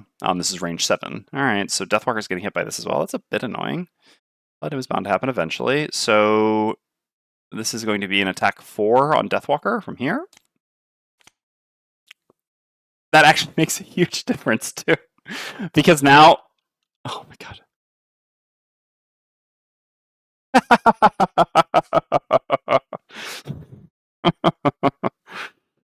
Oh my god. Alright, well, whatever, we're going to get the chest. I still kind of believe, right? I still kind of believe. That's so wild. That is so wild. Deathwalker has been hit 3 times by Ancient Artillery in this scenario, and 2 of them have been crits. Alright. Yeah, so this actually matters an enormous amount too, because it actually ends the Deathwalker, is basically the best way to put this. Now this Steel Automaton is going to move next to the Deathwalker and cause the Deathwalker to suffer hazardous terrain damage, which is 3. The Deathwalker takes 8 from this attack, so it goes to 3, and then this is going to go there, because yeah, it's 1, 2, 3 to there, as opposed to the Banner Sphere, it's 1, 2, 3, 4, 5. Couldn't have drawn it up any better. All right. We're going to go grab the chest and end the scenario. But again, all right, so like let's actually, so at this point we can take a look at the math, right? Well, I guess we could see what the attack is first from the Deathwalker here. So I guess technically we should pitch a card to the 8 damage rather than the 3 damage. 3 damage is guaranteed, so there's nothing we could do about that. I don't have any items that I could use to somehow change that now. So we will pitch Bleeding Dusk. We're also going to be able to wound it with Banner Spear, which would help a little bit. Unfortunately, we can't poison it. All right. So, oh, sorry. Then this artillery is going to attack the Banner Spear. This is an attack for 2. -1, 1. I'll just go ahead and use my Eater Shield. My regen. All right. So, yes, the Steel Automaton moves 3 to here and puts itself on a shadow. How convenient. I guess here. No, it's the same. All right. And then does 3 direct damage to the Deathwalker. So then the Rune Machine goes, muddles the Banner Spear, and suffers 1 damage. Okay, sure.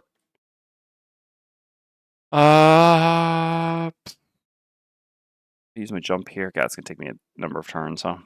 All right. All right. Then the Banner Spear goes. So the Banner Spear is going to...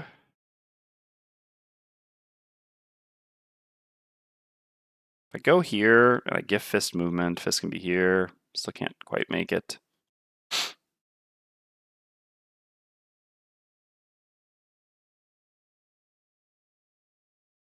Banner Spear could then like give Fist movement again. All right, hold on, I gotta blow my nose again.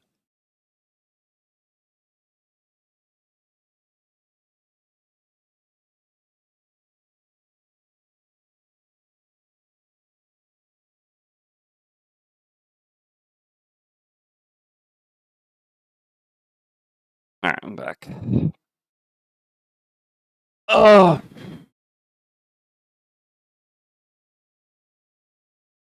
We have an ability to brittle it. Do an attack. I mean, all right, you know what? I guess there's technically a line here, and I think it costs us very little. I have a potential solution. Go for the chest. I mean, I'm going to go for the chest, but there's a way to win. Yeah, there is actually a way to win, which is to brittle this and then crit. I mean, crit on Dominate is a 12. Brittled would be -3, so 9, 18. Even then, it actually, I think we still don't kill it, right? But yeah, so we would have to do that and then crit it again, and then we could kill it. What is the way to win? Otherwise, dwarf. All right, so that's gonna change. Yeah, no kidding. 1, 2.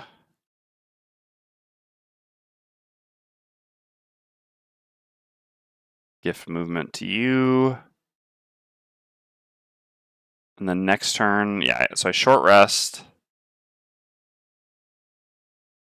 Go here. So we're both going to take damage from this. That doesn't really matter. Go here, gift movement to you, and then you... Yeah, okay. Yeah, I'm curious how close we'll get. It would probably make more sense just like go for more loot or something, but I'm definitely going to go.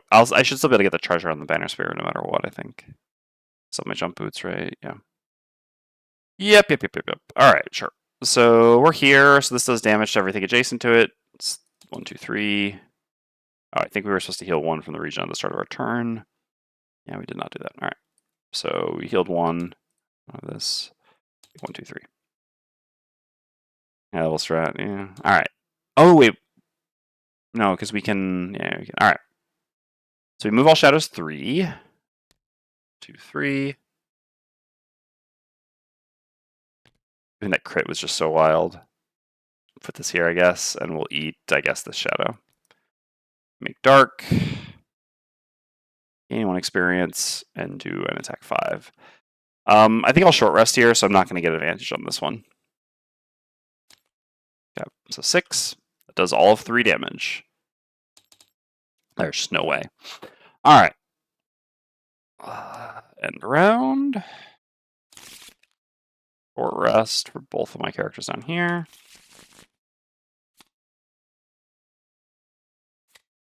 Oh, sorry, I meant to...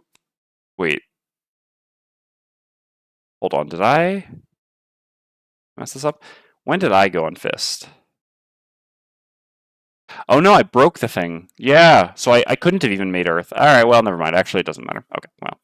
In that case, you know what, I'm just going to change some things here. On Banner Spear, I was here. I guess I could do move 3 otherwise. I still don't make it next turn. Whatever, I guess I could just have done that anyway. I guess Fist is a long rest then? Is the way? Sure. Yeah. To be able to use this during long rest and just like survive down here during all that, which I guess we'll see. I think I didn't forget that attack. Anyway, alright, so I have to long rest. You will short rest.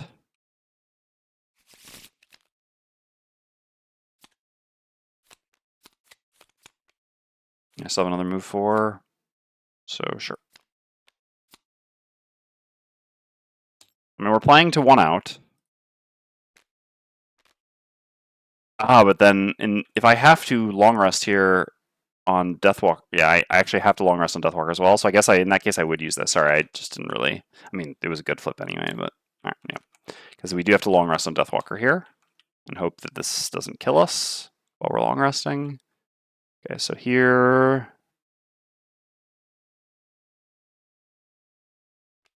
Play this and this.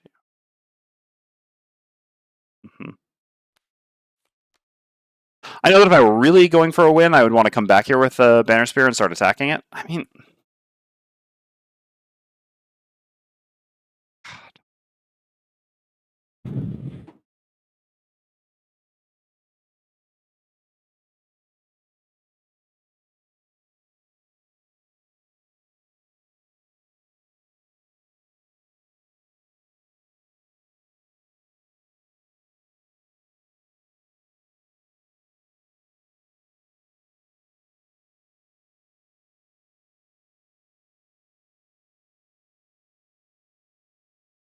It's insane.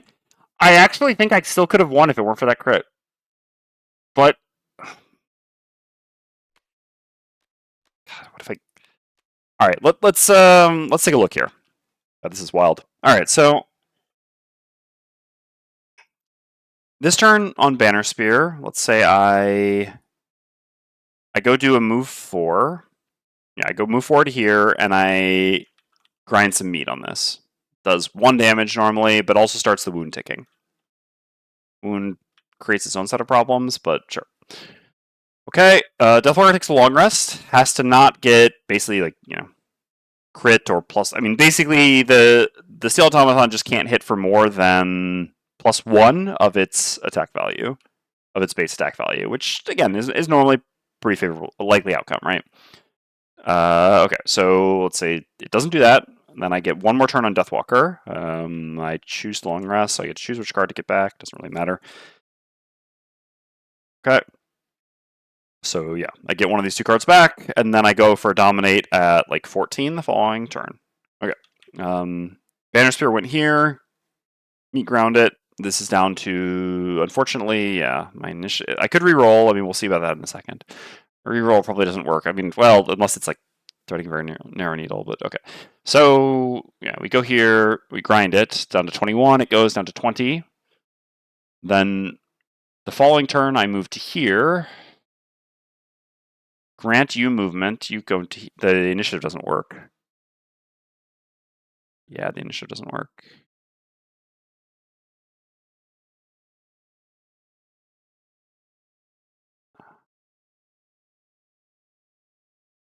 So I have to re-roll here to be able to do that. Or I have to grant the movement this turn and wait 1 turn to start the wound ticking. I guess that makes more sense, actually. Which is a bit annoying, but is what it is, I guess. Sure. All right, so this turn I go to here. I grant you movement, I guess, to here or something to get you away from this. This, I do like 3 damage to it. So no wound tickings, down to 19. Yeah, so we're basically counting on a crit. I think on a crit we still have a path to victory. All right. Well, we're counting on a crit, and on this not. Yeah, all right. So I don't reroll here. We do the double long rest. And I think That's it. Right? Yeah. All right. How are they going to ruin here? Steel Automaton's going to be doing a bonus attack. Okay. Okay. All right. All right. Sure. Sure. Yeah, that's reasonable. I mean, this done, whatever. As long as it only flips a +0, we're fine. I swear, the Deathwalker, like, whatever. I deserve this to be a +0 or lower. Okay. This is boss. Yeah, special 2 that does laser beam lines. Yeah, I mean that's going to cause Banner Spear some damage. All right, is what it is. Sure. Laser beam lines are activated. There's a wall here, so it doesn't actually hit this. Would have been neat if it did. Banner Spear's up. So Banner Spear moves to here. Takes 3 damage from the laser beam line. Moves Fist to here. No reason to put him in the beam. Machine, yeah, sure. Artillery, 1, 2, 3. Yeah, will splash damage a bit there. Fist has still defensive items, right? Actually, we spent them all, huh? Guess we only need to be here then? 1, 2, 3, 4. Yeah, only need to be there. Okay, sure. That way we don't get splash damage from this. Sure. Okay, sure. So move you there. Make wind attack using air support on the automaton. So we need to start flipping really well, really quickly here. That doesn't really matter. All right, it's a good start. Heal for 1, and our attack is for 5, so 4 damage. Okay. Rune Machine goes, attacks Fist, it's attack -1, sure. This one, take 1, sure. Okay. Ancient Artillery goes, attacks Banner Spear, it's a +1, go ahead and use some armor. So we take 2. Steel Automaton attacks here. I mean, obviously it all comes down to this. This cannot flip a +1 or higher. Okay, we still have a shot. Go down to 1, and we're stunned. Doesn't matter much. This takes a long rest, heals for 3, uses the circlet to convert. Yes, technically I can convert 2 elements here, because why not? So I'll convert one of these elements into earth, and one of these elements into ice. Just for the fun of it, because we've got 2 instances of this regardless. Okay. And we lose.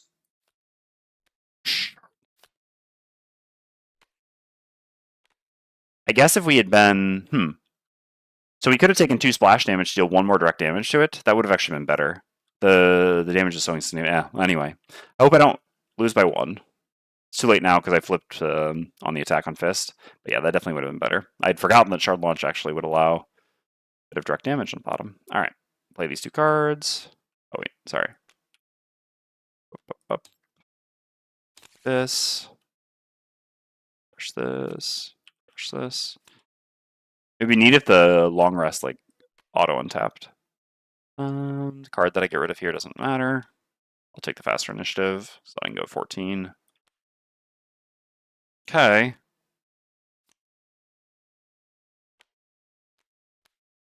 And then for us, we're gonna grind some meat, right? Yeah. Grind some meat. All right. Come on. One time, 1 crit.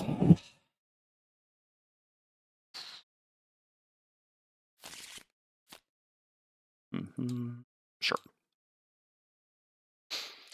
All right, so Deathwalker has got to beat the Banner Spear here. So we're gonna use our Boots of Speed to go at 14. So it's gonna be Frozen Fist, Deathwalker, Banner Spear. So Frozen Fist is up first. We heal for 1. We're going to do a move 4 jump with Encased Punch. 1, 2, 3, 4 to here. We're going to consume the earth and the ice, gain 1 experience. We're going to perform an attack 2 brittle. Might as well use my sword for this in case I flip a positive modifier. No reason not to. Attack 2 brittle. And I know, oh yeah, you're not. And I know we have dominate, but we can't actually disarm this anyway because it's immune to disarm. So it's not like I could have converted an element for that. We actually shouldn't have the circlet anymore anyway because we used it twice. This really matters. All right, so attack 3 brittle, and then I gain 2 shield. Here we go. Okay. Does 2 damage. Yeah. So much riding on one attack modifier flip here. All right. So Frozen Fist is done. Deathwalker's up at 14. Deathwalker bottom action does not matter. Dominate top. Consume this shadow. Oh, sorry, and this is brittled. Consume this shadow. Use the spyglass. Part of the cards. Come on. 18 cards left in the deck, but some of those are rolling, although those can still negatively impact a little bit. Yeah, I've drawn one of the rollings, so we have 3 rollings left. It means we have 15 terminals there. Although again, rollings become terminal half the time. God, it would be so nice to eke out a win here. Still don't believe this should be elite. Although I guess, I don't know. In the end, I suppose if we hadn't... Yeah, I don't know. I mean, in truth, for all my complaining about the difficulty of this monster, I mean, admittedly, you know, brittle plus Deathwalker, etc., etc. If we hadn't had to pitch 2 cards to Ancient Artillery crits on Deathwalker, I think we might still have been able to win, despite everything. Anyway, all right. So this crit is justice. This is what we deserve after being crit all those times on Deathwalker, who's just here to help. 2 flips. I'm going to see if the rolling ruined it now. Okay. +1. I mean, it's maybe still enough, because we can, like, wait till it dies with wound. What was the boss flip for the round? Boss flip for the round is damage around the things. The same thing that it's been almost the entire scenario, CGO. Except when it occasionally mattered. There's the villain. Yeah, CGO, I have some comments. Basically, I guess if you weren't here for this, and I don't know, you may watch the VOD, may not, but why is it elite in 3 players when 3-player has the hardest version of the scenario because you don't know how you're supposed to split up? We ended up splitting up very incorrectly, by the way, although I talked about this before I even opened the rooms incorrectly. You know, because essentially, like, this is like a, 5-room scenario, but divergent from the center, so naturally it's supposed to be like 1 person, 2 people. And the rooms are not all created equal, understandably, but there's no indication for which person's supposed to go to. So, like, 3-player kind of gets the hardest version of this, and then also still has the same difficulty of the boss as a 4-player. Anyway, what was the boss flip for the round? Yeah, is... let's go back to the thing. No, it's this one, right? Yeah, special 1. So just the adjacent things suffer damage. Basically what it's been the entire time. We've almost not interacted with the mechanic at all because it's just repeatedly done special 1, special 1, special 1, special 1. There was like once that the mechanic mattered, and yeah, rotating them to try to beam the monsters pretty much never would have mattered. There was like one time that if I had hit this, it would have rotated here. I could have rotated it here and then skewered 3, but having done that with the number of special 1s that have been flipped, wouldn't really have been worth it. Okay, anyway, so this is an attack for 7. It's 3 shields, does 8 damage. I think there might still be a chance. Because of wound and air support. And we're definitely never getting a chest, but that is what it is. All right, Banner Spear's up next, so we're just going to use the bottom of Javelin as a... I guess I could pull him down, but there's really no reason to want to do that. Yeah, I mean, I guess it makes me closer to the chest, in case. Sure, I guess that's fine. Although, here, there's like 2 things for it to hit when it long rests while I run away. How much movement is it? Let's see the difference here. Also, is this gonna block me a bit? No, otherwise this also blocks the door. I guess I still have my jump boots though, right? Although I want to use those later.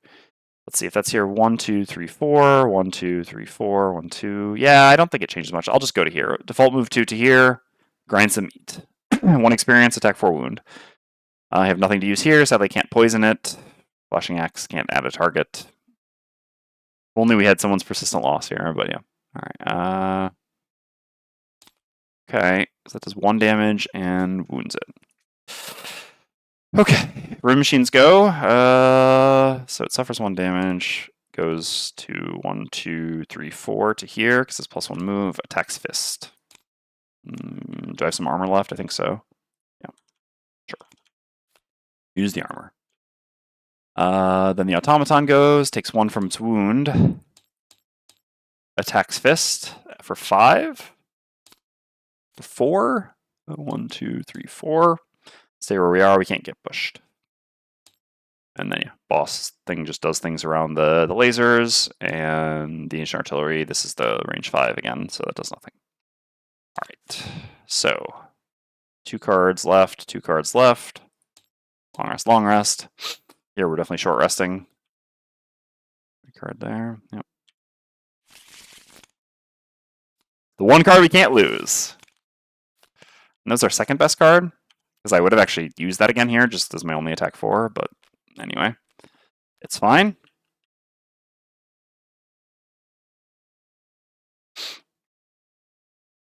So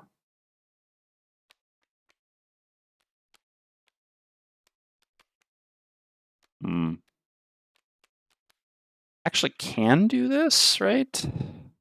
Move someone behind me and skewer it. Can I ever make it to the chest otherwise? 1, 2, 3, 4. Well, I guess I have to just go to here because I don't want to have disadvantage. So I go here and then I go 1, 2, 3, 4 and then jump. Yeah. So we just do this turn then? All right. Don't think they can heal.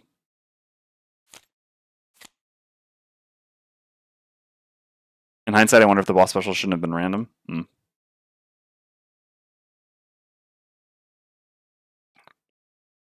How do you mean? But yeah, I don't know. I certainly, like, basically, yeah. So it's a bit interesting. I played this scenario, like I said in my campaign, or I mentioned this earlier with Jessica, and I found it a bit more interesting. The laser beams mattered a lot more there. And here, mostly, like, again, there was a small amount of interaction with the mechanic, but very little. Like, I've basically just had to check a thing a lot, and then also rotate these a fair number of times for it to essentially do nothing, or almost nothing. I mean, hinder me very slightly in one instance, basically. Because it's just, yeah, I mean, oh no, yeah, this is just another rotation. Yeah, it just keeps basically, they just keep rotating and doing special 1, special 1, special 1. I mean, I think our breakdown, I mean, obviously I know this is just randomness, but it's been like 80-20, special 1, special 2. So yeah, basically they just keep doing damage around them, and that really has not mattered.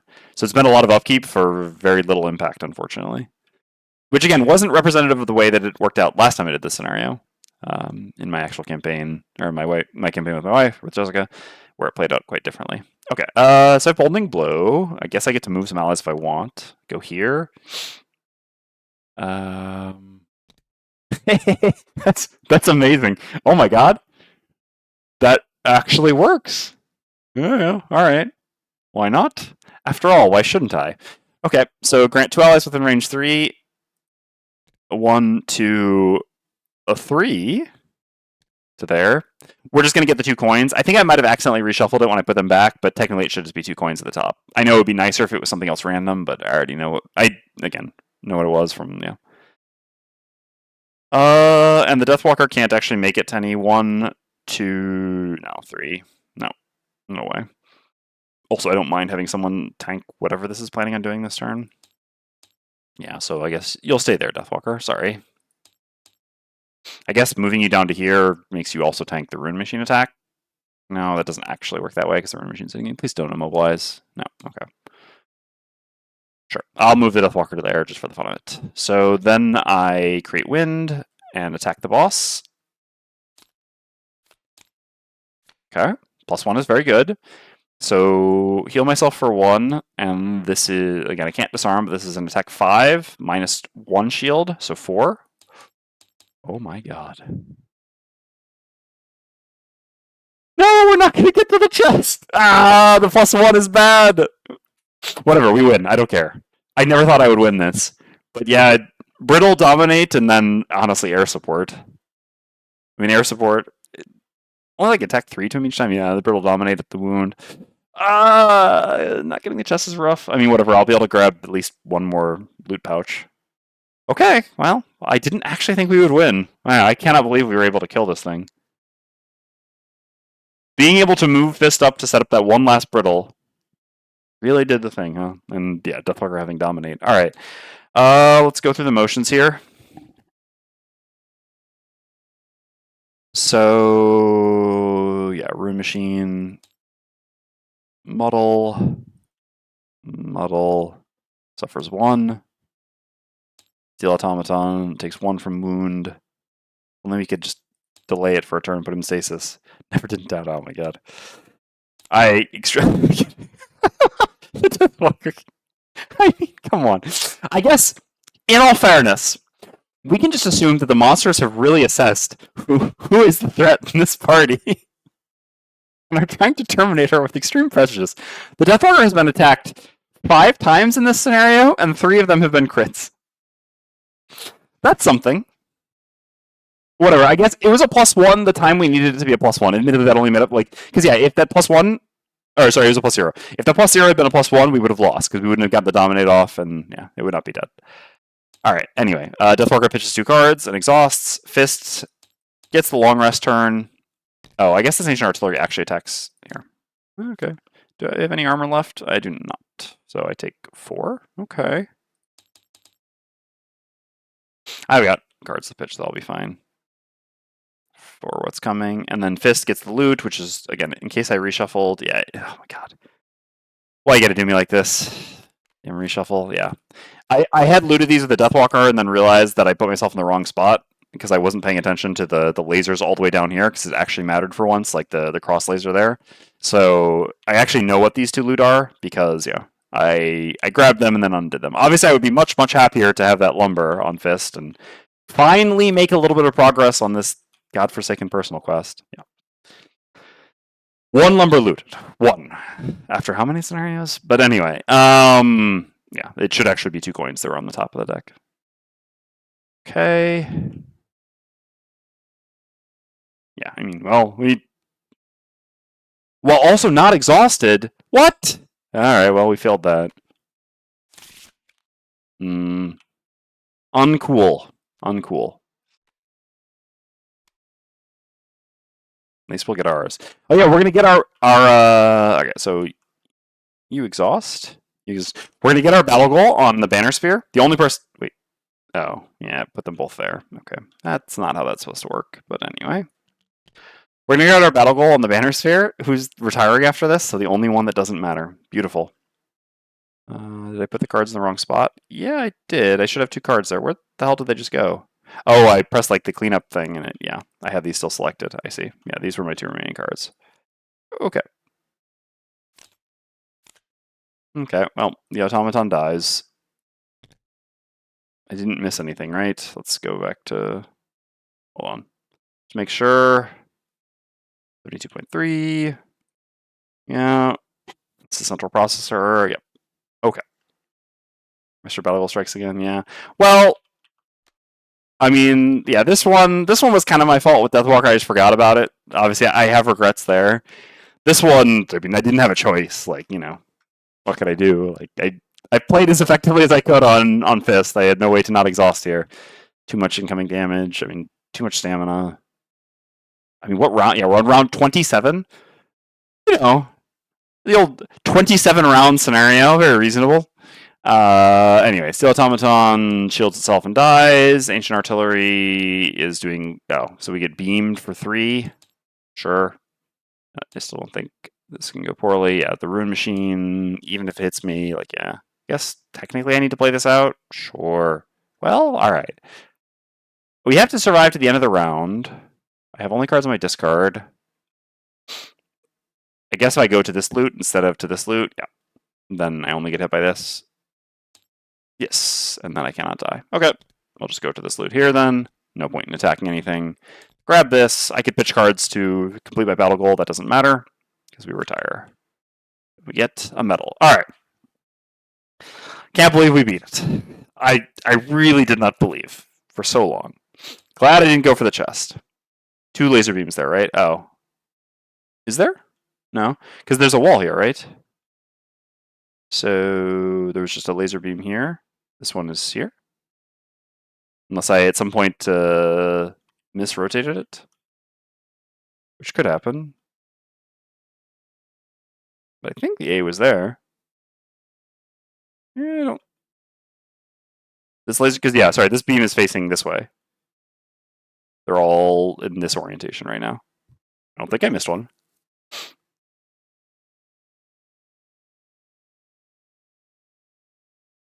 No worries. Okay. Thank God. Still have one hex from moving past the ruin machine? What do you mean?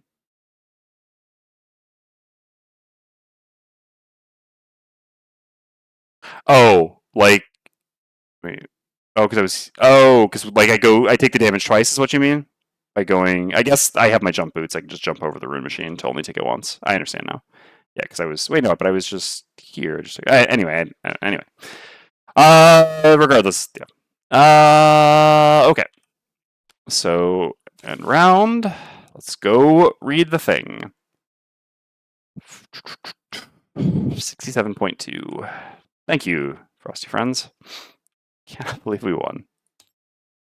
Gain 5 collective metal. That's it.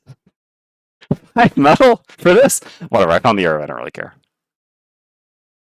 Well, you know, metal was actually the one we needed the most. I should have right-clicked. I forget that's there now. Feels so much nicer to single click. All right. Satisfaction. Game setup. Yeah, no, I know.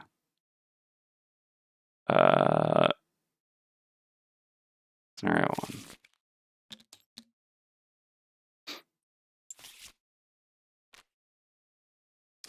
I love that the TTS mod just trolls me with check your battle goals every time at the end of a scenario. Like, let's be real.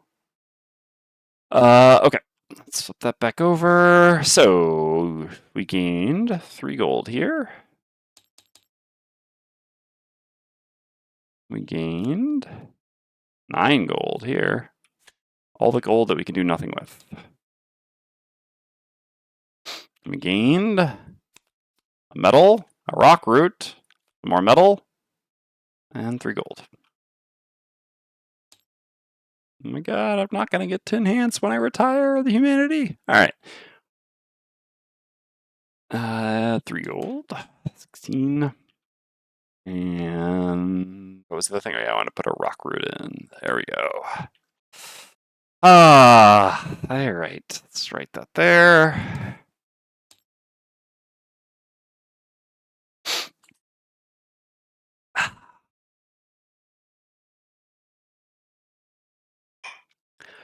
All right. Return to Frosthaven. So now we can delete map. I think it deleted my battle goals previously, but that's fine. I need to create the new deck anyway because I'm missing like 5 at this point. I don't know exactly what happened, but yeah, we'll click the delete button here and see how it goes. Put that there. Everything else is fine, I think. Yes.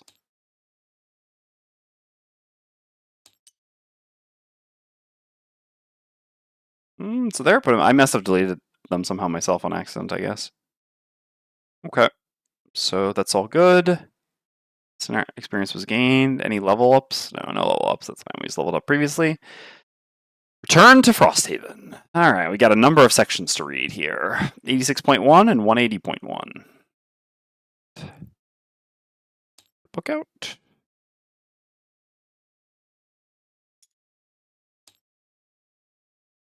rid of all this.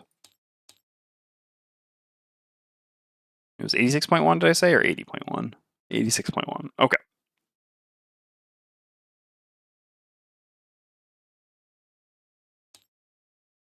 New scenario, pylon problems 115. I'm pretty sure this auto checked that off. Yes, it did. So we can now do the second in this chain, which is what we'll be looking to do next. Hopefully that one gives some wood. Yep. That's all for that.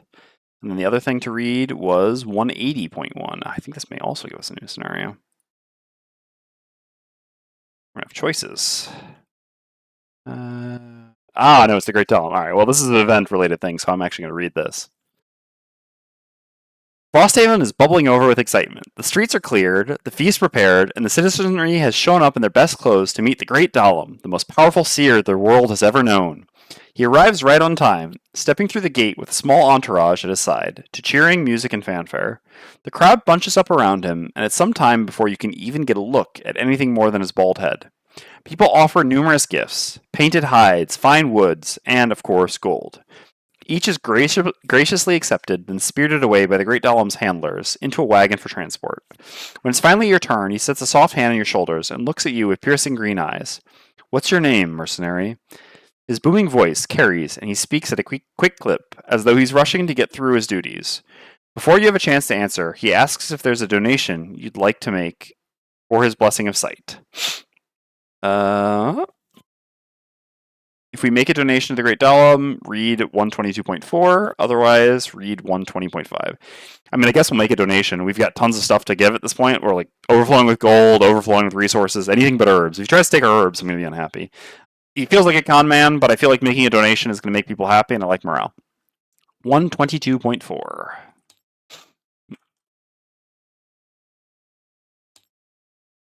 Okay. Educated. Read 120.5. Is anyone educated? I feel like Deathwalker should be educated. Nope. This, yeah. Banner Spear? No one's educated? Okay. Oh yeah, we need to gain... I think inspiration is auto now. God damn it, I needed to check that. I feel like it should be... Yeah, we're gonna have to check now.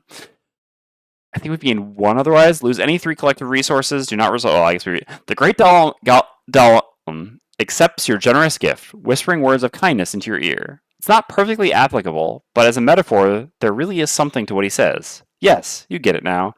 This has some very practical applications, really. This changes everything.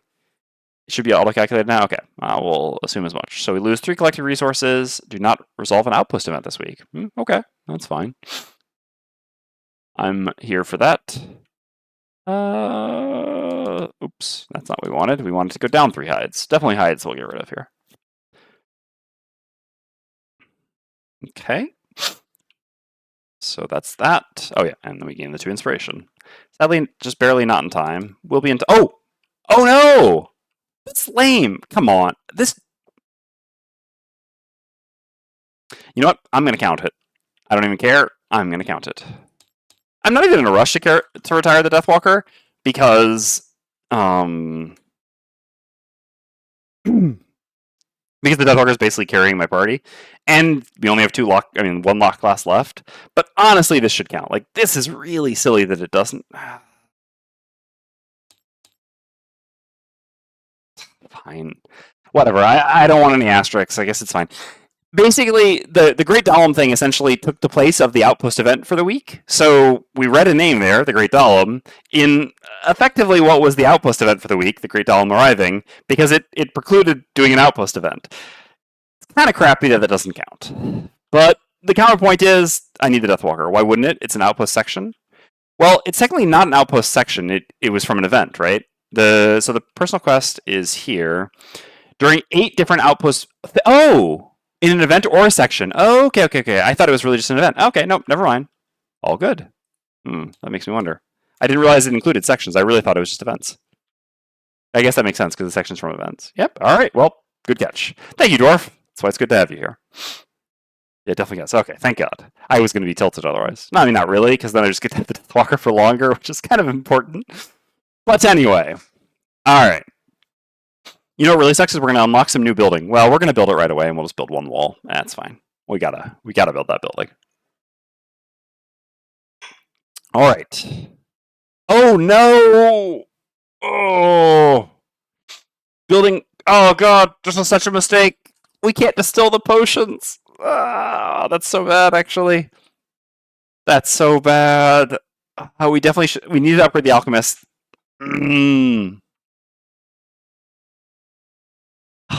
No, that was so bad, actually. I mean, we didn't get to upgrade the alchemist because we built the sled instead, because I'd already committed to CGO to doing the scenario when I realized that I needed the sled, at the herb. Oh God, this works out so badly, though. Because now I have 2 potions that aren't getting distilled. I'm short on resources. I mean, whatever. I'm about to get the garden, so it's okay. But, oh, that's really rough. I'm going to convert them into gold that does nothing. Also, just want to point this out. For anyone who's been keeping score at home, we unlocked this on essentially the first or second scenario, like one of our first couple, like 2 or 3 scenarios on Deathwalker, maybe 2, maybe even 1, I don't know, somewhere along there. We finally were able to buy this on the Banner Spear last outpost phase because we finally had the trading post. We got to take it for one scenario and didn't get to use it because, yeah, I mean that scenario wasn't really well set up for this sort of thing. Awesome. So I'm going to sell all these things to be able to do nothing. Yeah, I mean all this gold is going to disappear. We have nothing to buy. I guess technically I'll be the one to pay for the resource production here because why not? I'm rich. Okay, +1 of each. Okay.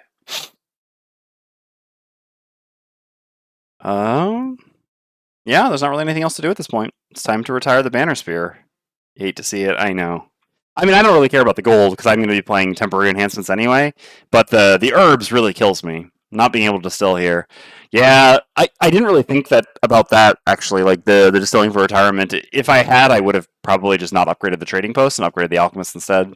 Distilling at retirement really is the one that kills me because we're so short on herbs too. Again, we're about to have the garden, so we're not going to be so short on herbs, but yeah, I mean, we have like empty potion slot currently. No, 2 empty potion slots, 1 empty potion slot, so we were definitely short on herbs and are going to remain. Okay, anyway, I'm not missing anything. So, yeah, let's just pack the Banner Spear up, right? We need to do the retirement thing. All right, well, let's do this one first.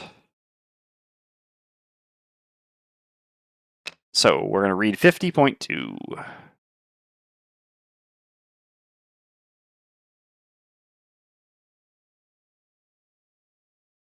I don't know. Wait a second, hold on. I'm curious about this now. Huh, so this would actually count. So this could trigger. Oh no, 8 different outpost phases. Okay, yeah, that's the thing. Okay, no, never mind. 50.2. All right.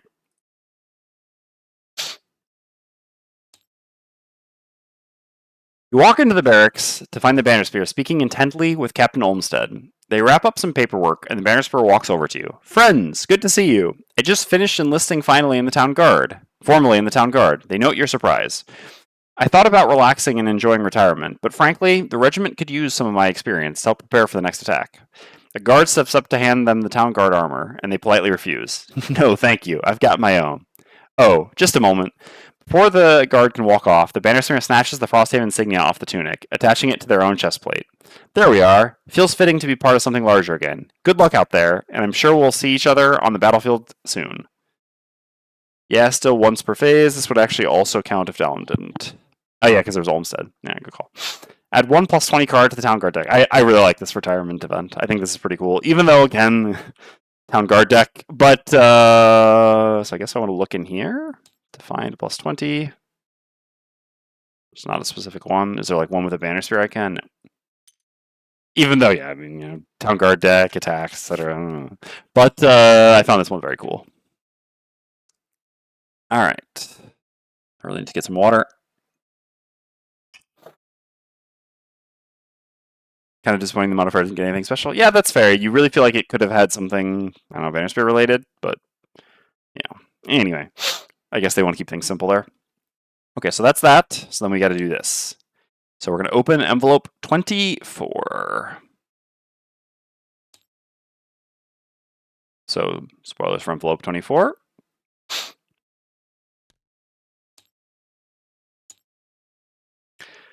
It's kind of annoying how that happens, right? Like that it doesn't show you anything, but you kind of just have to check the log down here. Anyway, I mean, I know. So we unlocked a new building, the garden, which is here. We can build for 3 wood and 10 gold. Shame we can't use the Bannister's gold on this. Would have been nice. We unlocked a new personal quest, and we have a new rule sticker, which doesn't really matter because we know how the garden works. All right, so the personal quest went in there. Check, check. All right, so this personal quest should be removed or completed. I guess the delete action probably does that. All right, we need to put all these items into the binder. Again, there's nothing we can do with any of these. I don't need to keep track of how much gold they're worth or anything like that. Deal them out. All right. Now we pack up the Banner Spear once and for all. I guess we need to note. So we were at level 5, and we had one. Technically, there you go. 1, 2, 3, 4, 5, 6, 7 perks. Is that right?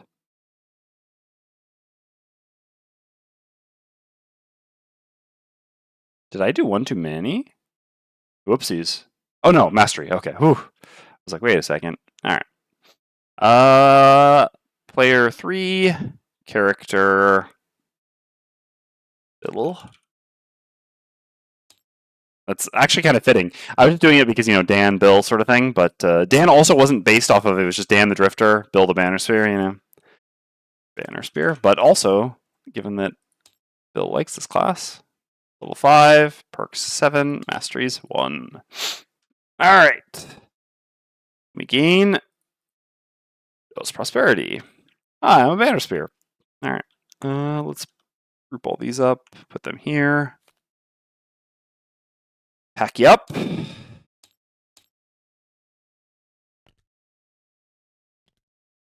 And tragically, delete you.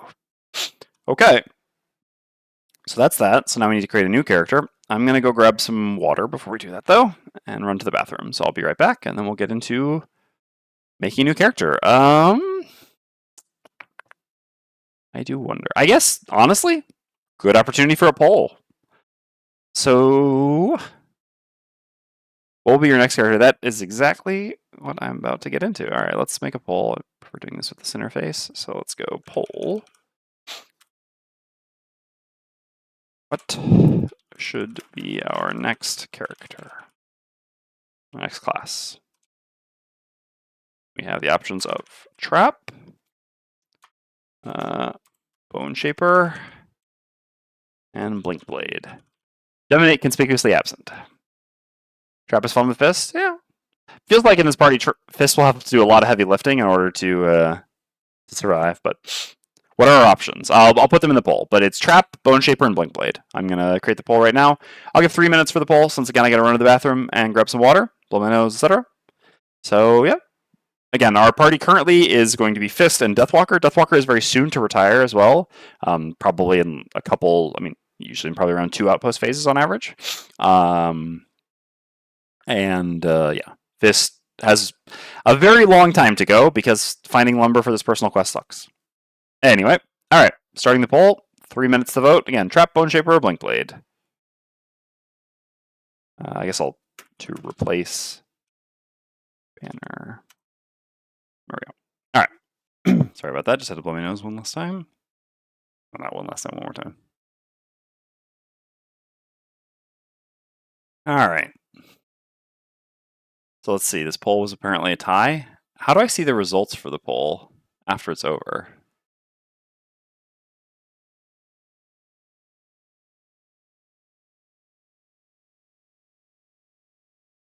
Where can I... Is there like a poll history?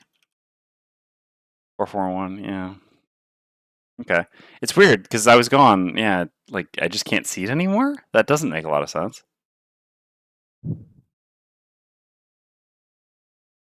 One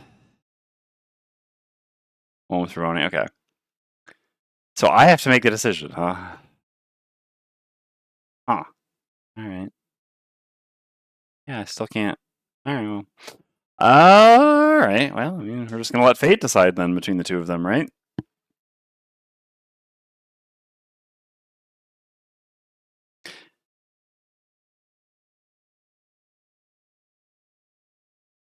So strategically, you can swap Fist for Bone Shaper later after swapping Deathwalker for Blink Blade.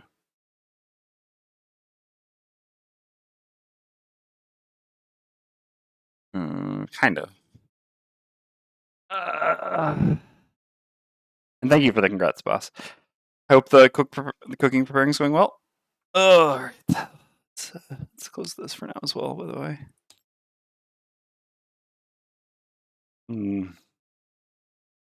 So, Trap versus Blink Blade. The worst part of all this is we're starting at level 1, which is, yeah, it's going to be a rough experience, right? We're going to be like scenario level 4 with a level 1 character. That's where going to be. I mean, we could technically even build the building first, but that'll still only give us 1 prosperity, so we won't quite be able to level up. I mean, we'll be able to level up to 2 after 1 scenario. We're really, like, whoever this new character is, they're going to have one hell of a hazing scenario. All right. I mean, maybe I should just let fate decide and flip a coin. Yeah, I don't really have strong feelings one way or another. I mean, there's arguments for both.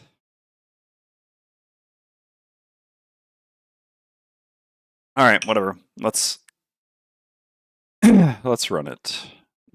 Let's just let fate decide. All right. Objects, components. We'll go dice. Plastic. El Clasico. All right. Here it is. Odds will go Blink Blade. Evens we go Trap. All right. Trap it is. All right. So spoilers for Trap now. I guess we should update. I guess I don't know.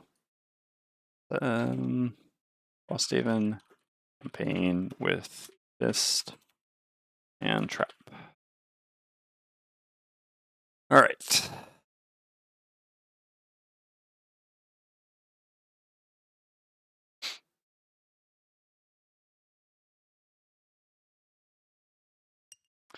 The Trapper.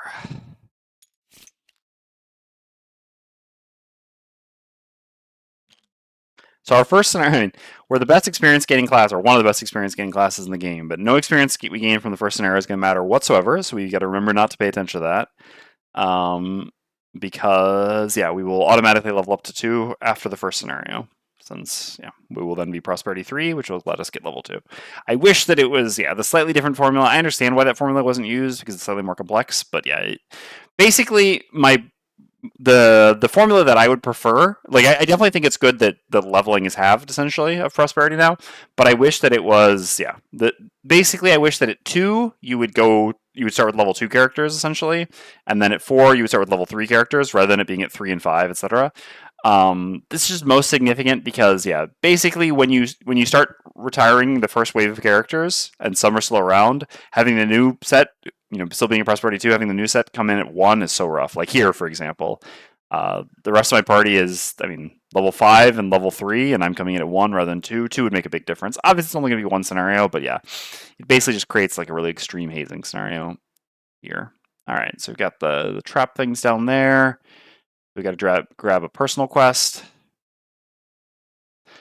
P plus 1 divided by 2 is an easy house rule. Yeah, again, I'm avoiding house rules, but I agree. I think that's a very reasonable house rule.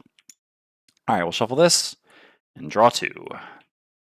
So what do we have? End of Trickery, kill 15 imps once again, or kill 2 Algox guards, 2 Lurker Claw Crushers, and 2 Robotic Bolt Shooters. Both of these do 44. We don't have 44 yet, do we? No, we don't. We've already done so many imps. Honestly, yeah, both of these kind of suck. I don't really love having either of these. I really don't. I agree with Sam in that I definitely prefer personal quests in Gloomhaven 2nd Edition to Frosthaven. Frosthaven just has some, like, still very high variance personal quests. This is a very interesting thing, kind of story time about Gloomhaven 2nd Edition development. So originally, before campaign testing, we kept a lot more of the personal quests that had been in Gloomhaven the first time, because, whatever. In general, the mandate was not to change things that we didn't need to change. But campaign testing certainly, impacted that. I mean, there was one group that did 23 scenarios without being able to retire one of their characters. Really led to a bad time. And overall, yeah, it's just there were some some personal quests that you get and randomly goes much longer, like the stupid lumber one that I have with this right now. And that's kind of how I feel about both of these. Obviously, we have some control over it because we can pick scenarios. But yeah, I really don't like either of these targets for personal quests because either it ends up being on average, it's either going to be significantly too fast or significantly too slow. It's rarely going to be like right in the middle. And I'm going to take Dangerous Game. Trap is certainly better at killing a few specific targets than a bunch of small enemies. Fist would already be almost retired, Anyway, all right. So End of Trickery goes back. And a Dangerous Game. I mean, Dangerous Game is also a pretty appropriate one for for Trapper. All right. So Trapper will start with 1 perk. Uh, uh, uh, uh, uh, um, you really can't win here. I think I'll take this one. I don't know. It's so hard.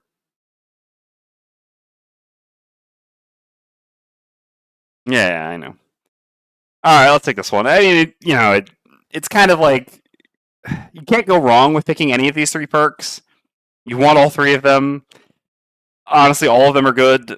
I don't feel like there's an obvious choice. Maybe CGO feels differently about which one of these would be more valuable. Certainly at level 1, the transforming a trap into the 5 damage wound trap is going to be reasonably relevant. So like the long rest trap is pretty nice. Definitely also want a long rest often on 9-card class. This just adds a lot of convenience, but it's also possible to play around, especially at level 1. I mean, I assume we have the big move jump already. I don't know. So, Dwarf, let me just make sure I understand this. If I'm in the hex of the trap, I am adjacent to that trap, or that trap is in an adjacent hex, basically? Is that true? Something you'd said about this. I value the trap move through a bit more. Okay, yeah, that's kind of where I went as well, but yeah. Adds a lot of nice convenience. Okay, so we've done that. So we have 40 starting gold. Are there gold-based items that Trap even wants? Oh, yeah. Oh, no! Oh, my God. Why couldn't we be Prosperity? Ah!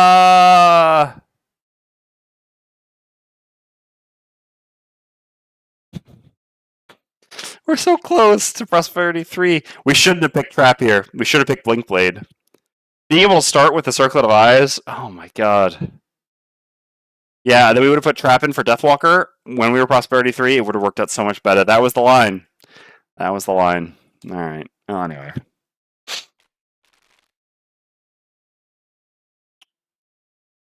Yeah, Circle of Eyes is available. We had it on the Banner Spear who just retired. What the hell happened here? Wait, where'd the Circle of Eyes go? Oh, wait. Small item? Oh, no, small items are like a separate thing up there. Yeah, we're 10 gold off of Circle of Eyes to start. But unfortunately, all of our starting gold goes away, so we're going to have to work our way all the way back up there. Whatever. We're going to loot a lot of gold. That's the plan here. What even matters for Trap? Yeah, 4 from... Yeah, I know. Yeah, I see it now. But I can't actually buy it. Weighted net is fine, I guess. I mean, realistically, we just items that we plan on selling. So we should definitely pick up 20 gold worth of items then. Yeah. I think that makes more sense. So, I mean, the weighted net I will actually use. I think the weighted net is a very acceptable item for Trap. I don't really have any really better choices. I mean, there's, the crude spear is honestly not terrible. I can't have that right now either, but it does give some added flexibility. Yeah, I know. Well, I mean, we made it work out in Fist because we were able to buy a 25 and a 15. But yeah, you pretty much have to want the Circlet of Elements for that to work, or yeah, again, want 220s, which isn't really possible here. Anyway, I'm going to buy the weighted net to actually use. So as far as what I would use, like, would I use the jump boots for 1 or 2 scenarios? Maybe. I have a big move jump. It's so insignificant with the trap move through thing.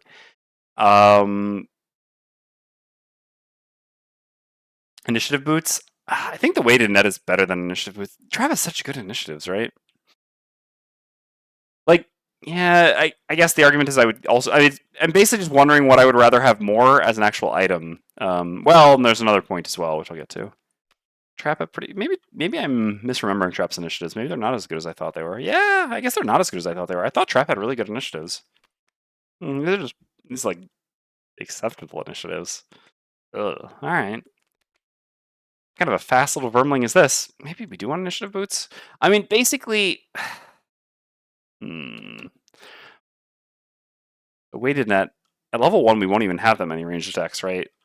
We'll have just this. Yeah, we only have 1 ranged attack at level 1, and then at 2 we'll get another ranged attack in outcome. Yeah. Maybe initiative boots are better.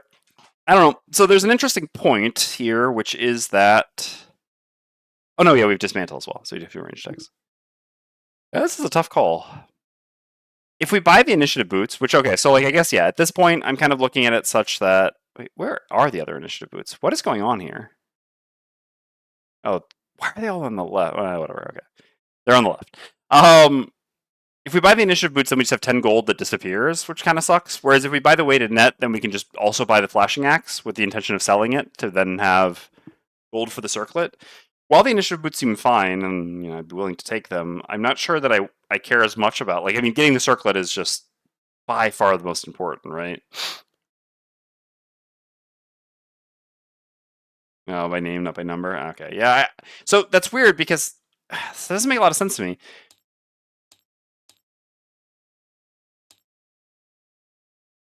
Because I sorted by item number previously. I guess when you save and load, it resets that. Anyway, so I thought I could just press the same thing and sort again. This is really tough. Yeah, because the initiative boots are looking pretty good here. I think I'm going to buy the weighted net. I want to try to get to the circlet of eyes as quickly as possible. So, and I just don't like having 10 gold disappear. I mean, arguably, I'm also having 10 gold disappear here, since in the end, I'm like walking away with 30 gold effectively. Which, yeah, if I want to buy the boots of speed eventually anyway, maybe they're better in the short term. Ugh. So instead, I would just like start with. God, I wish that 10 gold didn't disappear. If it didn't disappear, then I would just 100% buy the boots of speed here, and then save. That's really frustrating. God, if I was just one prosperity higher.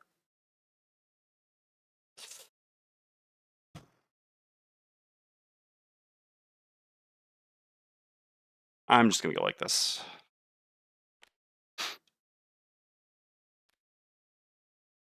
I'll buy the initiative boots eventually, but I think getting to the circlet of eyes as quickly as possible is just gonna be more valuable. It's basic like. Imagine having a head item that essentially says like execute an enemy once per scenario, right? Yeah, sounds pretty good. Sounds pretty good.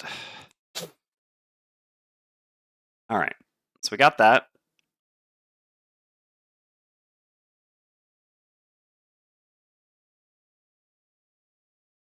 So we have 0 crafting materials. We can make potions. We will go ahead and brew a potion now, I guess. Let's go do that. And I wish I'd distilled those herbs. Wish I'd upgraded the thing. All right. So it's corpse cap plus this, or this plus this. So do we have corpse cap plus rock root? We do not. And snow thistle plus rock root. We do have, that's the renewing potion. Okay, well, I guess we'll do corpse cap plus rock root. Means we're gonna start growing snow thistle. I guess that's not bad. Salmon potion's decent. I mean, I would like a salmon potion on trap. Renewing potion's decent. All right, sure. So 1 corpse cap and 1 rock root.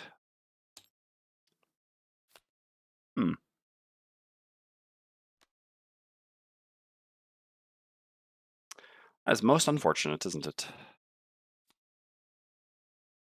That is most unfortunate.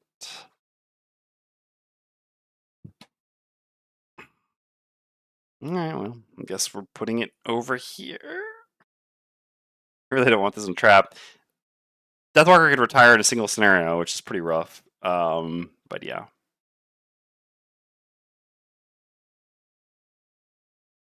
I don't want this on trap. So yeah. God. So now we also have, I mean, honestly, I should just double build and spend a morale here. Yeah, absolutely. Because yeah, no, I just don't want to run the risk of not being able to distill again when we retire. That was so costly. I should have double built previously. I really want to build up morale for defense before winter, but yeah, this is too big of a deal. Okay. Oh wait, it costs 2 morale to double build here. Oh no, that's a defense level. Ugh. Maybe we just don't, we just don't get an outpost event that reads a name. 2 things to read here. Is there a section to read next calendar? There's 2 sections to read next calendar. One of them is pre-printed though. They'll probably have a name. Yeah, we're definitely reading a name. All right. God,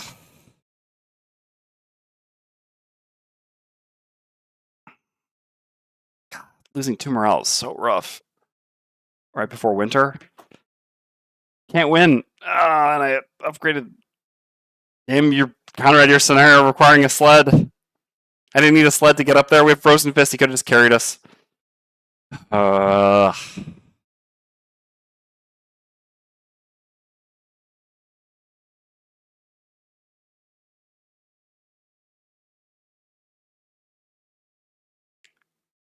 Alright, well, whatever. Let's start by building the garden. We're always doing that. No world in which that doesn't happen. So, this costs us 3 wood and 10 gold. Oh my god, but if we... Oh yeah, if we double build, we get to prosperity 3. I can do it in the better order. I can do it in a better order. Alright, yeah, never mind. No. Alright. Trap, you're not out yet. Yeah, okay. Different order. Double build first. Screw the morale. Here we... Yeah, because we can retire and then build and then make a new character, right? I'm sure we can. Okay, yes. We figured it out. We've cracked the code. All right. No regrets. Get these items back in there. Trap, you're technically not here yet. You build after character creation? Really? Is it in a specific order? It's not any order? Is that... Really? Now I need a reference. Is there the outpost phase listed somewhere anywhere here conveniently? I guess not. Let's go to the rulebook. Construction is the final step. Oh, no. All right. I didn't realize it was in steps. Goddamn outpost phase. All right. So you can't... I've just been playing You Couldn't. And knowing that it's pretty much our only house rule. Yeah, technically, but pro gamers merge them. Yeah, all right. We did not crack the code. This would be so much better. Prosperity 3, we get to start at a level 2 trapper instead of a miserable level 1 trapper for one scenario where experience doesn't matter. God. You know what? Screw it. I am house ruling this. I have been applying the fact that just built buildings don't work the time that I build them, but yeah, I agree that not merging the things is silly. And I also don't want to play a scenario at prosperity. Like, yeah. Playing a scenario where experience doesn't matter is also not really fun. Just knowing that I'm going to level up after the next scenario, guaranteed. All right, this all makes so much more sense like this. I don't care. It's a reasonable house rule. Dwarf tells me to do it. I'm following Dwarf's guide. Merge them, it's way smoother. Yeah, I agree. I've basically been merging them anyway because I haven't really been paying attention to the ordering. I just kind of do the things. The only exception, I guess, is that I just don't allow... I don't use the building when it's just been built because I understand the thematic justification for that. Otherwise, though, the rest of it, yeah. Okay, so we're going to do a double build first before we create our trapper here. So we need to spend 3 lumber there, and we need to spend 5 lumber, 2 metal, 1 hide, and 10 gold. Okay, so 5 lumber. Oh, beautiful. 2 metal, I said, right? 2 metal, 1 hide, yep. Metal, 1 hide, and unfortunately, 2 morale.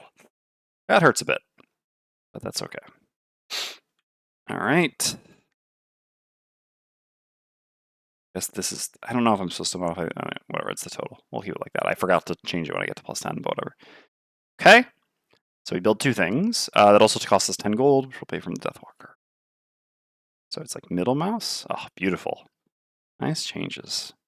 All right, so we build the garden and upgrade the alphabet. So we just do this upgrade first. 1 prosperity. And then this. Okay.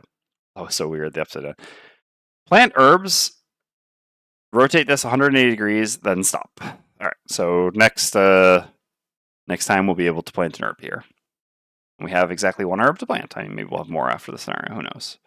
All right, and that's another prosperity, which puts us to prosperity 3. We can keep building. We're going to stop here. All right, so prosperity 3, all good. There was nothing else to do with that. Yes.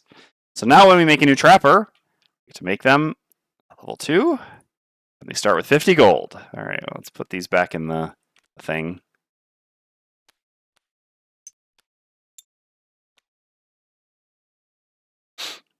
Which means an immediate circlet of eyes. And also just getting started at level 2, which is much more fun. And we get to take 1 more perk here. Tactics, yeah. I mean, again, tactics technically incorporating a house rule, but I do agree with Dwarf that in general it's a very reasonable house rule. Again, I've basically been incorporating it even prior to now, just for convenience of making the outpost phase go faster. It hasn't actually mechanically mattered until now, but yeah. Long rest versus the 2 damage one. I mean, I guess startup scenarios are pretty tough for us. We should actually take this one. Because we have 2 people who have setup cards. So yeah, the 2 damage trap at the start of a scenario is probably the way to go. So, oops. This is the only one we do not want. We want this and this. Yeah. Goes there and there. All right, so now we get to level up our trapper as well. No, we don't get to brew any potion. No, we brewed the potion already. Yeah, it was a crap potion, some Deathwalker. Okay, let's put this back in here before it gets deleted accidentally.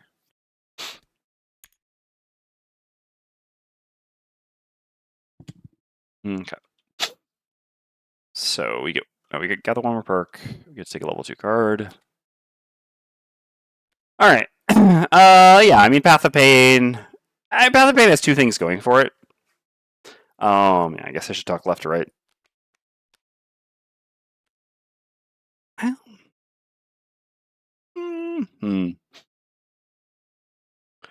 Well, all right. So the top of Path of Pain is not particularly relevant. I don't know. Anytime I have this card, I don't use the top much. I mean, yeah, the top is there for the mastery. I'm never new to the mastery. It doesn't matter. I don't know. I mean, I guess it's technically better than the level 1 version of this that we have, right? I mean, very slightly, but I don't know. With the initiative, it's arguably not even. So yeah, top basically doesn't matter. Yes, the bottom of Path of Pain, however, is very good. It does 2 things very effectively. One, it helps a lot with mazing, which is going to matter because our party, like, Frozen Fist is not a dedicated tank, so they don't want to be getting attacked all the time. And then the second thing it does is it makes it very easy to immediately do... Where are you? This one, right? The Improvised Improvement. So we can just immediately use those 2 combined. I think we have the ability to do that at level 1, yeah, with Honeypot instead. We can do Honeypot and then that, but when we do it with Path of Pain, we get an additional trap while we're at it, which again helps with spacing and things like that. And also this allows us to use Honeypot for looting, which is important for us for reasons. Unavoidable Outcome, yeah, is attack 2, range 3, and you spring a trap adjacent to the target. And then the bottom is a persistent unloss. On the next instance of an enemy ending its movement in a hex adjacent to any trap, regardless of your line of sight, spring 1 trap adjacent to that enemy and apply its effects to that enemy. So this is basically just a non-move bottom that allows you to, like, yeah, have a trap when they end their movement. Yeah. Spring. I mean, that's pretty good as well. I don't actually know. I think most people prefer Unavoidable Outcome, but I'm not sure that that I wouldn't rather take Path of Pain here just for that bottom. I mean, I know, yeah, range attacks, but with the circlet, but realistically, Unavoidable Outcome is not the type of range attack we really want to circlet because we have to, like, already have, tossed multiple traps adjacent to multiple enemies for this really to work.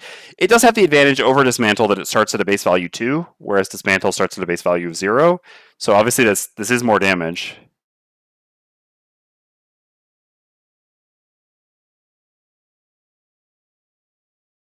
They're both good, but Path of Pain has more combo. Yeah, I mean, that's kind of how I feel as well. I think most people take Path of Pain because they want to Mastery Chase. Interesting, really? Okay.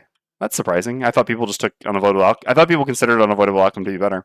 The nice thing about Unavoidable Outcome is that it's another card that helps with dealing with flying enemies. That being said, currently we have the Deathwalker to just annihilate flying enemies. Yeah, as General CGO brought up right now. Oh, man, this is tough. I mean, we're not trying to kill flying enemies. We're not hunting imps. We're hunting non-flying enemies. The beefy variety.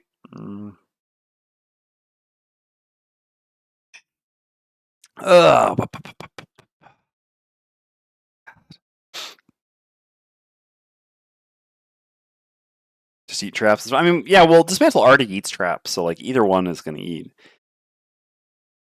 What's the range in our placement? I mean, so Unavoidable Outcome works decently with this, which can place at range. This, which can place at range. Yeah, I think I'm kind of leaning Path of Pain. I think we just need the defensive Path of Pain, basically. I agree, Conrad. I think I like Path of Pain more here as well. Yeah, Path of Pain for amazing. Yeah, that's kind of how I feel. Nice, boss. All right. We'll take the Path of Pain. Trapper level ups are a bit like Frozen Fist level ups. Never easy. I mean, mostly never easy. All right. Well, all right. I shouldn't even talk about level 3 being mostly never easy, because honestly, I think that the other level 3 is acceptable, although I just pretty much always take extra teeth. The real level up on Trapper, unfortunately, that is extremely easy is level 4. I think there's actually a high level one as well, but yeah, come on. Come on. Come on. Which is a shame. And to be clear, Stalker Spoils is just an auto take over Dangerous Ground, right? Like, this isn't even close. But yeah, that's the only level up on Trapper. But I think maybe like level 7 or 8. There's also one that it's like the split trap thing. No, but then there's like anyway. But right, Fascination of Loot is just too much. Yeah, absolutely. Jessica had that as well. I mean, it's so good, especially in a 2-player party where you're more likely to take hits. But I mean, that card's so good. It's just like, yeah, there's no world in which you could just not take that. Move 2, loot 1, 10 initiative, some free healing to boot. It's just like, it's incredible. Which is a shame, because obviously the other card is good, but like, not that good. Not that good. Alright, so we've done our level up there. We've gotten our perk. So we're all good. I don't think we have anything else to do in town then, right? I think we're good. I think it's time to do our second scenario today. Man, we're going late today, but, Jessica's not here, so... What choice do we have? Alright. So I think we're good to go. Let's go set up the scenario. So I'm just going to go do the next one in this chain here. I really would like to get this chain done as quickly as possible. I like the rewards of doing another scenario. Yeah. I mean, the plan is generally to do 2. I mean, there's a chance that I won't be able to finish it. We'll see, but yeah. Pile on problems. Let's go. Scenario 115. Did we beat the scenario actually? We did. I didn't believe it, but we actually did. All right. Frosthaven Scenario 115 with Fist and Trap.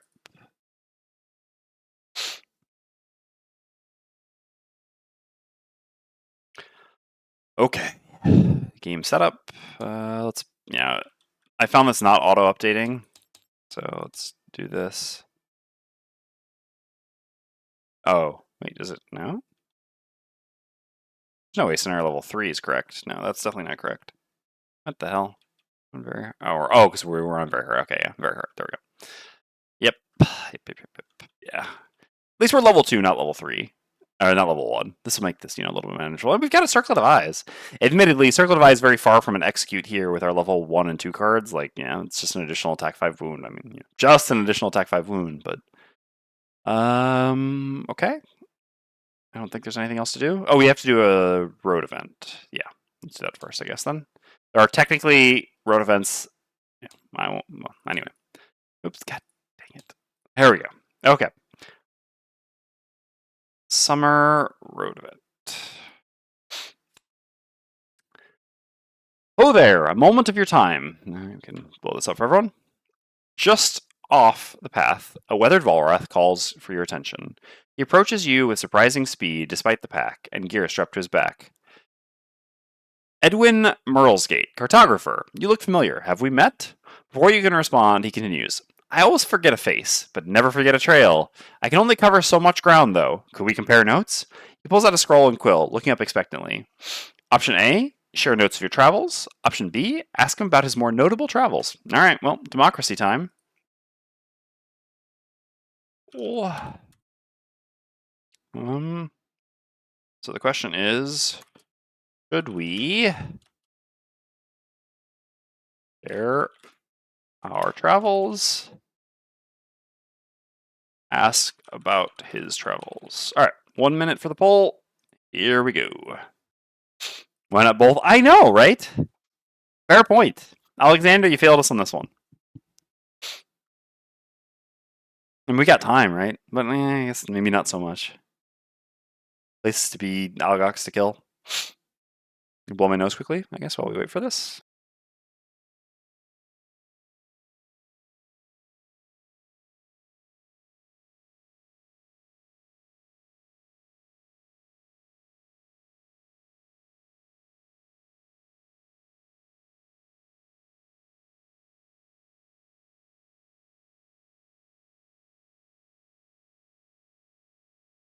Okay. So Dwarf says +1 to A. So technically we're at 4 to 3 right now on A to B.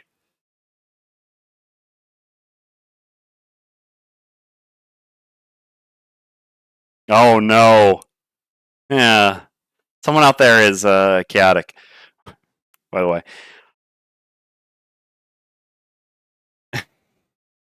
Um so man, you know, so chaotic is a trait, right? I don't know how much just with Frosthaven. I mean, I guess it's probably decent in Frosthaven already, but I'll tell you what, I've been reviewing events this week or this weekend and now today. God, the writing for the chaotic trait in the Gloomhaven second edition events is so good. Alexander really nailed it.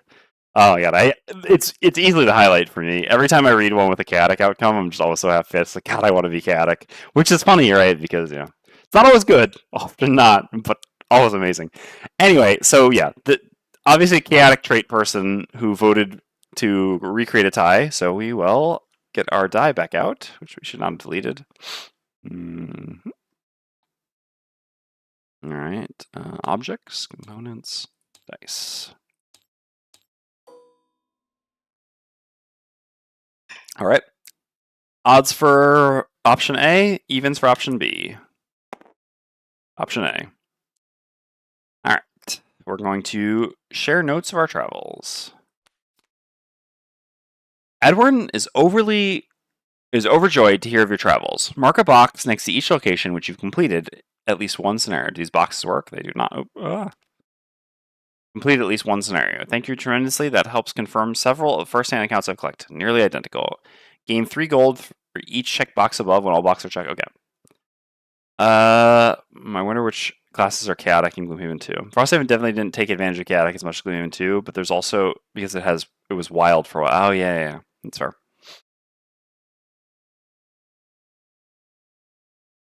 I wonder which classes are chaotic in Gloomhaven 2. There's got to be a start of this chaotic, right? I don't actually know. I guess hold on, I can tell you. I mean, that is public information. I have the thing. Chaotic. We have Scoundrel. Circles, Angry Face, Bolt, and Eclipse. I remember Wild was it outdoorsy or chaotic? Nobody knows. Yep, precisely. Yeah, definitely works out better to have chaotic now. Okay. So let's see. We got to take a look at which places we've been to. This is not so easy to do. All right, let's grab both of these things and move them up here. It's not. Oh yeah, yeah, because it doesn't check them off here. It's actually really annoying to see which scenarios we've completed up here because they're not marked. We've done Work Freeze, which is Frozen Pass. Is Frozen Pass a thing? No. I mean, I guess let's just look at the areas. Okay, Radiant Forest, we've done nothing. Copperneck Mountains, that's going to be down here. We've done Temple Entrance. That's got to be in Copperneck Mountains, right? I'm going to assume as much. I mean, yeah, this is in the mountains. Okay. So, decal this. +1 here. Crystal Fields for sure. Have we done Crystal Fields? Oh yeah, Furious Factory. Yep. Cool.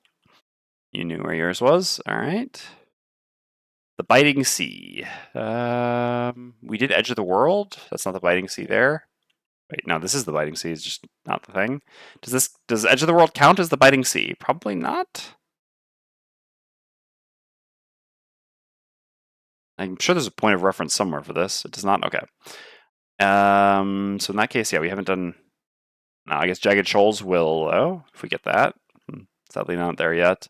So Radiant Forest, no, and so then Whitefire Wood is the one other one, which is here. We have not done Crystal Trench, which I guess would probably be in the Whitefire Wood. Oh, Scouting would not be. Okay. I pulled up the scenario book. Okay, gotcha, yeah. So I guess we haven't done anything there either. So we gain 6 collective gold. Also, 8 is Crystal Fields. Oh.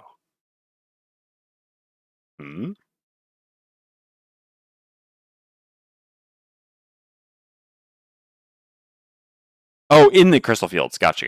I understand what you're saying. Oh, okay. Sorry. I thought you were saying that was the name because it's called Crystal something. So that's why I was confused for a second. I was like, is it the wrong name? Okay. So we would not have that. So we couldn't have this right now. I mean, yeah, we literally have nothing that could have done this. We could not have this.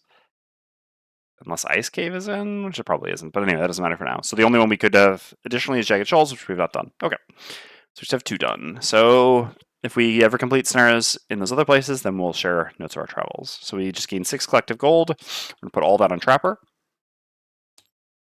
since they have things to buy. We got like 50 gold we'd like to spend on them. All right. Bring both these back down here. Thank you for the help, CGO. Put this, flip back over, and then this goes to the bottom of the deck. All right. To the scenario.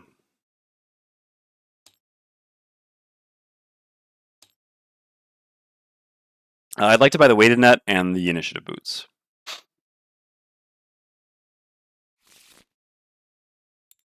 Yeah, I forgot to reset this. Whatever, again, it's fine. 5 battle goals were hated out of the game. We'll fix that eventually. One of these days.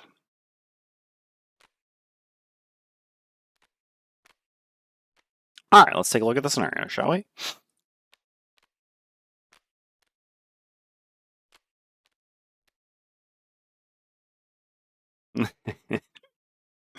The legendary bastion. Okay. The scenario is complete at the end of the 10th round. At the end of that round, read it. All right. Each ice pillar has L plus 3 hit points, so 7 hit points. Okay. They are enemies to both you and all monsters. All character summons cannot focus on ice pillars. Whenever any ice pillar would be destroyed, it is instead replaced with rubble, and all figures and adjacent hexes suffer trap damage. Trap damage? If all 7 ice pillars have been replaced, the scenario is lost. At the end of each listed round, spawn. Okay. So if spawns at rounds 5 and 8. Excuse me, and we just have to survive 10 rounds without every single ice pillar dying. I enjoy this scenario. It's interesting because I think this is a good scenario. Of the chain, it's my least favorite of the 3, which, yeah, speaks pretty highly of the chain. Okay, so there are Algox guards, so we should try to kill those 2. I mean, we're going to be doing some more Algox scenarios. It's not the end of the world if we don't get that.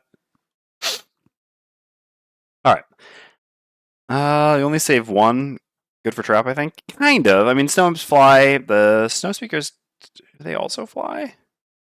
No, they don't fly. They just look flying. And you can't actually see it there. We should be able to see it on their standee, right? Someone said they figured out a way to fix. Ah, that does work. Wow. Yeah, I mean, come on. Is he not flying? You cannot convince me that he's not flying. He or she. They.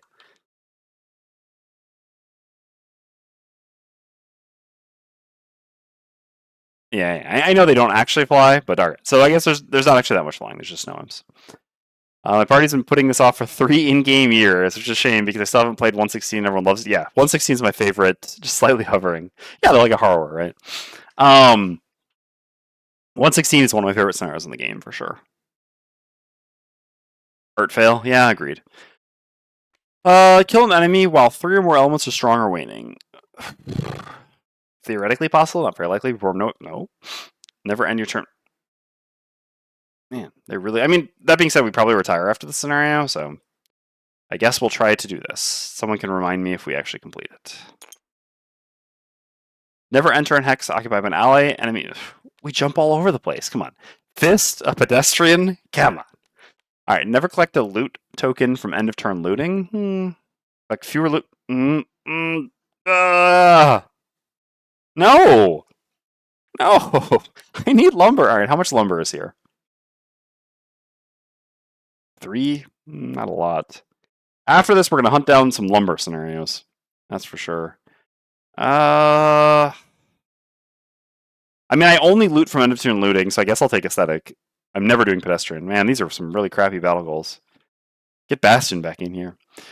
Never exit a room with loot token. Okay, I mean, this is technically a single room. Yeah, so Trap's personal quest is to kill things. Give me a second. I'll grab it. Put this over here. Where did I put Deathwalkers? Yeah. So Trap's personal quest is to kill all the types of enemies.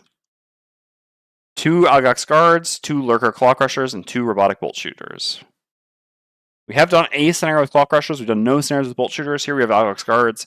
We'll definitely see some more Algox guards as well.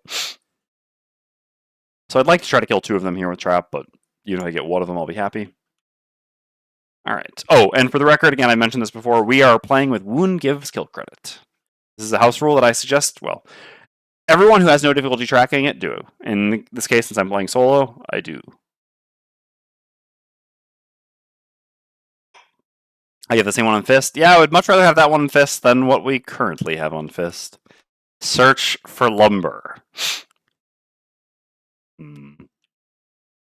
Okay. Democracy failed us on that one.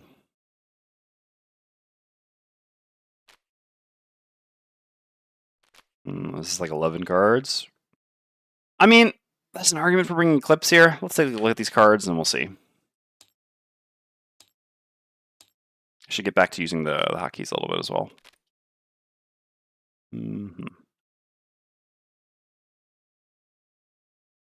So we start down here. Yeah, I mean, Eclipsing turn 1 is pretty tempting. But that being said, we're going to kill a lot of monsters here, too. Are we going to kill that many monsters?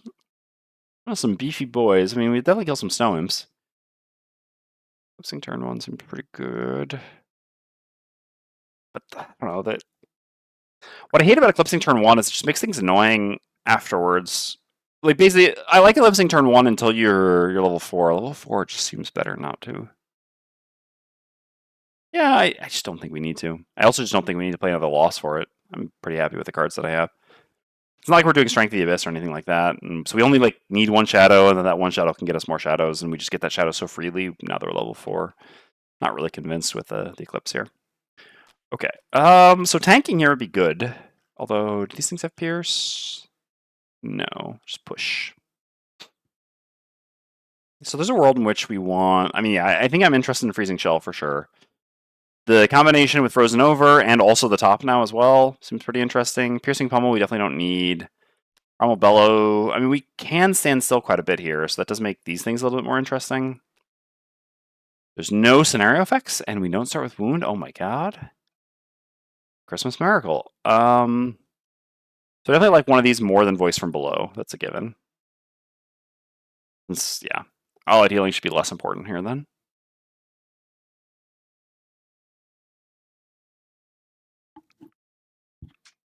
Excuse me. Shard Launch is a little bit unimpressive. I don't know how much I need this movement. Maybe just like this? I definitely like the push. Yeah, I like any instance of pushes here. Push and pull. Yep. Alright, yeah, this seems good. Shard Launch is like the one we could consider cutting, but I'm generally happy to have it, and also generates ice for both Freezing Shell and Frozen Over. Yeah, this looks like a solid 8. Every scenario I play with Fist, and I have to choose cards, I always feel like, you know, I'm never sure that I'm like making the optimal choice, basically, which is pretty great. It always feels like there's other options that might be better, might be worse. Alright. So what are we up to over here? Path of Pain's coming in. So we start down here. So there will be spawns here. But yeah, in general, what we're going to try to do is like hunker down in this area here. So we need to like eliminate these enemies and et cetera, et cetera. Okay. Well, I mean, what are the must brings? What are the cards that we don't bring? Where's the Earth generation? Good question. So we have Earth here, that's it. Kind of only need one Earth, right? I mean, technically this could benefit from Earth. No, but the push is good. No, I'm fine with low Earth generation. We're not really that in on Earth. I mean, we need Earth basically just once per rest cycle for Draw of the Bedrock, which we can get from Primal Bellow or maybe from Frozen Over. I mean, we're never really playing Frozen Over for the bottom, so Primal Bellow. Yeah. I mean, the only way to get another Earth in is just the Cold Boulder here, though. Cold Boulder top is just not very impressive against Algox, right? It's low number of high HP enemies, so that's not really the one that I want. Voice from Below is fine. It is useful. But I think I'd rather have the push. Yeah, I'm fine with what I've got. Yeah, like I said, I think you can always do a different potential setup. So we're 9 card class, right? Easy cut. This is a maybe. This is super in. 6. Maybe in. Cut. Well, I mean, we're kind of only on one, to be honest, but yeah. Cut. Into fist to 5 so we can actually use the bottom of the call. Yeah, I know, the dream. I mean, we'll certainly be getting to 5 on this. I mean, Caltrops, I guess, is fine for mazing, and then just one of these, which normally would be this, but I'm kind of wondering, since we're going to be sitting around for a while in one area, how good this could be. Likely to get multi-targeted. The old furry facade. Would this be an opportunity to use it?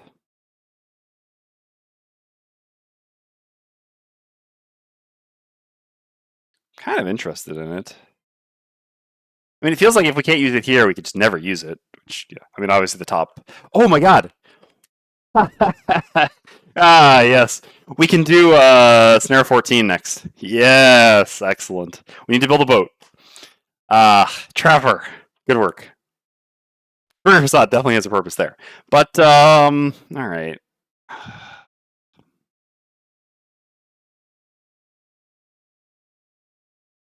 I mean, how much does this actually matter? Let's give this a try. You're supposed to suffer 14? Oh no. With Furry Facade at the ready, there's no suffering, there's just 3 wins.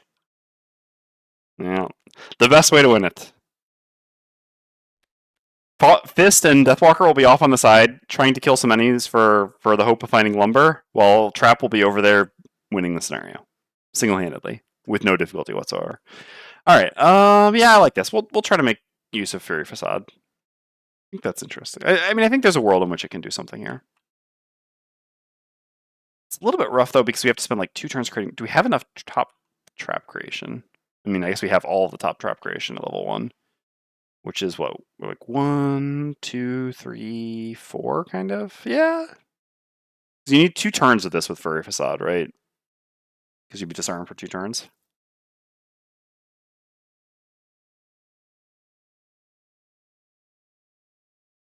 Let's give it a try. I would like to believe.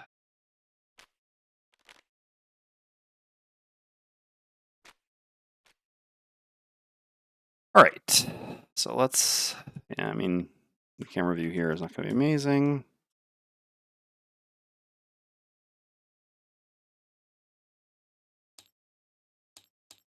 We'll need to set up the picture-in-picture again as well. I'm pretty sure this is the correct setup for the hand, so that seems fine.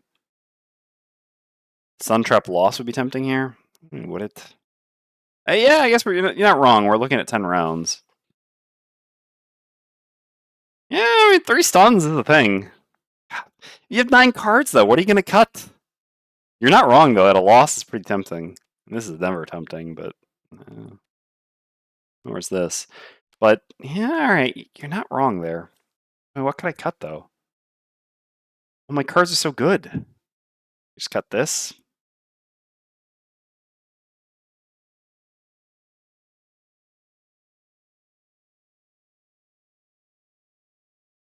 You're not wrong. I mean, yeah, we're talking about 10-round scenario. We don't have any other losses that we're planning on playing, so realistically, we should definitely play it. You're absolutely right. We should bring that. That's a good call, Joe. I mean, I can never cut Honeypot. That's just... that's not happening. Can't cut this. This is a maybe, I guess. Helps for mazing. Not cutting this. Could cut this. Mobilize seems pretty good against guards. Can't cut this.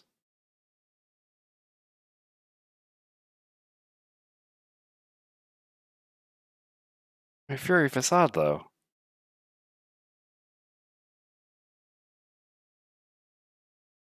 Alright, screw it. I wanted to believe, but yeah, that's just... We've got a lot of push on Fist anyway. We don't really need the Facade. Seems like it would be nice here, but... Fist can take care of getting enemies in these traps. And yeah, Electrite Net actually does look very good here. That's a good call. Okay. Rip the dummy. Yeah, I know. I mean, honestly, I think the dummy would be pretty decent here, but Fist has so much forced movement that I guess it's pretty easy for us to get enemies into the trap without really needing the dummy. And then, yeah, I mean, these are just going to, like, flip an AoE and kill it, and I'm going to be sad. Okay. So battle goals gained, or grabbed, gained. Very much not gained. All right. Picture-in-picture. That's the thing left.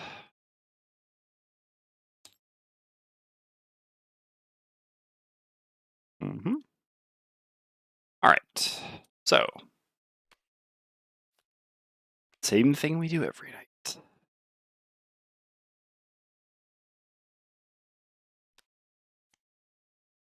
So how are incoming attacks looking here? I mean, basically not at all, unfortunately. So we're more likely moving with Fist.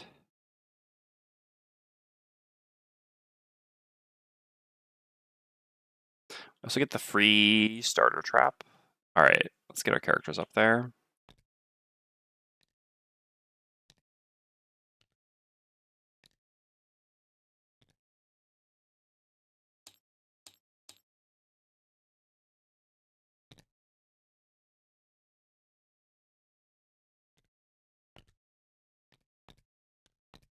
I don't know exactly where we'll be, but let's just something like this for now. We'll see.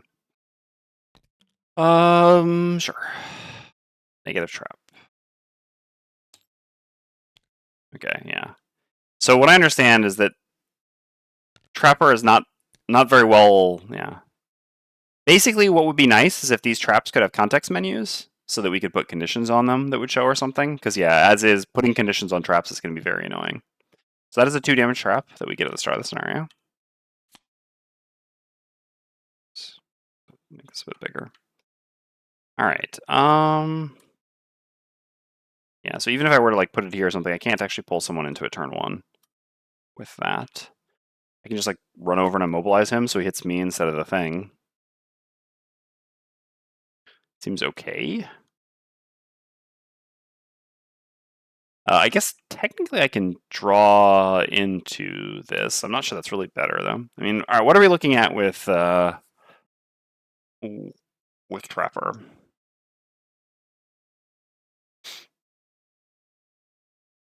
Realistically, we're doing like this, and I think we're just can do this then actually. Get these as soon as possible, and then we can pull someone into it. So in that case, a setup more like, hold on. Like, yeah, Fist, Trapper, Deathwalker. Okay, that works. Okay, yeah, this looks pretty good. Initiative, though. Well, a long range pull, but at 83, we'll stun him for next round. I mean, I guess it is what it is, right? Ah, come on.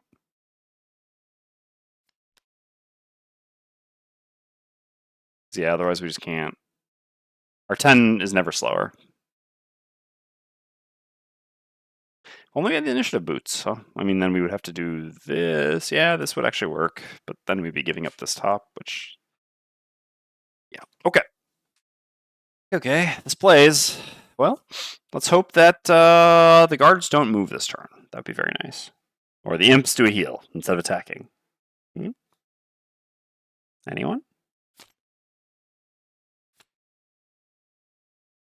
No such luck. Snow speakers, maybe?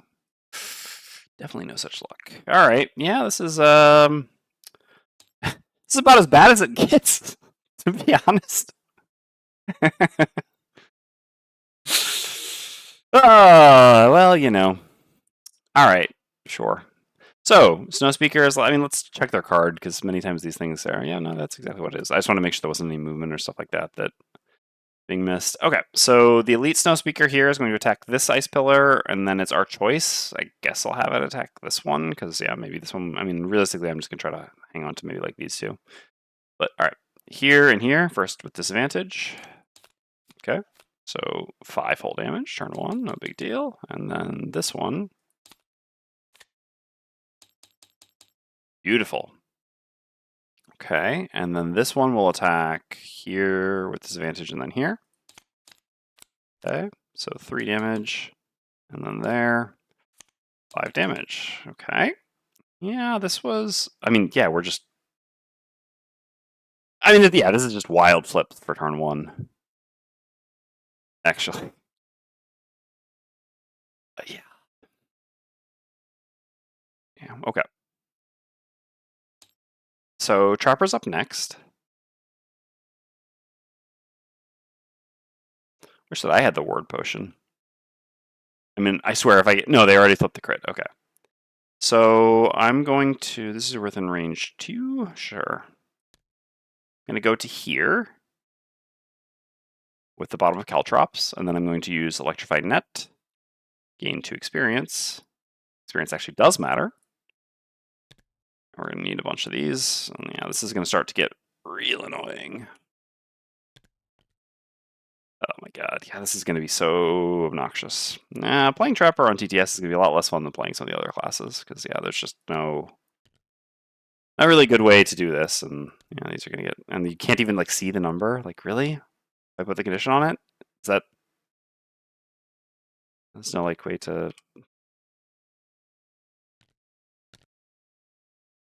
Yeah, it's not great. Alright, so we want one of these for you. Get 2 more. You're within range 2.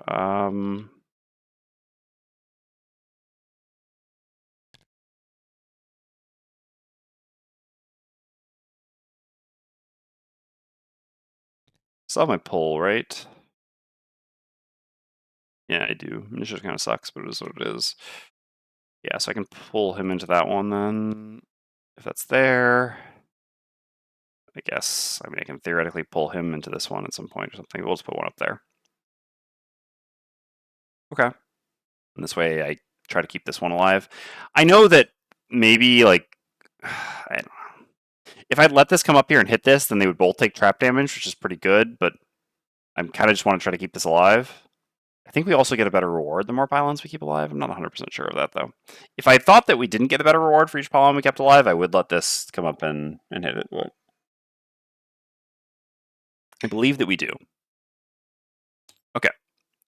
So this is lost. We're done. So then Deathwalker makes a shadow. I guess I can put it here because there will be an Algox guard there in a second. We'll be pretty low. And activates Call of the Abyss. Call to the Abyss.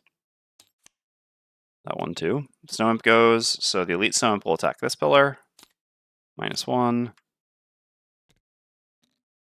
It's funny how that works. Okay. Does 2 damage. And then this one steps back to here. Does 3 damage. Okay. We'll come have this guard blast this. I think that's worth it. I'm not really believing that this pillar is going to survive. Okay, so let's see, 4 and 6. So this will attack Trapper for an attack 4, 5. Okay, neat. And then this will, I guess, go here and hit this. Oh, really? Wasting the -2? I mean, I guess they're reshuffling anyway, and that was the last flip. All right, anyway. So this is destroyed. We need rubble. Snarl doesn't spawn with any rubble, so we have to actually go find that.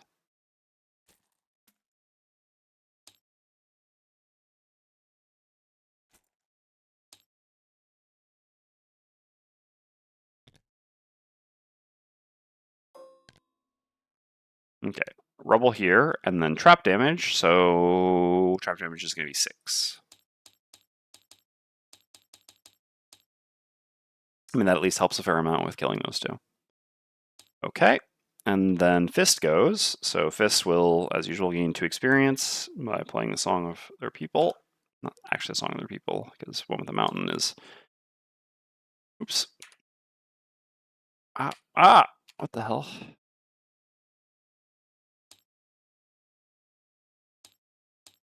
All right, stop this. ETS, stop it. There we go. All right, well, we made some lines. Yeah. And then we're going to use the bottom of Draw the Bedrock. So we're just going to pull this guard through these 2 traps.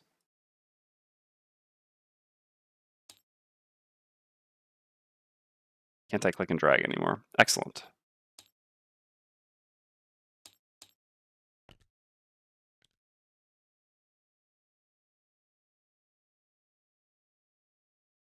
No kidding. Is there a reason I can't click and drag anymore? What have I done?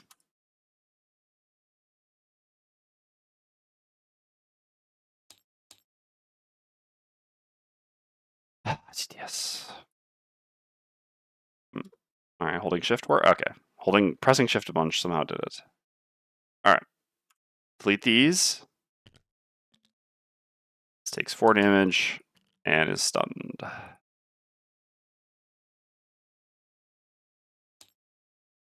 And I will recover, draw off the bedrock, because it's free real estate right now.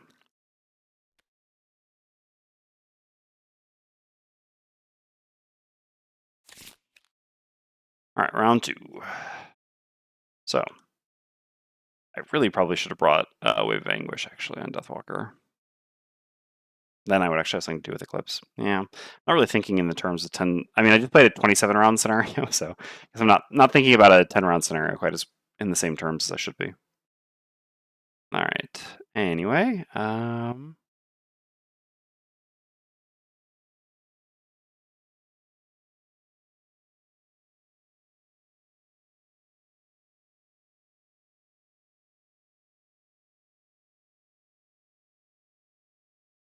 I'd like to go before that Snow Speaker goes and stun it. So that's probably just involves this and this. Oh no, it has a bunch of retaliate, right? Yeah, and I have 2 life. So actually, yeah, thanks to the +1, the guard flipped, I literally cannot do this anymore. I mean, I would have to pitch a card, which is probably not worth it. Okay. So Fist is going to need to deal with this a bit, huh?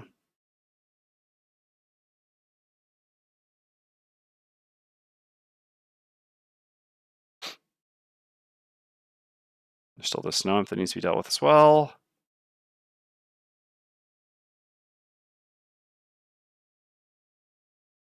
Hmm.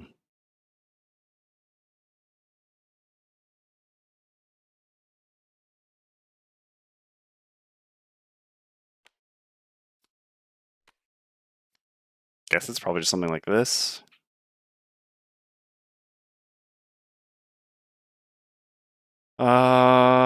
Yeah, so that'll push that into that.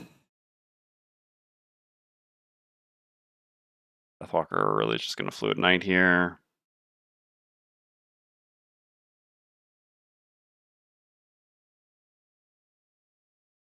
Maybe just do like a default move a little bit or something. I don't really have anything better to do here.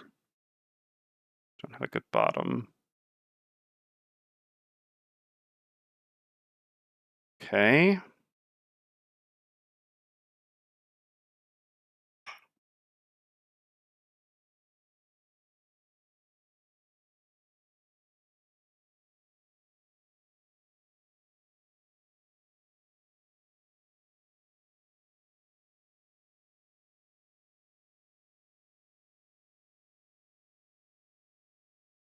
I guess I need to try to deal with that imp.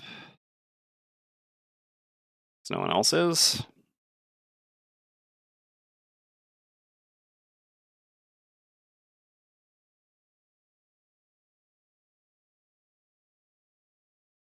So I guess I'll Path of Pain.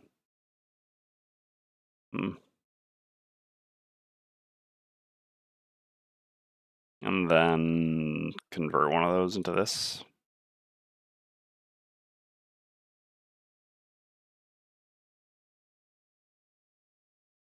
Laws recurring cards, but yeah, that's a fair point. It's possible that I didn't need to play it. I don't know. I mean, it's such a powerful effect. Like, yeah, the bottom is also good.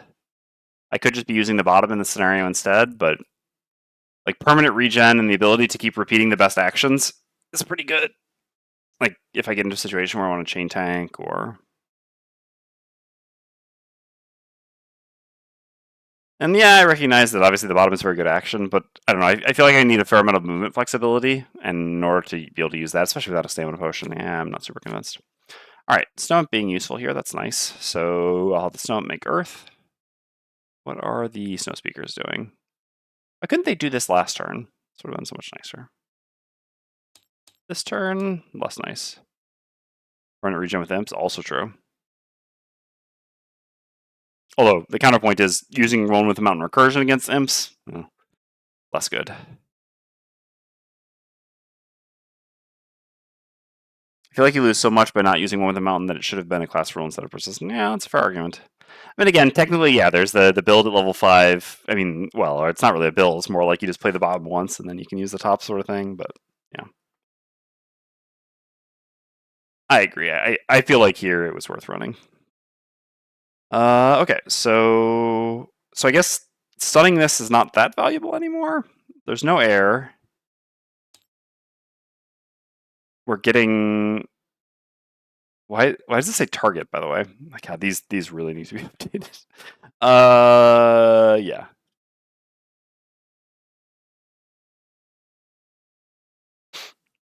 So this is interesting.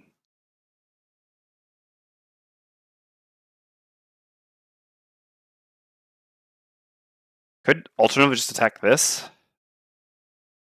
I guess the annoying thing here is I'm going to be immobilized. The thing is, like, pushing this into the stun trap is just so useless here because this one is going to do the same thing to me.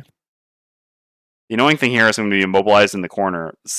God. It would have been so much nicer if they just flipped this last turn.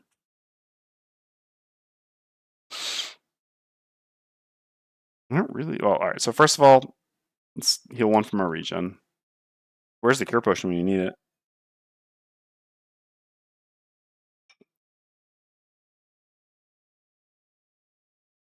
Which retaliate is this, 2? Maybe I'll just go hit both of them. Yeah, the non-one with the mountain build can be pretty fun later in the campaign when you have some items to help and can enhance, strength and, I think I'll just go hit both of them and then not worry about pushing to the traps here. So let's go 1, 2, 3, 4 to here. This gives me the possibility of pulling this into this next turn, which is pretty nice. And then I will make ice with frost eruption, and I will do an attack 2, push 2 on both of these. So guard and then snow speaker in that order. Anything I want to use here? I'll go ahead and use the heavy sword on the elite snow speaker while I hit it here. Why not? All right, so I guess we'll do snow speaker first then. Yep, and then guard. Oh, that's very nice. Hey, I picked the right ordering for once. I was going to do left to right, and then I switched my ordering. You see, I should never trust my initial instinct. So we do 3 damage here, we take 2 retaliate, and then we do 2 damage here, and we do some pushing. Do I actually want to push either of these? Not particularly, I think. I'm pretty happy with where both of them are. I get to make some ice. Which I guess I'll put under the snow speaker. No.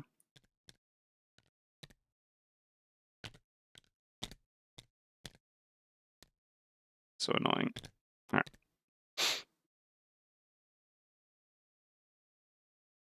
Okay. I'm done. Deathwalker's up. So Deathwalker, I will gain 1 experience, make dark, consume this shadow, mark the guard, and attack for 5 with Fluid Knight. And then I have a default move 2. Since I have nothing else to do with this, that's fine. I'll just go to here. I'm gonna get immobilized anyway. I don't really care that this is next to me. Can make it work. All right. This guard is disarmed, so we'll just move to here. That's 1. Oh yeah, this imp also didn't do anything. Well, this was a very nice round for us. This guard loses its stun, and then the trapper's up. So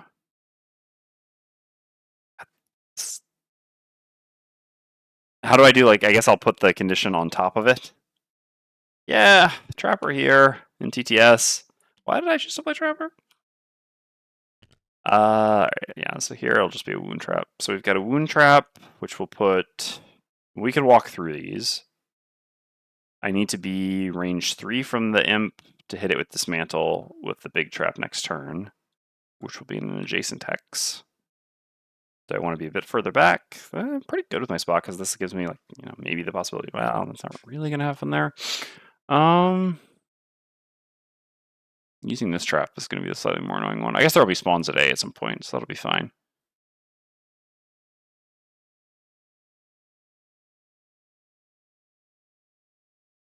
Yeah, so putting a trap here isn't really helpful because actually it would spawn enemies closer to the eventual things. Well, unless I do like this. How do I want to maze this is the question. But I need to be... Range and dismantle is 3 if I'm not mistaken. Oops. It is range 3, so I have to stay range 3 from the imp. I don't really want to go next to this and be its focus. I mean, Fist can probably pull it early in the round, but just go here then. And they're just going to spawn here. No. Yeah, it's not really better.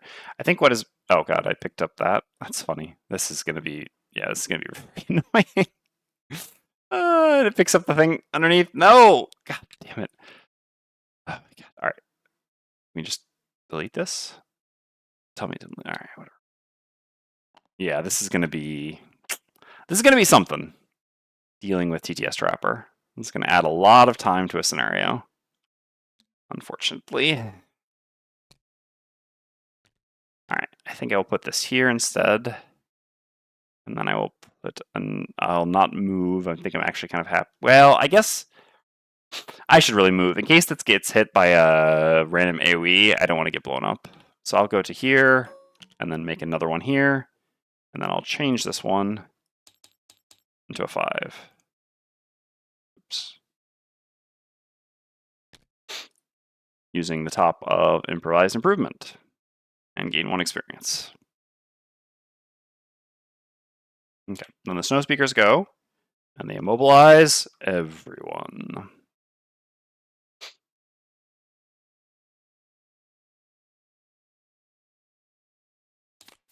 Okay, round 3.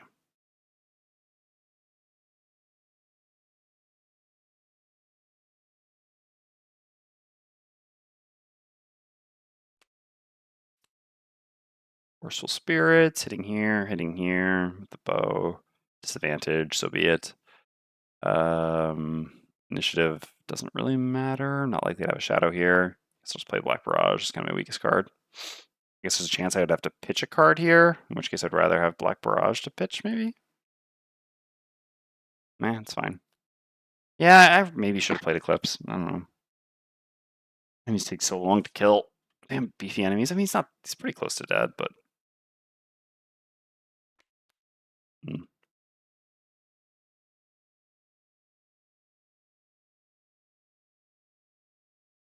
For you, dismantle. And it's just going to be Honeypot Bottom here for initiative. Create one, yeah. So I'll be creating a healing trap here that I can go through at some point. Okay, that works. Oh, Fist needed to recover a card, or not, but I think I wanted to. Let's take a look. So I have both elements. I'm kind of interested in that here, although that would be very tempting. The pull is so good this turn. I could wait a turn on the pull. Do I really want to do that? No, that's just going to hit that. Both the elements. I guess I can circlet one of the elements forward. And I just use both the elements on draw.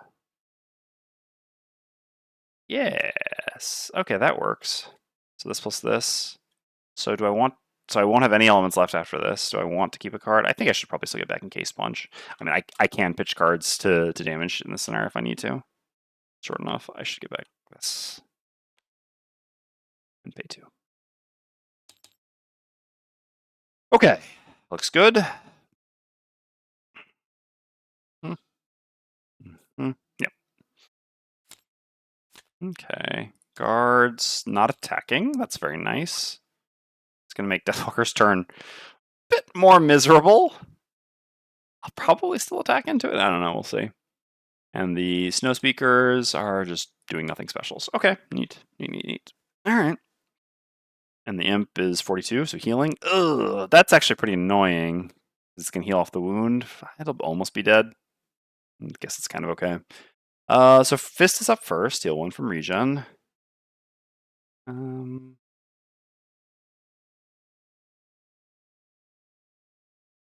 And I wish I could reach this with the Deathwalker. I could actually just kill it. That would be such a nice thing.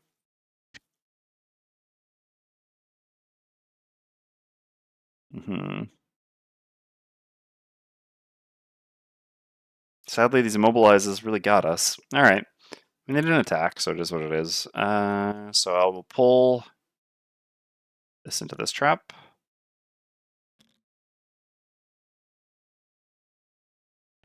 I'll hoover it up in a second. Suffers 2 damage, and I'll do the 1 more direct damage to the elite. It's more threatening. From this. And then I will use the top of Draw of the Bedrock. Consume this. assume this. Gain 1 experience. The retaliate is the same on both of them, right? Yes. So I will... I mean, I don't know. Brittling the elite seems pretty mid. Like, a 5 life at that point. Ooh, but depending on what we flip, we could always then go for the killing blow. Interesting. Yeah. I would want to be able to use the renewing potion for that then. In that case, I could use the circlet. Guards are not attacking, and my goal is to kill you, so I guess the shield doesn't matter at all. Okay, sure. In that case, what would I like to have next turn? Ice is the only thing I could use. Earth I can't use. Sure. So I guess I will use the circlet to consume the ice to recreate ice, rather than using it for +1 shield on this. And so I will still do an attack 2 riddle. I will target the elite Snowspeaker. And then we'll kind of hit, as they call it in fighting games, you nits would appreciate this one if you were around, hit confirm. Okay. Would have loved a +1 there. That made me feel much more confident about this, but I take 2 retaliate, and it's brittled. I have 1 shield. And then we're going to use the renewing potion to refresh this and refresh this. Sucks a bit to not refresh the armor. Obviously, that'd be very valuable in this scenario, but I really want to have I need the heavy sword here. So then I'm going to use the frenzy potion and the heavy sword to perform an attack 3, targeting this. Oh, okay. Well, I didn't need the potion. I saw the -1 for a second. I was so worried it was going to be -1, but +1 works. All right, and that kills. Oh, we pulled off the combo. That was nice. Happy to have the frenzy potion for that. So we didn't need the sword in the end, but I mean, obviously the sword made this much more likely, which is a pretty big difference here. Okay, neat. That worked out well. Okay, guards go, shield and retaliate. So it's what, 2 retaliate? I mean, I'm not afraid of a little bit of retaliate on the Deathwalker. Trapper's up next, so we're always creating a healing trap here. Like having it here a bit more, I think. Also, it helps with amazing, although I'm probably going to go through it soon. So using Honeypot, I can't move, and then I'm going to use the top of Dismantle. I'm going to guess I could throw the stun trap at it. No, then I can't throw this at it. I mean, this just does a lot of damage to it. It sort of sucks because it heals itself. I wish I had 1 more life. I would actually just throw it at the Snowspeaker. I could just pitch a card. That's so bad to pitch a card for 2 life. Yeah, I like my cards too. Oh, God, that was really crappy. The +1 from the guard.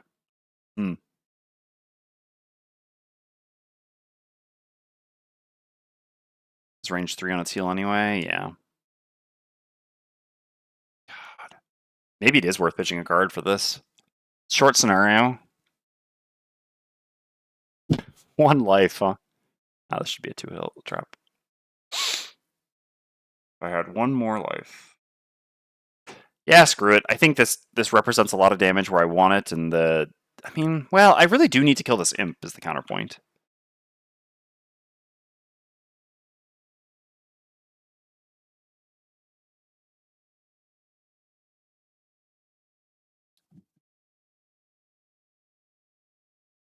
So if I do this to the imp will be at 4 life. Can't really kill it at 4 life.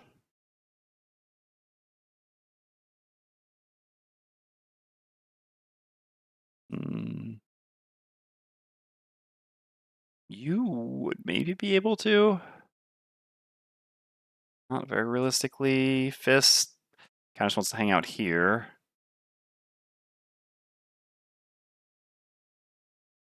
I mean, it is pretty important to kill it, though.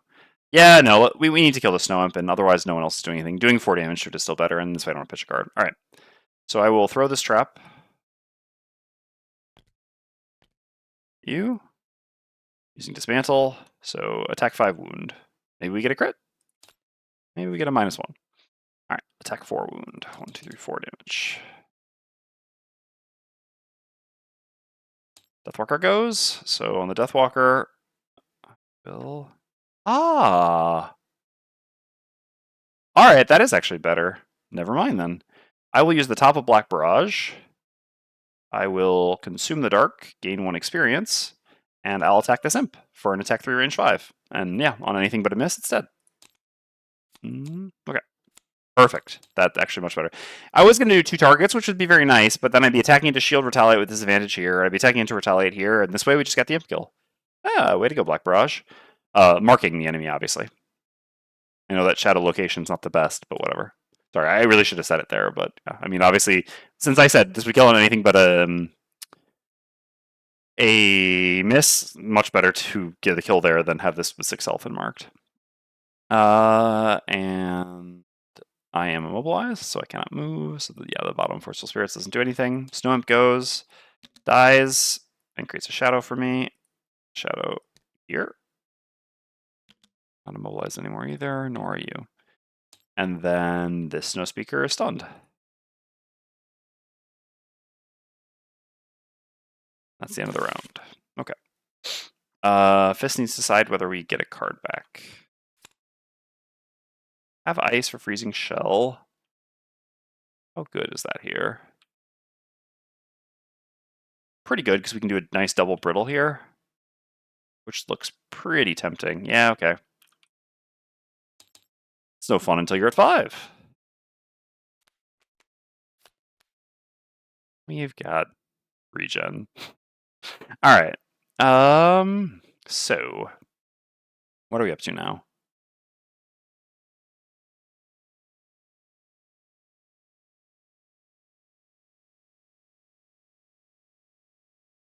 I can pull this into the stun trap if I want. So you will do this and this.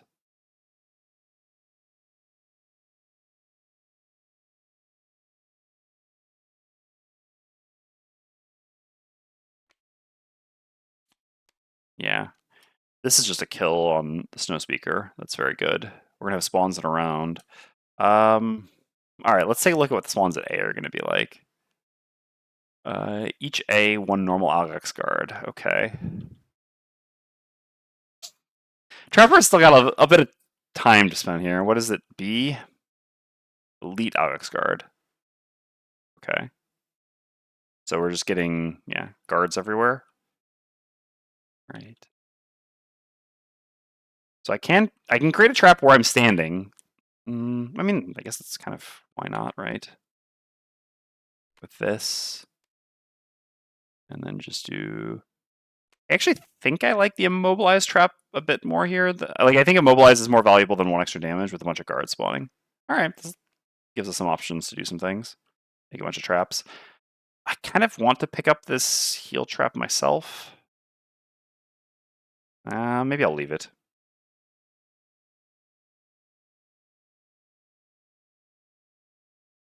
Yeah, there's some funny stuff we can do here, actually. Definitely. Okay. Plays.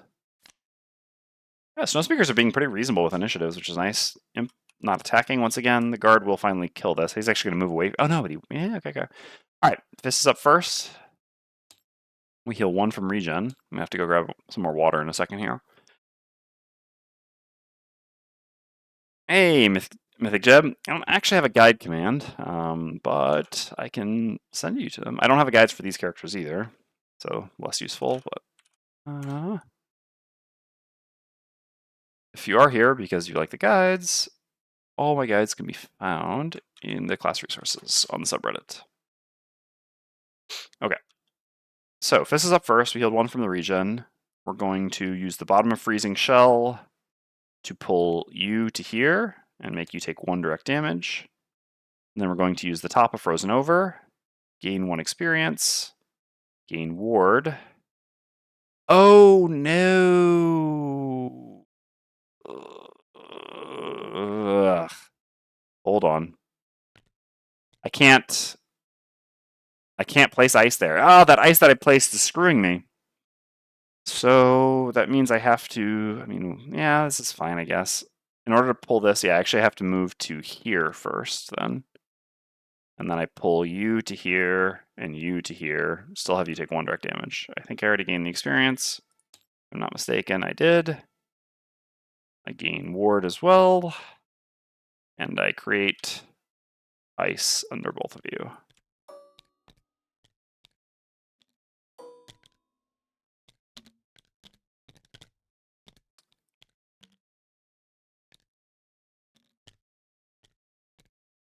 Which brittles you both. Okay. Excellent. Oh, technically this should have moved up, sorry. I forgot to move it. It didn't attack, it just did heal last turn. No, yeah, because I don't actually need the 1 direct damage here because Deathwalker kills no matter what. I'll get advantage on this attack. Yeah. Scarlet's going to attack Deathwalker, that's fine. Okay. So then the Snow Imp goes, just strengthens itself. Snow Imp's being very, very kind over there to that pillar. Deathwalker goes, so I'm going to use the bottom of Dark Fog to move a shadow up to 5 hexes. 1, 2, 3, 4. Okay, and then I'm going to get rid of it and use Dominate, gaining 1 experience. I'm going to, this is important enough for sure that I will go ahead and use the Spyglass on this attack. So gain advantage. This is an attack 6 with advantage against the normal Snowspeaker. Okay, so it dies. Obviously I'm marking it. This is 100% kill. Where will I want this shadow? Maybe just next to the guard is good. Good enough. Okay. And I also got to heal an ally for 1. Time for that to be the Trapper. Yeah, I actually think that, well, do we have Snowspeaker spawns again at some point or no? Yeah, we do. All right, yeah. I will heal the Trapper for 1. 1 life just matters a lot there. To allow the Trapper to make a ranged attack on a Snowspeaker. Okay, so then the guards go. So this guard's going to step back from Fist, and this guard is going to step back from Deathwalker. It's going to have you go over here or something. Okay, so the first is the attack on Deathwalker. This is an attack for 4. And then on Fist for 3. So I can use my armor. Yeah. Well, I guess the ward is already blocking 2. Like, if I recur a card this turn, if I recur Frozen Over, the ward blocks 2. If I just let it block 2 now, it just blocks 2, and this way I don't have to necessarily recur Frozen Over. So, yep, we'll take 1. Okay. Trapper's up next. So Trapper is going to start by using Snake Pit.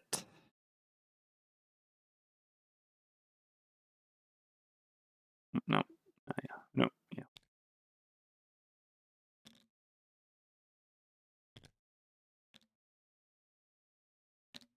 Here.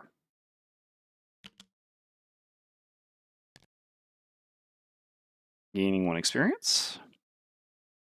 Creating a 3 damage immobilized trap here, which I'll try to pull the guard into at some point, basically. Because the guard will spawn here, basically. And then I will use the bottom of Exploding Decoy, designate the hex you're performing before move 3, go to here. And then if the designated hex is empty, create 1 2 damage trap in that hex regardless of line of sight. All right. And so that is just one of these here. And then I get some loot. Let's see what's in the box.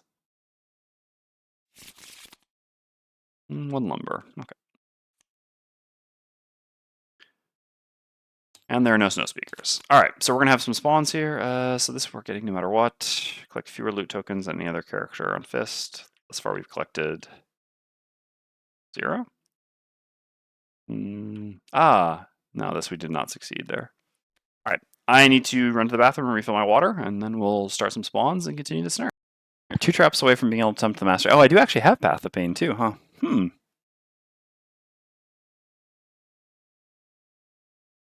Oh, also, was I supposed to recur a card on Fist there? Probably not. Well, let's take a look at where the spawns are going to be. So we're going to have 2 normal guards, 2 elite guards, right? Yep.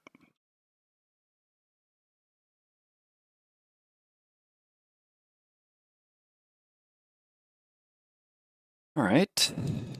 Well, that's what Trap likes to see.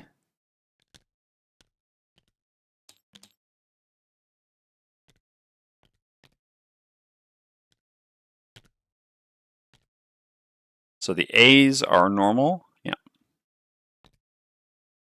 It's to be here and here. These are elite here and here. Okay. Well, when this blows up, this guard is very dead. All right. So do we need to recover something? I don't think so. I think life is going to start to become more valuable than stamina for sure. And I think I've got fine cards here. I mean, what do my cards actually look like? Nothing that impressive, to be honest. What I'd really like to do is stand still to heal. It's maybe not super realistic. Probably need to go down here and help Deathwalker fighting these guards. I'm kind of just going to abandon up here.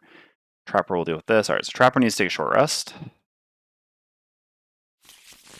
Oh, we could have circleted 2 targets. I forgot we've got that. Oh no, Honeypot? The one and only? I mean, there's not that many enemies and loot in this scenario. That being said, there kind of will be in the center, and I do want loot because I need money, but I don't really want to reroll here for a few reasons. One, I don't want to go back down to 2 health because of the range retaliate, and 2, yeah, I really need to pull this round. So the mastery, what is that? Let's take a look at that again. 7 or more traps with 1 ability, yeah, which is Path of Pain. So I need 3 more traps currently, right? Because I can't actually push through 2 of these. I mean, I could do some relocating. Nah, I think I'm good. I could have maybe tried to leave traps here to do this, but you know, I'm level 2, fresh character playing at +2 difficulty, and I'm not really that interested in it. That being said, yeah, this was a decent scenario. That being said, as well, the caravan scenario. Anyway, so I want to do this and move away, basically.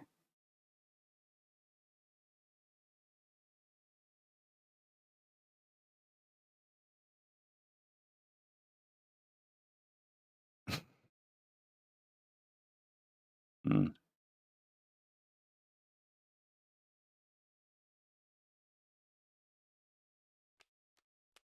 I think this is fine. This works out at a pretty good initiative, actually, against what the guards would do, and I can kind of reposition, maybe even go pick up this healing trap, which would be kind of tempting.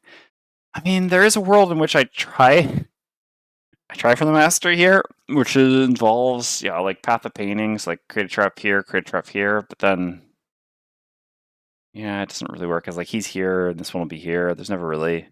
Nah, I don't think there's really a way to do it, is the thing, because the monster's just going to spawn in the center of the traps. There's no way to put them in 2 directions, and I can't get a path of 7 traps over here, so actually adding traps over here doesn't really do much. I would have to then like pull it to then push it. I just don't think that's worth it, or realistic, basically. Also, I protest masteries as a matter of principle. Not really. I've done 2 masteries this run, or this campaign, but yeah. So we don't have dark. We have a shadow in a pretty interesting spot there.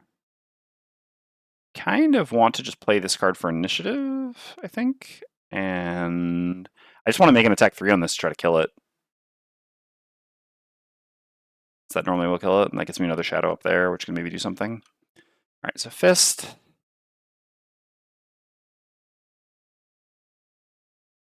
Most likely I'm just kind of running down there and putting my body in the way of the problem.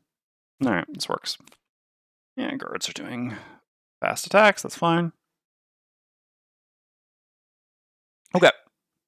So Deathwalker's up first. I could actually, like, I do have the option to not move first, but I don't think a lot's really gained by that. I'm pretty happy to like be moving up this way, because I could use the bow to increase my range, but sure. I'll use the bottom of Deepening Despair just as a default move 2, going to here, and I'll just use the top of Deadbolt to make an attack 3, targeting this guard here. I will mark it, obviously. That kills. In general, I think having 2 shadows next to each other is pretty good. Makes it easier to do like Deepening Despair stuff. So we'll put it there. Okay. This is up next. 1 heal from the regen. So yeah, these guards will reach us kind of no matter what here, so I guess I'll just be going to here. And then I'll attack the bottom guard and the top guard with... Oh, whoops, I definitely grabbed the wrong card there. This is meant to be Shard Launch. With Shard Launch. So there and there. That was the one I cared more about. I'm not sure I'll ever even try to kill this guard. This guard I definitely would like to try to kill.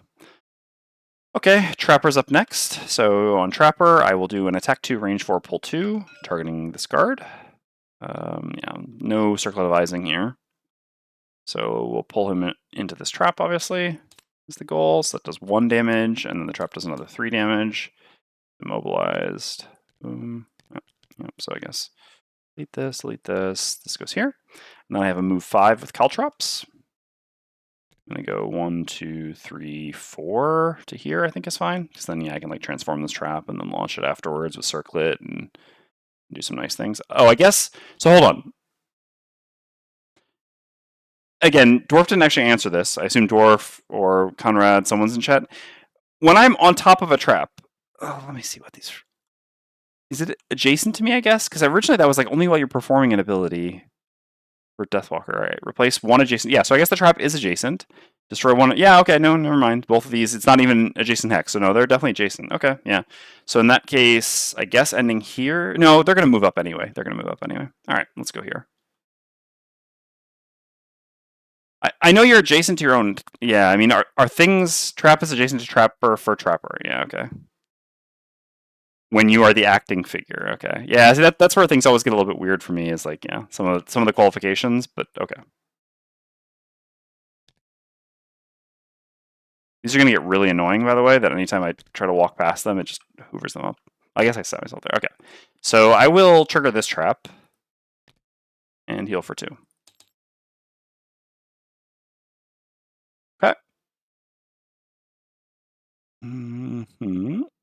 I'm done. So this guard loses immobilize. All right. So this guard's going to come here. This guard is going to come here. This guard here. This guard here. All right, so 3 attacks fist. -2. So already at a -1, so that's just a 3. We'll just go ahead and use all our armor now. While we're at it. It's nice. Okay, take none. This attacks this pillar. That kills it. Puts one of these there. And that does 6 damage to it. That's 4. That's 2. All right, this attacks this pillar. Does just 3 damage. This attacks fist. This is an attack 3. Take 3. We have no cards. I mean, there's a decent turn, but not so good. I guess we'll see. And then this steps back, attacks this for 3 with advantage. Ooh, nice. So it does 1. Or sorry, it does 2.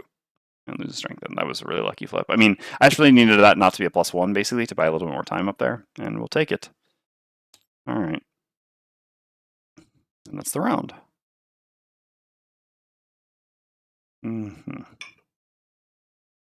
So I did make ice, by the way. So I kind of like this. No, I should not. Yeah. We've got definitely better plans here. With a short rest.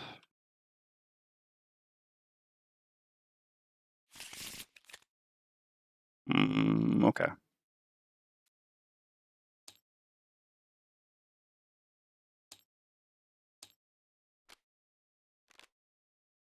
Short rest over here as well. Perfect. Love to see it. I gotta remember that I have that ward potion. I definitely could have used that earlier, but that's fine.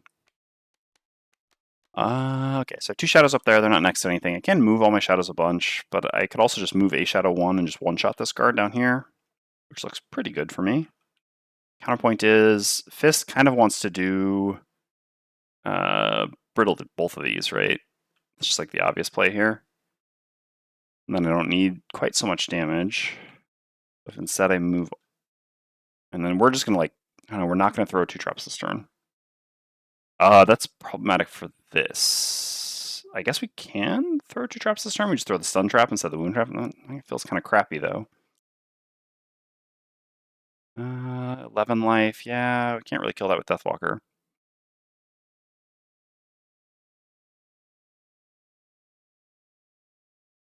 can't risk going at 38 for this, so I kind of have to play this. Man, I miss Honeypot already.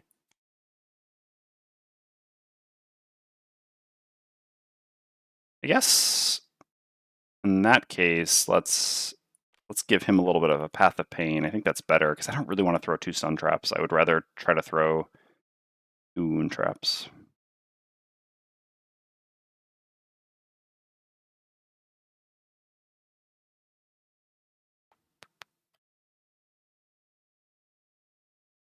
We can eat him so far. I actually want to be killing these guards, though, is the thing. I mean, this is too funny not to do, so I'm going to do it. I guess I can actually not... I don't have to use the Sun Trap on him. I could still throw 2 Sun Traps in the future, which might be good, since we're just trying to hold out. I could actually just eat him through these, and that's pretty good. Okay.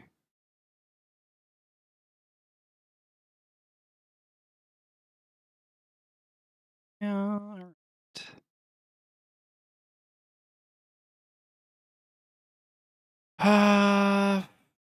So what I don't like is this is going to come kill this pillar. I think I should be able to keep this pillar alive at this point.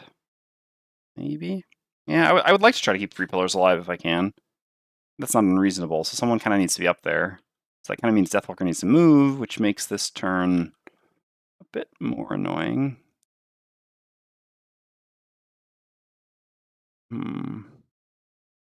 Wish that I had Dark.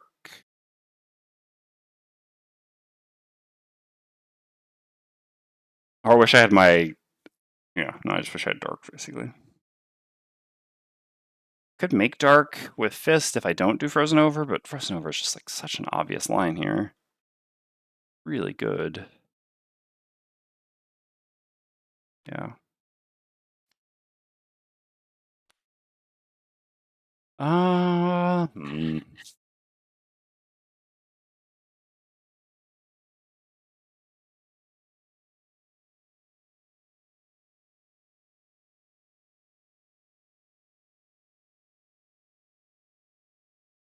Yeah.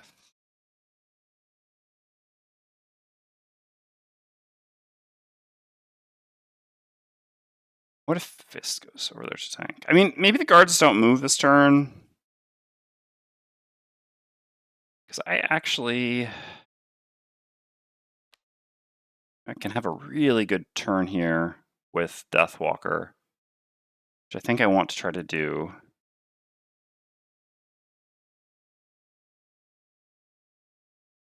And we'll see what happens with Fist. Yeah. Yeah. Maybe we have to move. If we have to move, it is what it is. All right. Okay. Not the attacking poison one. Okay. All right, that's really good, because that means I don't have to go over there. This is great. This is like the dream. All right, so the guards go. They have Shield and Retaliate. Trapper's up next. So with Trapper, I'm going to do a move 4 jump, going to here. Then I'm going to give this guard a little taste of the Path of Pain.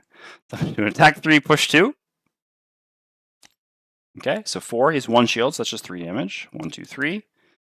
And then so this is a push 2. For each trap the target springs due to this attack, add +2 push. So this is actually going to be push 6. That being said, I'm going to have him end right here. So we're just going to push him to here. And that does 3 more damage. Okay. So then Fist is up, heal 1 from the regen. I'm going to use the bottom of Primal Bellow to heal for 3 more. Beautiful. Then I'm going to use the top of Frozen Over. I'm going to ward myself, assume the ice, gain 1 experience, and brittle 2 adjacent enemies. I don't know how realistic it is if we kill this. We just end up tanking it. Brittling these 2 just leads likely to kills here. Yeah. I'm going to brittle this and brittle this, putting ice under both. Let's see.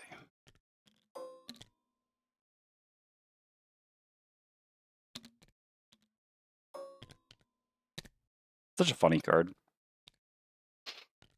This is like kind of like melee setup support in this party, just with 2 like pure range damage dealers, right? It's pretty funny. All right, so then for Deathwalker, I'm going to move all shadows up to 3 hexes. I'm definitely moving this one. I won't have dark next turn still. Yeah. I couldn't circlet it because I just made the element. I mean, I could try to go early and circlet to dark. I think that's worth it. So yeah. All right, the shadow is here, the shadow's there. Oh. So I'll just move this shadow to here, I think. Maybe to here, I guess. No, just to here is fine. And then this shadow goes under fist. Okay. Then I'm going to use the top of Fleeting Dusk. I don't have anything special to use with this, do I? I still need to remember my stamina potion. Honestly, I'm just going to use the ward potion right now so that I don't forget. I guess I might regret that if I attack into the Retaliate or something, but it's more likely that I'm just going to tank and attack for the guard here. Okay, so I'm going to use the ward potion, and yeah, I move the shadow there, and then I use Fleeting Dusk top. So this is going to be attack 3 wound on all of these targets. We'll go... I was going to go left to right, so that's a mistake. We'll go right to left. All right, so attack 3 here. I know they have 1 shield, which is a bit unfortunate for this. Oh, that's rough. Left to right was the correct choice. That's fine. We should still be able to kill this, but all right, then here. Come on. All right, so this does 4 damage, and he's wounded. I was really expecting better than this. And then here. Yeah, I mean, well, there was a better ordering here. It wasn't exactly that, but yeah. All right, and he's wounded. Ugh. Oh, sorry. This would be the marked one. So basically, I really need to explain marks. But basically, I'll mark the first one, expecting to kill. Basically, what I expected to happen here was to kill this, get a shadow, kill this, get a shadow, and then probably leave this marked, and then remark something else afterwards. Instead, I null on this, so then I mark this, and I leave this mark because I'm certainly not switching my mark to something with this much health rather than things that's 2 health and wounded. But not amazing. This is just 1 experience, and I'm pretty sure I already gave it to myself. I did not, actually. Okay. Shame this doesn't make dark. That would have been nice. Oh, my earth! Ugh, imps. All right. So 2 movement. So I can go here or here to hit 2 targets. Have it go here. So disadvantage attack 1 here. Earth is gone, by the way. Definitely not getting dark. Oh, so in that case, I should put this elsewhere. What can I do next turn? Yeah, I can't. I was planning on having Fisco earlier, circlet to make dark to dominate, but that can't happen. So I guess I'll just move it 1 less and just plan on tanking with it. Well, or maybe I'll just like Fluid Knight with it regardless, etc. We'll see. It's fine. I'll just leave it. All right. So disadvantage attack 1 here. Wow. Okay. Killed it regardless. That's kind of annoying. And then attack 1 here. Yeah. Okay. I hate imps. All right. Round 7.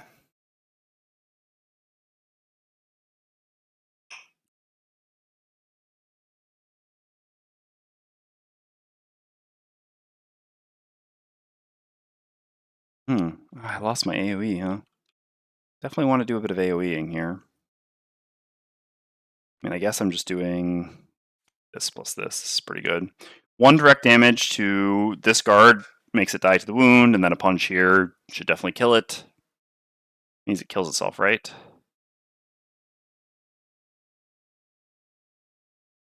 What kills itself?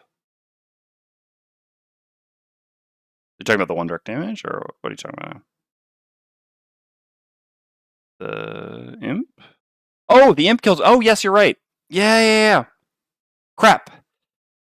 Yeah. And so it actually should have done it before the second attack. All right. Fortunately, there was a reshuffle anyway, so I didn't mess things up. Yeah. Good catch. I forgot that pillar explosion there. All right. So it actually shouldn't have attacked this obstacle. That didn't matter because they had already flipped a crit, so it was a reshuffle that round regardless. Okay. Yeah, good catch. Okay, so Deathwalker.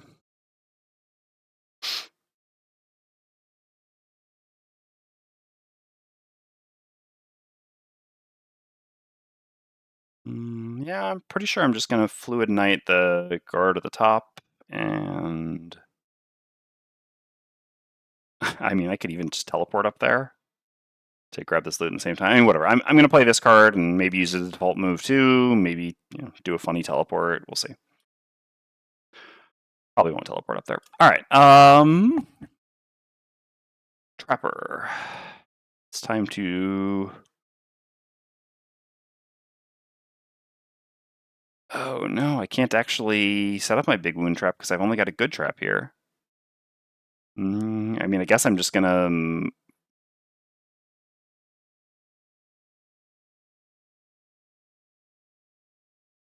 The mobilized trap isn't going to be very useful afterwards because the next spawn here is going to be a snow speaker. The sun trap would be good against it, so certainly isn't the worst to try to keep the dismantle for one more round and then throw the sun trap at, like, I don't know, both. I guess I can't really get to both. Well, yeah. I mean, either no, because it's from there. Yeah, I'd like this plus this. That's pretty good line. Accordingly, yeah, what I'm doing this turn doesn't do a lot. Yeah, no.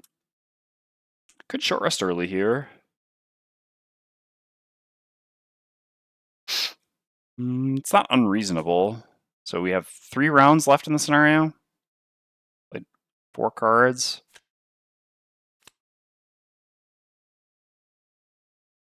Yeah. So then I would do what? Like Path of Pain, like go here, here, and then transform it. And then... I mean, what am I even doing with that at that point, right? Like, because so round 8, I throw 2 target Sun Trap. Round 9, I guess, yeah, I throw like a Wound Trap then. I mean, I don't even throw it, but I like, push. I mean, the 5 damage Wound Trap. It's more of like a question of is it even realistic to expect to kill here? So what spawns there? Is it? It's an elite Snow Speaker. I mean, will I ever kill it? Like, will 5 damage and wound actually make a difference on the Snow Speaker? I guess given that 2 people in my party only deal damage, I kind of, might as well think it should. All right, that's fine. Let's short rest. All right, we'll reroll. Sure. I lost my 2 big moves. Sort of.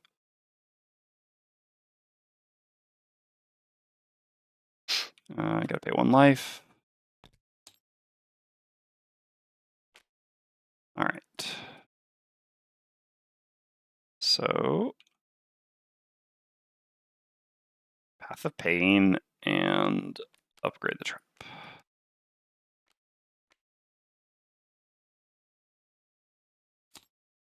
Okay. Guards doing nothing specials, that's fine.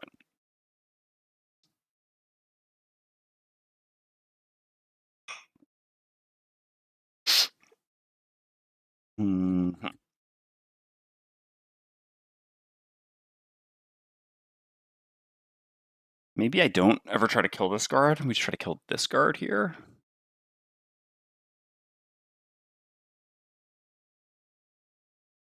Oh, Fist is up first, I guess, regardless. So on Fist, we will generate ice and do encased punch. So we'll make an attack on this guard here. Jeez. Would kill without the brittle. Okay.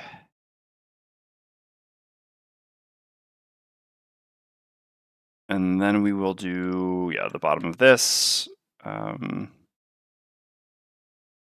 Good move. Bit up. Not sure that's really better. But I kind of guess why not.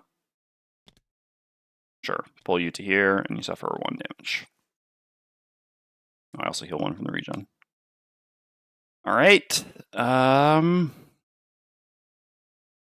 So yeah, for Deathwalker, it's just a question of which one. I guess if I teleport up to there and throw my body at this problem and just like try to tank up here for a bit, then attacking down here makes more sense. So sure. So let's eat this shadow. We're gonna get 1 back in a second. I won't mark this enemy for now because I want this marked enemy to die. Generate dark, gain 1 experience, and perform an attack 5 targeting this guard here. Okay, 6. Solid. And then I will grab this loot. Oh, I have the looty booties to use Fist as well. Although, we'll see about that. Grab this loot and teleport to here. What was in the loot? It was, Arrowvine. Very nice. Very, very nice. Okay. Trapper's up next. So on Trapper, I should not have deleted all these traps. This was definitely a mistake. Just move them to the side. No, that's not what I want.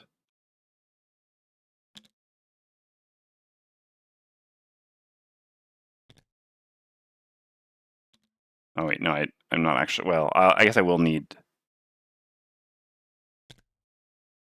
so we're gonna need to make a 5 damage wound trap over here. Then this will just be like this. All right, so we create a wound trap here, and then we move 2 to here. Shame we don't make it all the way to the loot. And then we create a 5 wound trap underneath us. Dang it. Yeah, there's just no way to do this, right? To stand on top of a condition-based trap? Man, yeah, this is going to get really annoying in TTS. Why did we pick the Trapper? I actually really enjoy playing the Trapper, but I don't know how I'm meant to... Yeah, I mean, there definitely needs to be some limitation for this. That would make a big difference. All right, well, there's a wound trap there. It's a 5 damage wound trap underneath us. Okay, the guards go. So, locking condition prevents it. All right, that's... Problem with locking condition, though, is then it's not Seeker says stamps. It's a good call. We can try that. All right, yeah, that's a reasonable idea. That's better than using these. Yeah, like for enhancements. Locking the condition isn't very helpful because we have to unlock it afterwards. But yeah, no, yeah. Well, I mean, I'll mess with one over here, I guess. Hold on. I think normally the stamps won't go on things like this. Maybe it will. Locking was a question. I don't know. Yeah, we'll see. All right. Oh, there we go. If I manage to not press the button, and do we get to keep it? Does it stay with it? Ah, it does. Okay, okay. All right. So we just got to make a bunch of specialized traps. All right. All right. That's a good call. That is the way to do it.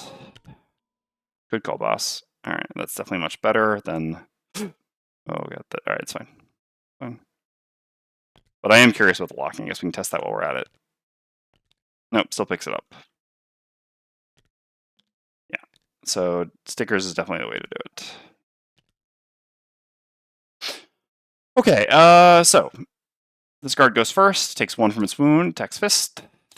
0. I don't think we have any armor left anyway. No, we still have our perk, but we're warded right now, so it's a good opportunity to not use it. Look, Joe, a ward that blocked 3. All right, and then this one attacks Deathwalker. Oh, a ward that blocked 4. That's 7 damage mitigated with 2 wards in a single round? I didn't know that was even possible. Or, well, I knew it was possible. You didn't even know that was possible. All right. And then this will attack here. +1. That's a shame, but it is what it is. All right. Oh, yeah, and this one dies, and I get a shadow, which I guess I'll just put right here. I'm just going to use it for dominating this next turn anyway. Well, I guess this gives me the option to dominate the Snow Speaker if I would prefer. All right. Round 8. So we got 2 elite and 2 normal Snow Speakers. Just got to survive 3 more rounds.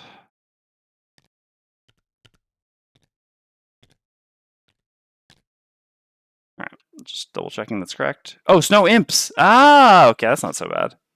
So elite. Wow, I mean, actually, in reality, having 2 more Snow Speakers versus 2 Snow Imps, I'm actually not sure that this is easier because the Snow Imps applying Brittle will just multiply other things' damage. Okay, but anyway, so yes, 2 normal. Oh, it'd each be 2 normal snow. Oh no, this is definitely not easier. Dear God. All right, well, this is going to be something to hold out for sure. Just got a lot more interesting. Regret a little bit using my AoE loss. I honestly did not realize that we would be facing a bunch of Snow Imps.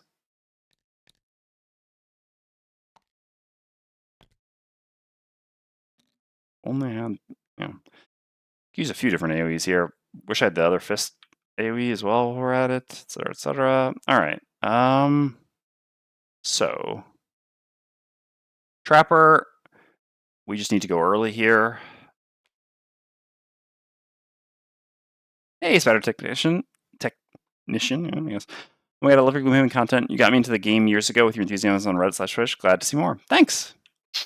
I'm glad you enjoy. All right, yeah. So we're just going to stun with dismantle.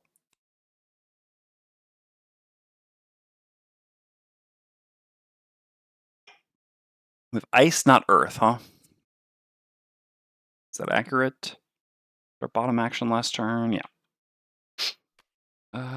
Is this a reasonable line here? Will I not have to end up pitching cards? Yeah, it's going to be stunned. I think this is fine. And we'll short rest after. Okay. As for you, basically no world in which I want to be doing something other than dominate. How likely can we keep this alive? I mean, I guess there is a world in which we want to do something other than dominate, huh? Dark Fog against these enemies up here looks very good.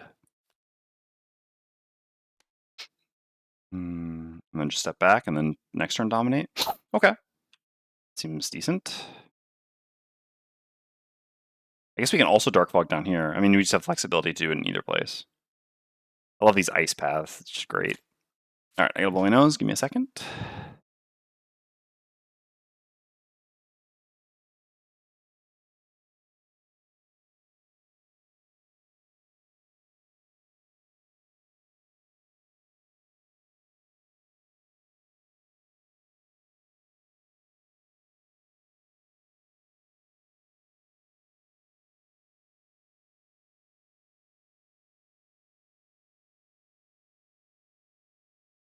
Well, it seems like the imps woke up and chose violence. Oh man, that's so bad.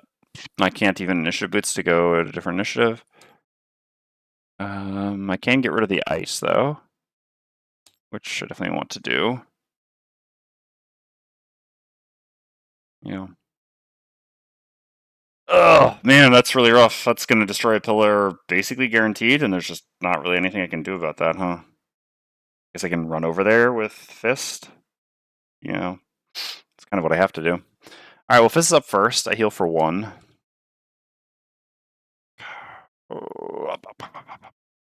So these have just 2 movement. I mean, they'll definitely destroy this. So yeah, I mean, there's some interesting options here. Well, is this push? No. I mean, the disadvantage on attack and trapper. I mean, that's whatever. I don't really care. I'm ready to pitch cards. So I can actually go here with trapper and then throw this one with dismantle at both imps to normally kill them, which actually seems better than hitting these things this turn. Problem is this. There's just not really. I guess Deathwalker can just go face tank the guard then. If I move down.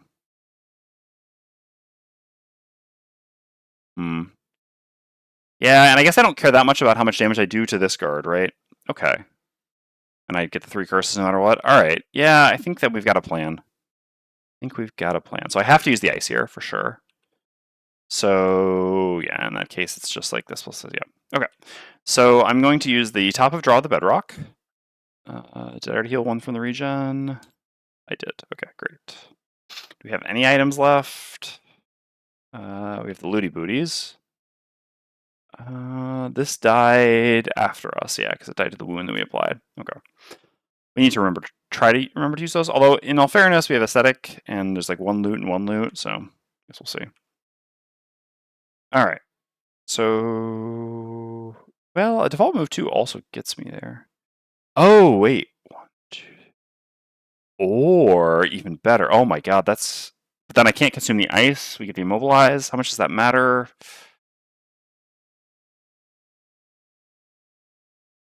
Matters a bit. Matters a bit.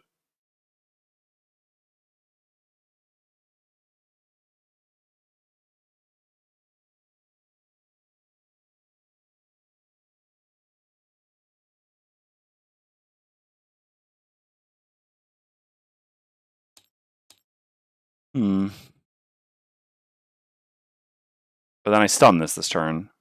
Oh no, then we don't get demobilized. Yeah, we just done this turn. That's so much better. Okay, yeah, no, never mind. Yeah. No, yeah. Although then our ranged attacks kind of suck. But that's fine, I guess.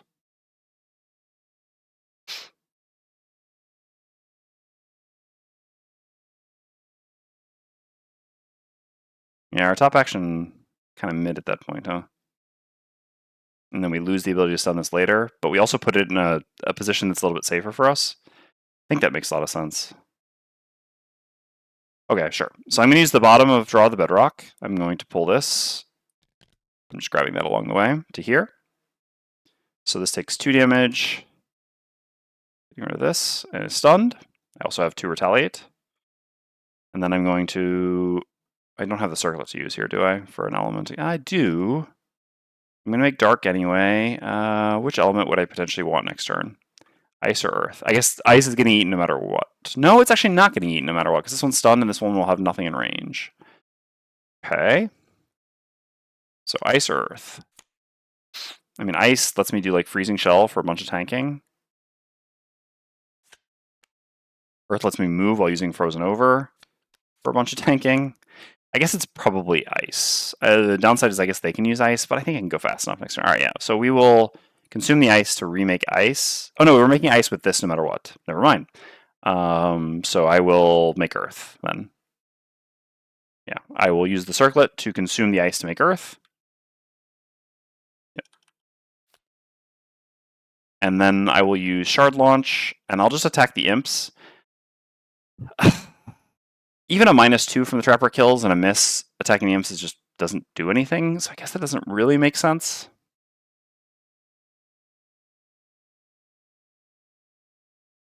Oh, I also don't want elements for the... Oh, but there's going to be element anyway, so that doesn't really matter.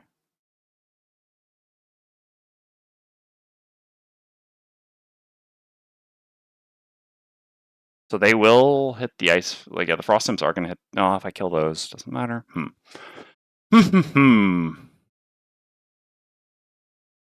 Yeah, so I'm just wondering what I should attack. I mean, I should definitely always attack the guard. I think we have a shot at killing that. I could just punch it instead, but this also makes ice, which isn't bad. All right, so I'll attack the guard with disadvantage. I'm never killing this, and I'll just attack this imp, I guess. No, I'll attack the imp that's not adjacent to me. All right, so disadvantage attack, and then just normal, straight up. Okay, so do 1 damage here, and then here, +2 or crit. No, not quite. All right. All right. So Fist is done, so then Deathwalker's up. So I think what I want to do is to attack before moving. Yeah. This gets me away from like this, and I only care about really killing the imps here. I don't really care about killing the guard. So I really need to draw some +1s here. I've drawn 1 +1 this far, and I have no source of advantage. All right, well, it is what it is. So I'm going to use the top of Dark Fog, hitting these 3 enemies. Disadvantage here, and then here and here. So we make dark. We gain 1 experience. So we'll go here, here, and then here. Nope. That's what I thought. Here, here, and here. Actually, that's the same. All right, whatever. I'm not going to disadvantage first. I don't want to see that first. All right, so here, here, here. Come on. Okay, so that kills that. I guess technically I would always mark the first target. I don't think the shadows are ever likely to matter. But as I said before, I have no marked targets, so we always mark the first. I don't know. I guess I'll put the shadow like here. No, I mean, I guess I don't kill this imp. Well, it'll move down. I'll just put the shadow here. Sure. Okay. And I get to heal an ally for 1. I'll have that be Fist. Okay, second one. Come on. Once again. Oh, rough. Rough. Okay, well, they get a curse. And then disadvantaged here. Oh, no. So if I'd done here first and then the other 2, I would have killed both of them. Damn it. All right. 4 damage here. God, killing that imp would be such a big difference here. That imp is going to be so annoying.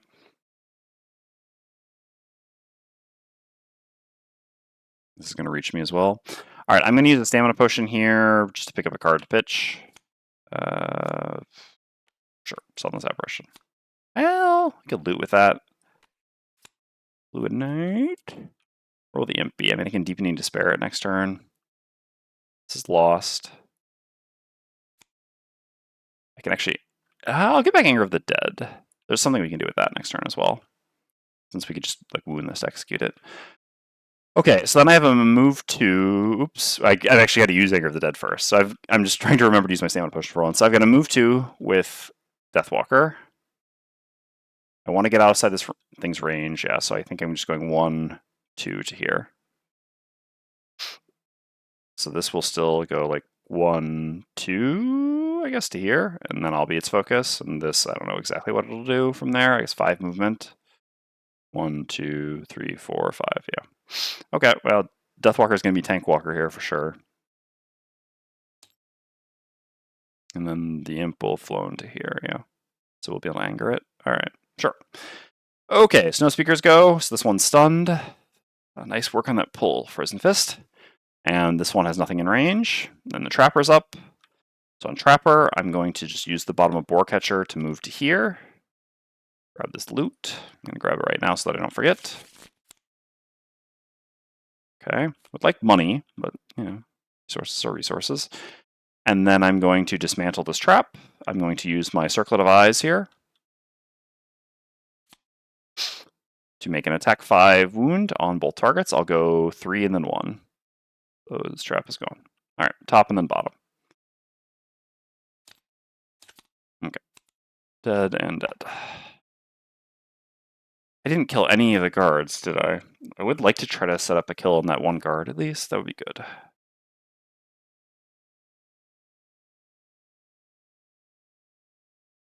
don't think I killed any of them. No. Oh, no. Yeah, no, the one that I wounded, yeah, didn't die like that. Okay. Guards go. So this one's up first, takes 1 from its wound. Attacks Fist for 5. Okay, that's lucky. This one, I guess I actually kind of would have rather that on the Deathwalker, but anyway, I've still got the perk on Fist. This one goes 1, 2 to here, and attacks Deathwalker. -1, that's still a pitched card. I have Dark for this, but I don't really see using it. Oh, I guess, yep, there's the hotkey for this. Boom. I gotta get more used to the thing still. Okay, and then the normal guard goes 1, 2, 3, 4, 5 to here. And attacks Deathwalker as well. So this is attack 3. Nice little -1. That's not a -1. Okay, so I have to decide. Let's see. So the imp will be here. So Anger of the Dead executes the imp. Anger of the Dead bottom executes the imp. And I guess I just play like Dominate. Yeah, so I guess Deepening Despair is the card that gets pitched here. Like just dominate this, basically. Still got to worry about the Snow Speaker. Okay, so the Snow Imp is going to consume. Kind of want both elements on Fist next turn. Maybe I don't care that much about the. God. Ugh. 2 more rounds is going to be rough. 1 more round for sure. 2 more rounds. Wish I had some CC here.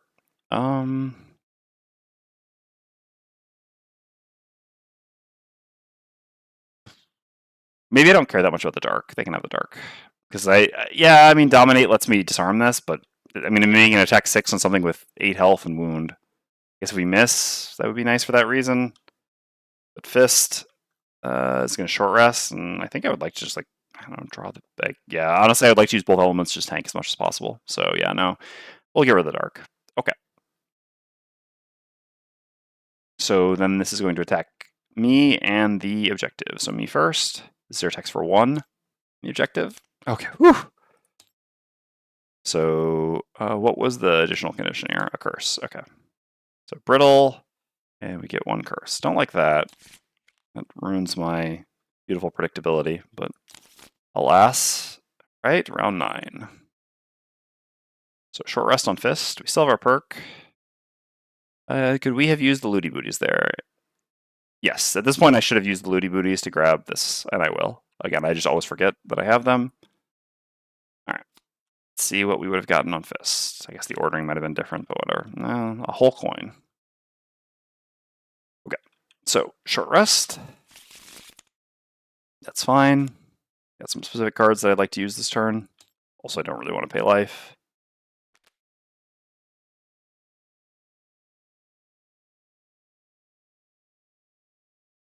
So basically the question here is, do I use Frozen Shell Top? So I'm definitely using Frozen over bottom. And I don't know if I use Freezing Shell or draw the Bedrock Top. Let's see what everyone else is up to. So these two cards do something here.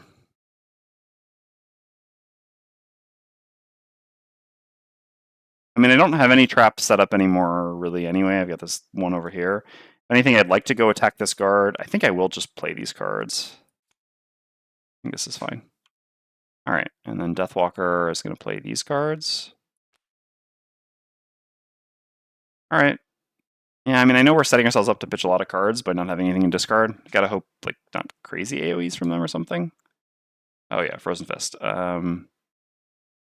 I guess the tiebreaker is probably just that this is 10 initiative versus this is 17 initiative.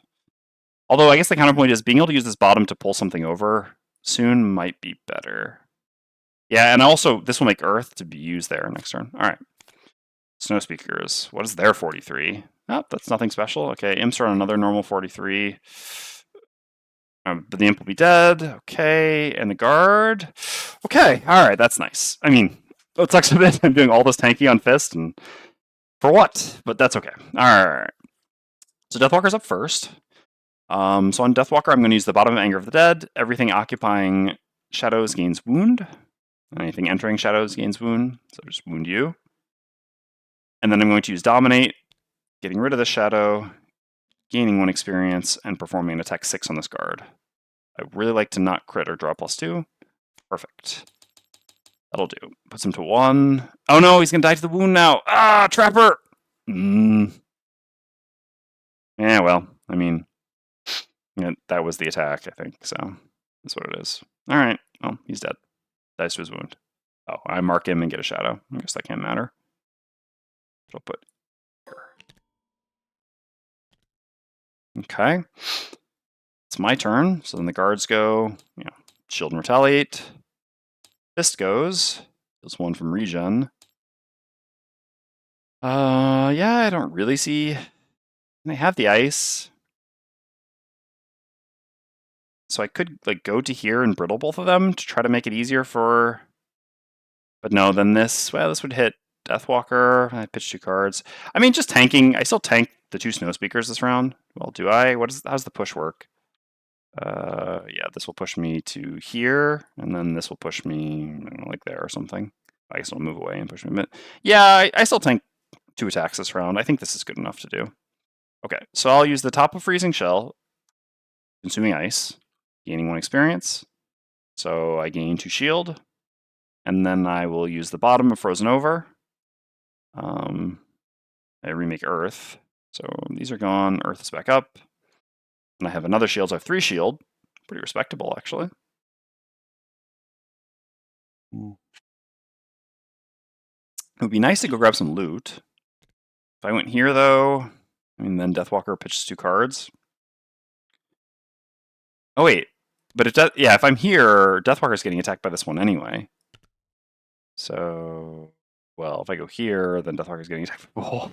Doesn't seem better. Mm-hmm.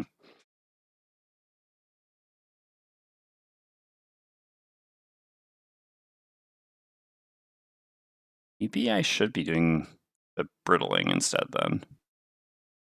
Yeah. You know what? I'm actually on board with that. All right. So instead, I'm actually going to use, it's fine, I still gain 1 experience in that round. I'm going to use the bottom of Freezing Shell to do a move 2. I'm going to go 1, 2 to here. Yeah. So this will still attack the Deathwalker. That's fine. I'll pitch, I mean, I have 2 cards I could pitch, right? Oh yeah, I was supposed to, no, I think I Stamina Potion? Well, I don't know. What's going on there? Pitch 2 cards, then I'll have 1 turn left on Deathwalker. There we go, out with a bang. I mean, that removes a lot of my ability to use my body to tank next round. Alternatively, I could just go here and pull. What I don't like about that is I can't place ice under the guard, and I would really like to try to kill another guard for Trapper. Yeah, but I guess I get loot here, though, which is nice. But then the placing of ice doesn't do much. Ugh.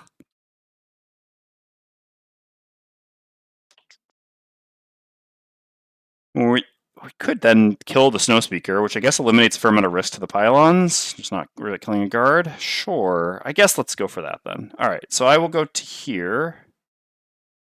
But no, this isn't changing Deathwalker getting hit by everyone.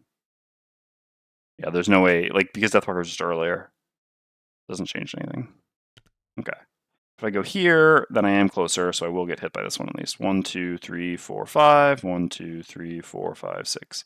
These always have enough movement and range, right? Yeah, I mean, they attack like range 5. Yep. Okay. Sure. So I go here. I pull this to here. I do 1 direct damage to it.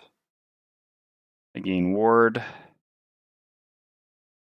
And I place an ice under it. And brittle it. Okay. So Snow Speakers go. So it's 2 that goes first. Range 5, so it needs to move up 1. I go here.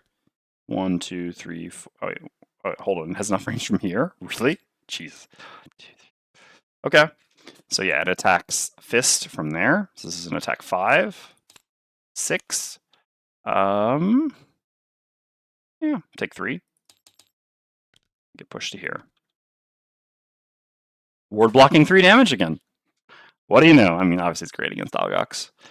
Okay, and so then this is going to step back to lose disadvantage. I guess having it go here is fine. It's like here, here, and yeah, this seems a little bit safer. And then attacks Deathwalker. Annul? Not annul. All right, we got to pitch 2 cards. So what can I even do next turn? So like basically, yeah, I'll have 1 turn left. This is actually active. I can't. Oh yeah, I want dominate. Let's pitch like. Well, can I grab a bunch of? Let's see where we're getting pushed to. Oh wait, ice actually impacts push, right? So I would get pushed to here. I'm about to retire.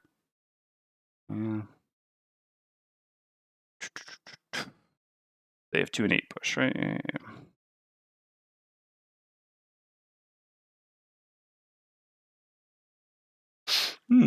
Fluid Knight bottom actually does something next turn, right? And I already have a shadow in place to hit this, not to hit this. And I want to, I mean, do I actually want to be the one to hit this one?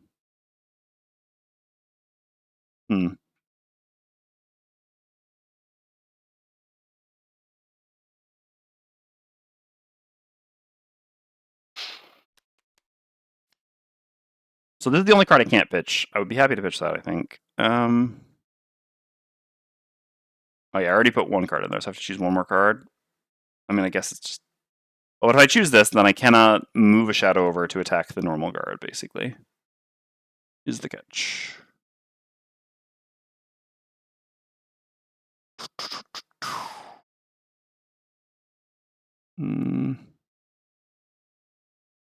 There also is no longer any earth. So what does that look like then? The Fluid Knight bottom, yeah, would allow me to negate 1 attack here, which is pretty good. The problem is I just don't have a top that does anything from there. I guess Anger can do something. Okay, no, yeah, I guess that's fine. Sure. So then I guess we'll pitch, or Deadbolt is fine. Yeah, and this way we have like kind of some options depending on how the short rest goes. I mean, I guess we can re-roll in the short rest. We're at 3 and brittled, but we'll just go to 1. Okay, the Snow Imp dies to its wound.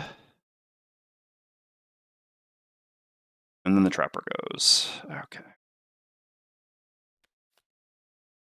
So, what is the Trapper up to? We have ability to place a 3 damage trap and some pulling. So I guess I can get this guard myself. Then I still don't know what the Deathwalker's doing exactly. That's fine. I don't think we can kill more than 1 enemy here anyway, so we just have to survive 1 more round. Alright, I have... Yeah, I get to create a 2 damage trap here. Whatever it's worth. And I move, I think, to here. Yeah. Move to this loot here. And then I gain 1 experience and create We're gonna copy paste. Oh no, they got deleted somehow. Well, I'll do it next time. All right, let's make a decal. My chat just bugged out. Mobilize.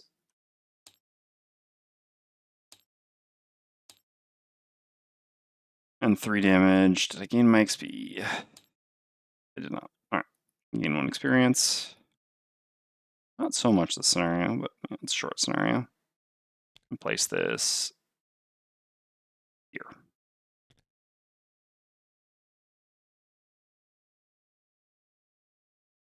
Okay.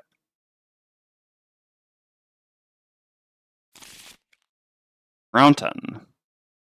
Gotta survive here. 1 loot, we have 2 loot. Okay. Yeah, so I may have failed a battle. I guess Deathwalker just has to go grab loot, but that makes the Fluid Night plan a lot worse. Yeah. Well, I regret actually using looty booties. I actually didn't want to. I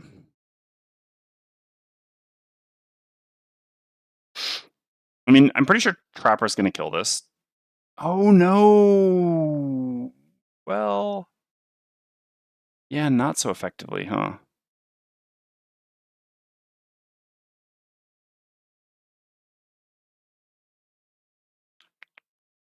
Actually kind of hard to do. All right, let's look at what Trapper has as well. We can do these simultaneously. Short rest. That's actually a pretty good way to kill him, huh? We don't... Yeah, we can go grab some loot still. All right, let's re-roll that. Sure, that's fine. All right, I think losing this is fine then. So I'm just going to play my 2 cards on Deathwalker. Where'd the other card go? All right, there you go.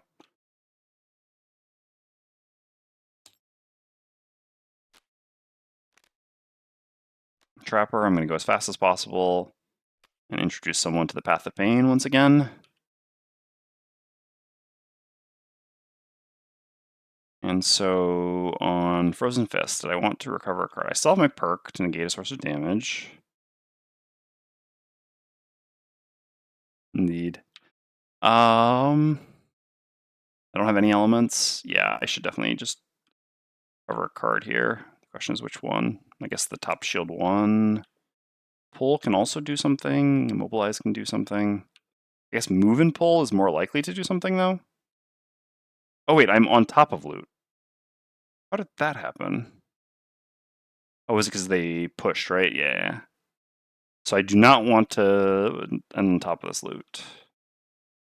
All right, let's get Frozen Shell back. I think that has more flexibility. All right, we just have to survive this round and try to keep the pillars alive. Take 2.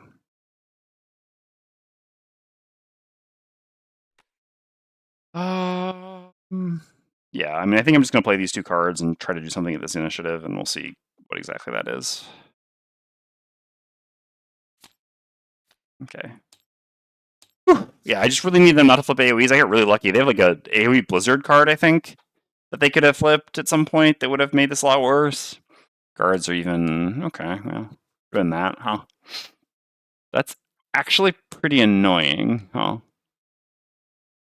Yeah, it's going to make it harder to do what we want to do.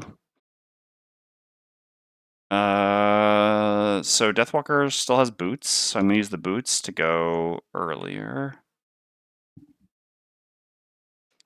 Yeah, I think this does increase my odds here for a kill.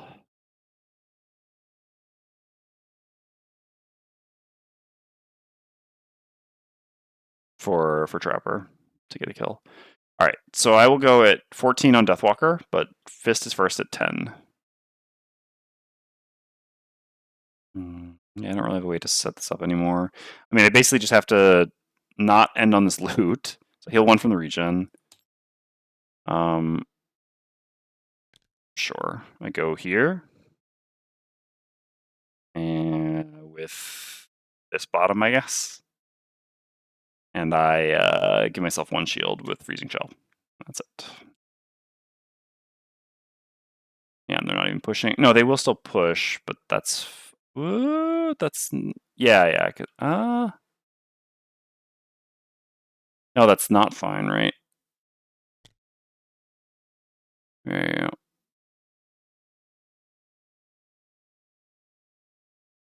Oh yeah, because the top one will just hit the Deathwalker. Okay.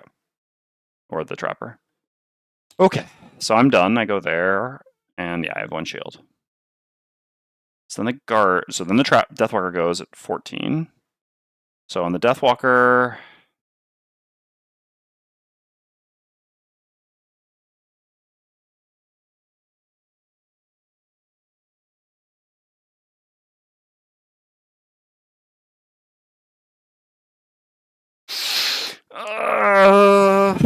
this is annoying.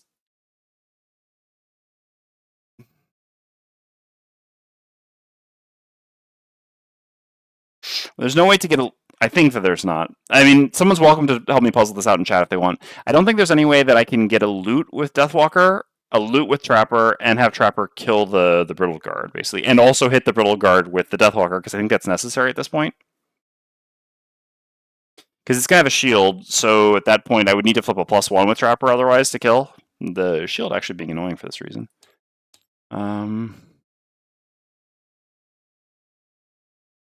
Yeah. Yeah, I don't think so.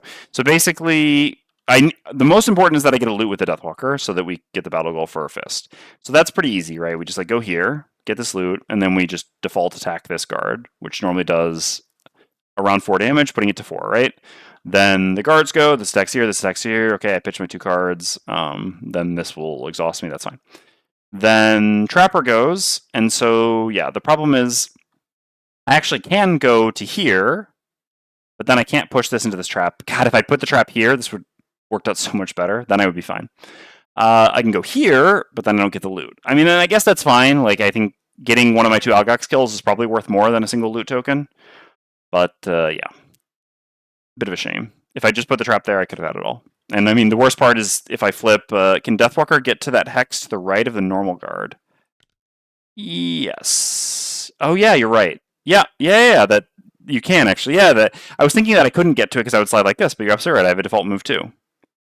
Yep. Good call, everyone. Thank you. All right, so yeah, we do a default move 2 to there with the Deathwalker. Grab the loot. I'll get that right now so that I don't forget. Oh, well, not very useful, but whatever gets the fist the battle goal. Okay. And then we do a default attack 2 on this guard. Hope not to flip a +2 or crit. Well, that's unfortunate, but you know, I mean, now we just need a +1 for Trapper, basically, to kill. Hopefully we do. I didn't have the advantage thing anymore anyway, so. No choice on that. All right, the Elite Guard attacks Fist. I was actually prepared to use the perk, but I guess I don't have to yet. So this is actually an attack for 4, and I have 1 shield, so I take 3, and I'm poisoned. What is this again? Yeah. I don't think we got Ritualist ever. All right. And then this one attacks Deathwalker.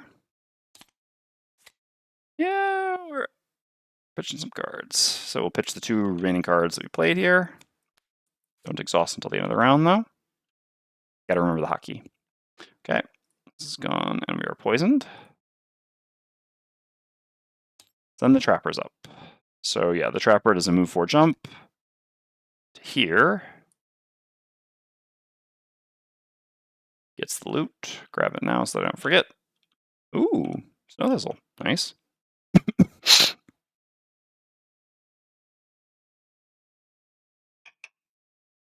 All right. And then we use the Path of Pain. All right, come on. This is for the personal quest. So because if it hadn't had a shield, this would work on a +0, basically. A -1 still would fail. Because it has a shield, we need a +1 at this point. We could just go for an experience. No, then I wouldn't get the loot. Didn't change anything. All right. I mean, yeah, I guess technically I could have gone here, got the loot, just place a trap for an experience, but I think having a reasonable odds shot.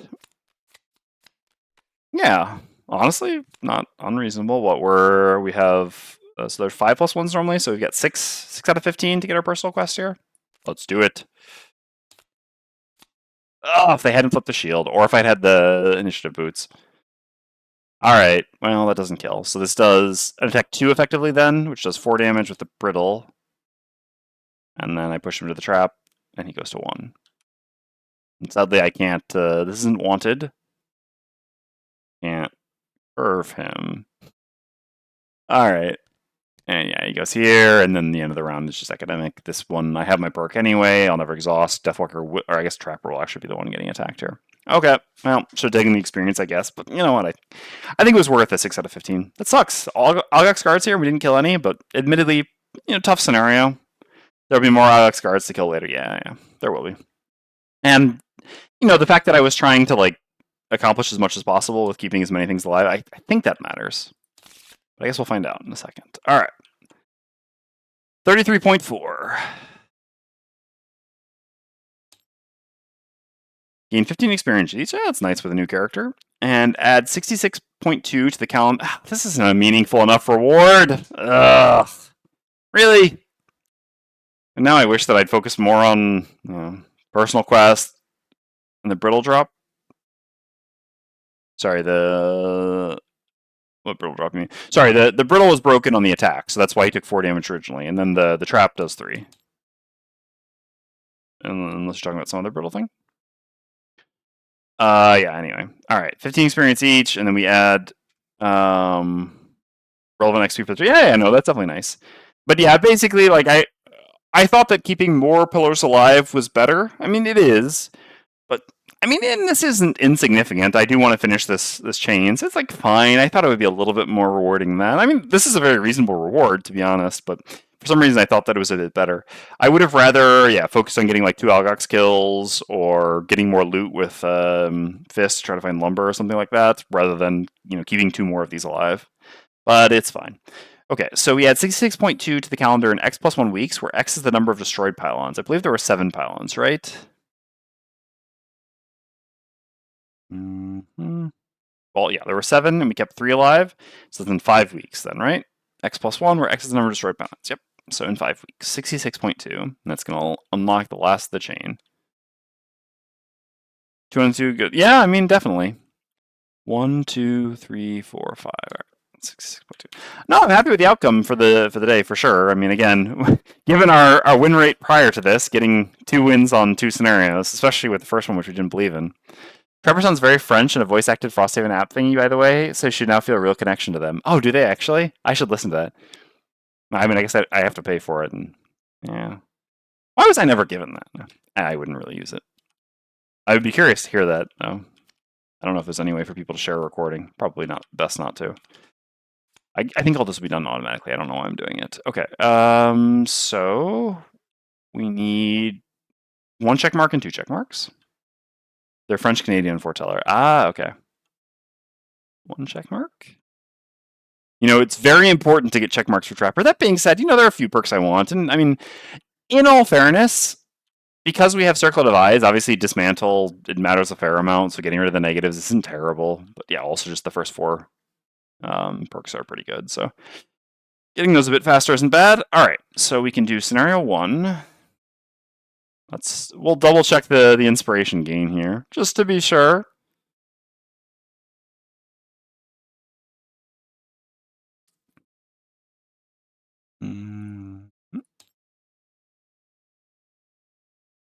All right, it is automatic, indeed. Loot application still does not appear to be automatic. No, yeah, the 6 gold we gained from before. Yep. I could have sworn they said that the loot would be done automatically now, but anyway. All right, let's get rid of this.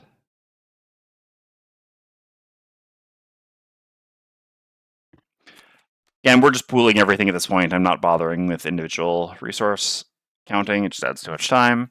That's still on the to-do list. Ah, okay. So 1 lumber, 1 lumber, 1 metal, and 1 snow thistle.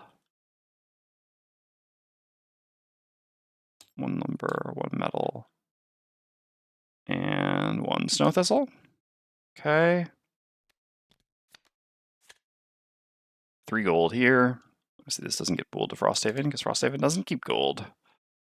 And here we've got 1 hide, 1 arrow vine. Okay, we'll have to decide what we're going to plant.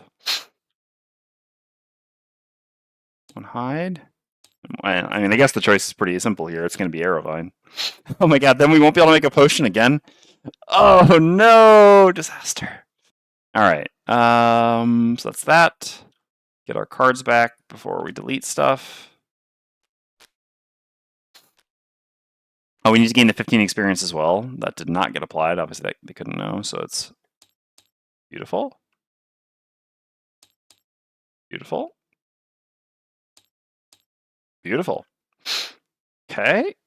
So that's all of that. There was nothing else to do here. But we can delete map. It's fine. I'll make the traps eventually anyway. All right. Game setup. Delete map.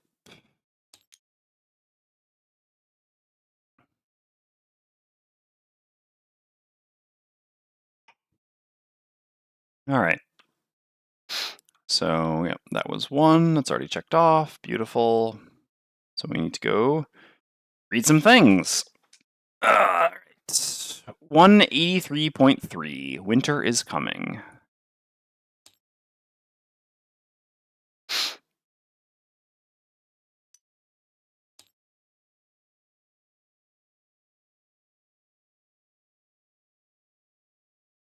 All right.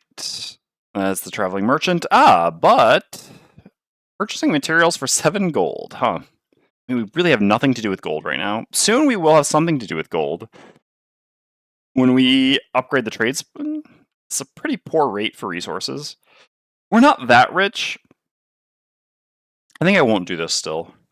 Earlier I would have done this. I mean, the Banner Spear had so much money, I would have been happy to just, spend some. But yeah, I think this, I mean, obviously we're paying a pretty exorbitant rate, which, traveling traders will do that. Yeah, it was like 1 scenario earlier. Or 1 week earlier. All right, yeah, we'll not pay for anything here. We'll be able to, I think there should be some Prosperity 2 items. I mean, Prosperity 3 items that we want. And I guess it's going to be some time before we get that. All right, let's think about that. I mean, maybe Fish should spend 7. I mean, or in that case, should Deathwalker also? I mean, what does our build path look like at this point? Probably, like, I don't need to build for Prosperity anymore. We hit Prosperity 3, so we're good on that. I mean, I do want to upgrade these. I guess that's like the counterpoint. It's cost a lot of resources, though, so it wouldn't be bad to get some more resources here. I do also really need to build some walls, I think, before winter. I mean, like, building at least 1 wall would be pretty good, especially as we tanked our morale. Yeah, our defense is not good. We do have some soldiers still. This is an interesting point here. There's also upgrading the guard. I mean, man, there's so many things to do now, too. Upgrading the guard would make a big difference. Yeah, I mean, I guess the reality of the situation is upgrading the trading post is very far down the list of priorities. So I should actually just spend gold here. All right. So we'll zero out this and this and take 2 more lumber. All right. Well, actually, that was good. 21.4.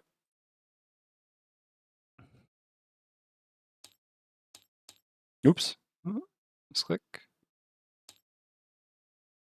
Yeah, winter is coming. Winter arrives. It's been a summer of adversity, but your decision is made. This outpost at the corner of civilization won't make it through another winter without your assistance. Of course, it's possible they won't make it with you, either, but at least you'll find out together. The Quattro mail carrier cinches her bag and plods through the main gate. In her satchel is your final reconnaissance report to the guild at White Oak, detailing the condition of the town, the support it will need to continue, and your decision to stay. With a sober final thump, the gates of Frosthaven seal shut. The populace barely acknowledge it, but for you, it means you've linked your fate with that of this town. Is it actually winter now, though? Shouldn't that, like, be here? Because is it a winter events now? Or is it still this, like, because, yeah, we do, like, it is winter events now? That's weird then, right? So I guess the last week, so it kind of counts backwards. So then you only do 9 weeks of outpost events, right? 2, 3. The first time through? Then the next unchecked box. Yeah, okay. Yeah, so that means that you technically, the first summer is only 9 weeks. Yeah, that's a bit weird. All right, fair enough. Well, I regret not having built any walls. They can't stop me. I mean, we get some resources to spare. Welcome to snow. Have fun getting raided. Yeah. All right. Winter has arrived. We gain our prosperity. This goes back in the thing.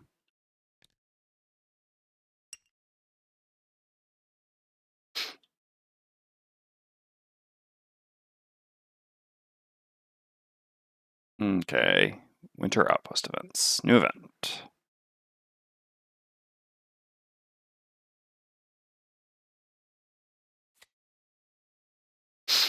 Walking down the main street in Frosthaven, you see a burlap sack full of radishes slumped near the center of the road. You nudge the bag with your boot and find they're hard as ice. Looks like they've been here for some time. Option A, leave the radishes. Someone will come for them eventually. Option B, take the radishes. It's been long enough. All right, well, time for a poll.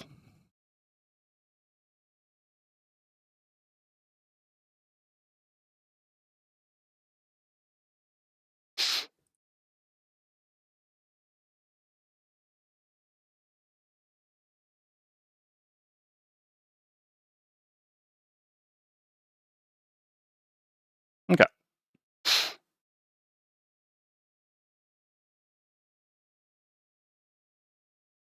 No punishment here, CGO.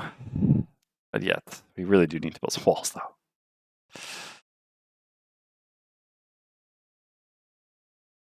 All right.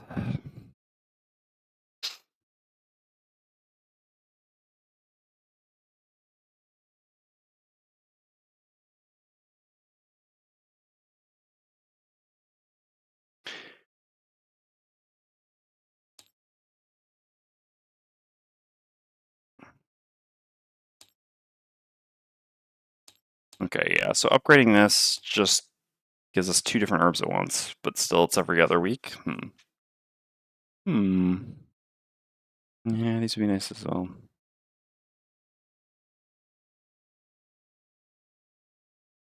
I should probably just build walls, though, to be honest. I should probably just build walls. All right, let's just take the radishes.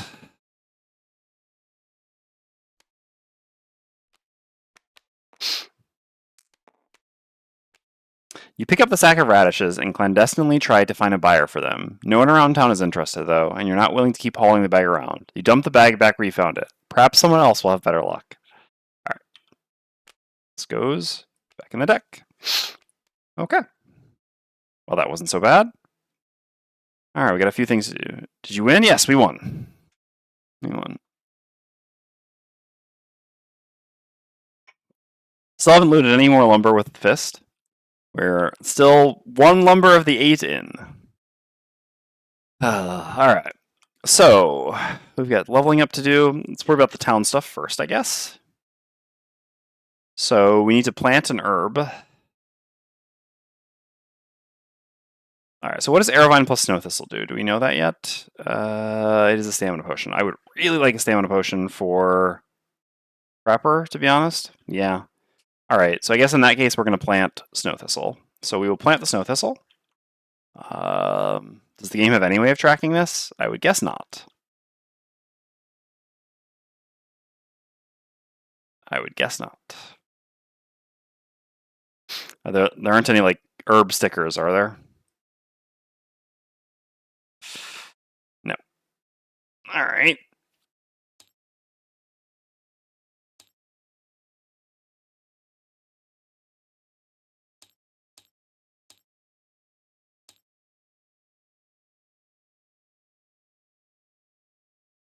Did I get a name? Deathwalker hasn't... Oh! No, I didn't get a name. Wait. Oh, wait. Yeah. Good catch. I was not paying attention in those sections. The traveling trader probably didn't have a name, but no, I mean, honestly, I think I might have read 3 things and not gotten a name. Man, I double built for this? 183.3 and 21.4. All right.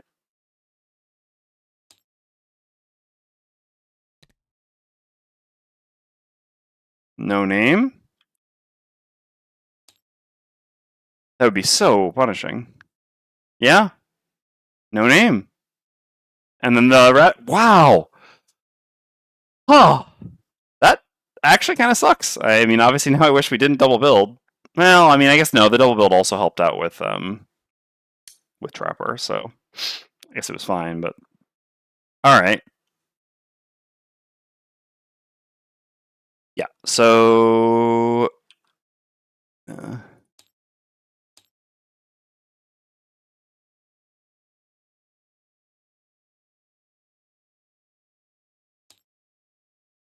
can't really move that. I'm not super happy with where that's centered. Okay. There we go. Little snow thistle planted there. Can write that on this as well. Can we change the font size? We can.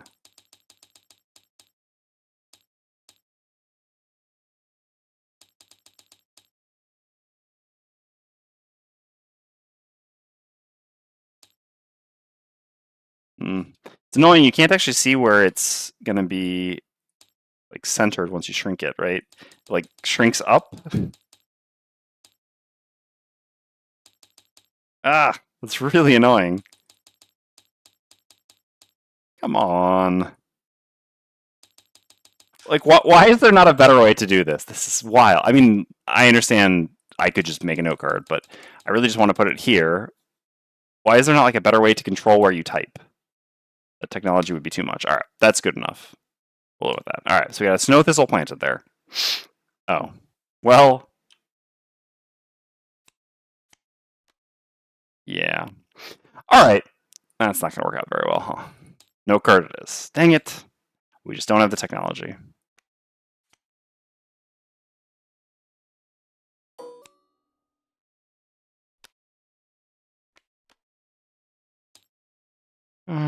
Plot one snow thistle. All right. Sure. So that's done. Planted that. We need to spend the gold on getting some more material resources. Let's just build walls. I don't like playing the Russian roulette of winter events here with the possibility of getting attacked and having no defenses, so let's just build some walls. We've got the prosperity, we're fine, we're not in a rush to... Like, yeah, upgrading this doesn't actually do anything for us right now because we're actually going to... we're going to have no herbs left. I mean, yeah, I guess we find an herb, then we can plant the second one, but... Obviously, upgrading the logging camp would be the one that I'm most interested in because of... yeah, just doubling my lumber income, but if I double my lumber income, but then I have to spend a bunch because I get raided and I have no defenses, it doesn't really feel better. Walls give +5 defense, right? Is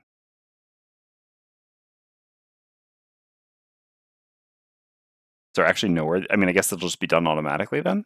Curious. Pretty sure it's +5 defense. Does that number matter often? Yeah, like with the... Yeah. I don't know, because a soldier is going to be -5 attack. So I actually wonder if the first wall does much, but I guess realistically I should just really try to get 2 walls built. Okay, sure. So we spend 3 lumber and 10 gold. Maybe we didn't need to spend all that gold at the traveling merchant. Yeah. Oh, I've got to remember that there's a special click now. Okay, and we build walls. Okay, so the wall's gone.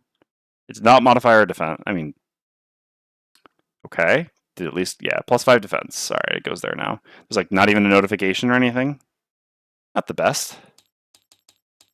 Not an easy way to remember this either. So here, I guess I should just do the non-morale defense here. Keep that tracked here, and then, yeah, just see the morale there. That's probably the easiest way to do it.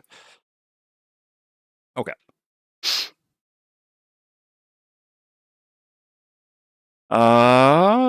Yes. So built the walls. Definitely not sacrificing any more morale to double build. Okay. So now we can craft some items for Trapper. Okay, well, first of all, yeah, let's brew that potion. So, where is the stamina potion? Get that for Trapper. It's very nice. 9-card class, etc., etc. All right. Then what other things could we want to craft? So I would like initiative boots on Trapper. I would like the weighted net on Trapper. I could get away with... I mean, I I can obviously like craft cheap items for now and use them. The range bow is acceptable. The upgraded range bow would be even nicer because obviously using the circlet of eyes, but don't have the arrow vine for that. It's pretty expensive. So probably make crude bow. Could do the protective scepter as well. That's a little bit annoying to use on trapper. Yeah, crude bow is cheap. It'll do something. Plus one range and dismantle definitely can matter. All right, so that's one wood. For chest items, I don't really want. Well, I'm pretty sure I'm not mistaken, right? The traveling cloak goes into the trapper chest item, right, CGO? Which I should have. I mean, I don't know if I'll ever have before I retire, but I'm pretty sure this goes into it. It's just like this plus a potion or something like that. In that case, I might as well craft this. And for boots, well, well, it does. Yeah, I thought so. Okay. Yeah. Yeah, I mean, I'll pick up the initiative boots eventually, but all these things are so cheap that it would be silly not to craft them. All right. So we get a little bit of stuff. This, and this. So this costs 2 hide and 1 wood. Oops.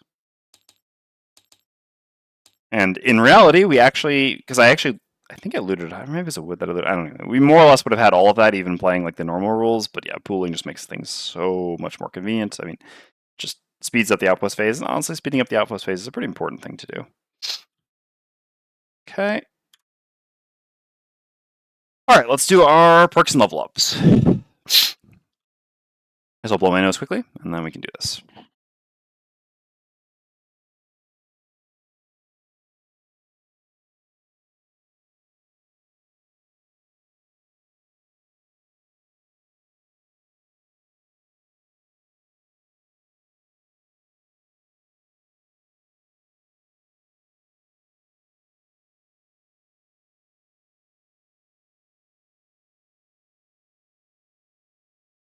All right. So Fist gets the level up. Trapper does not get to level up, but honestly gained a sizable amount of experience. And Deathwalker gets the level up. All right. So we'll do Deathwalker first. So this is going to be another perk. Well, we can't get any more of the rolling heal ally one, so I guess we'll just ignore scenario effects at this point, to be honest.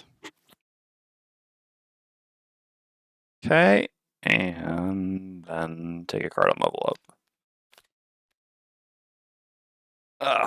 This one's always a little bit tough, but not that tough. Vengeful Storm is attack 3, range 4. Remove any number of shadows within range 3 of yourself. For each shadow removed, God, I really need to get the permanent range increase bow though. Should I not have made the stamina potion for Trapper? Maybe. Yeah, that bow makes such a big difference for this card.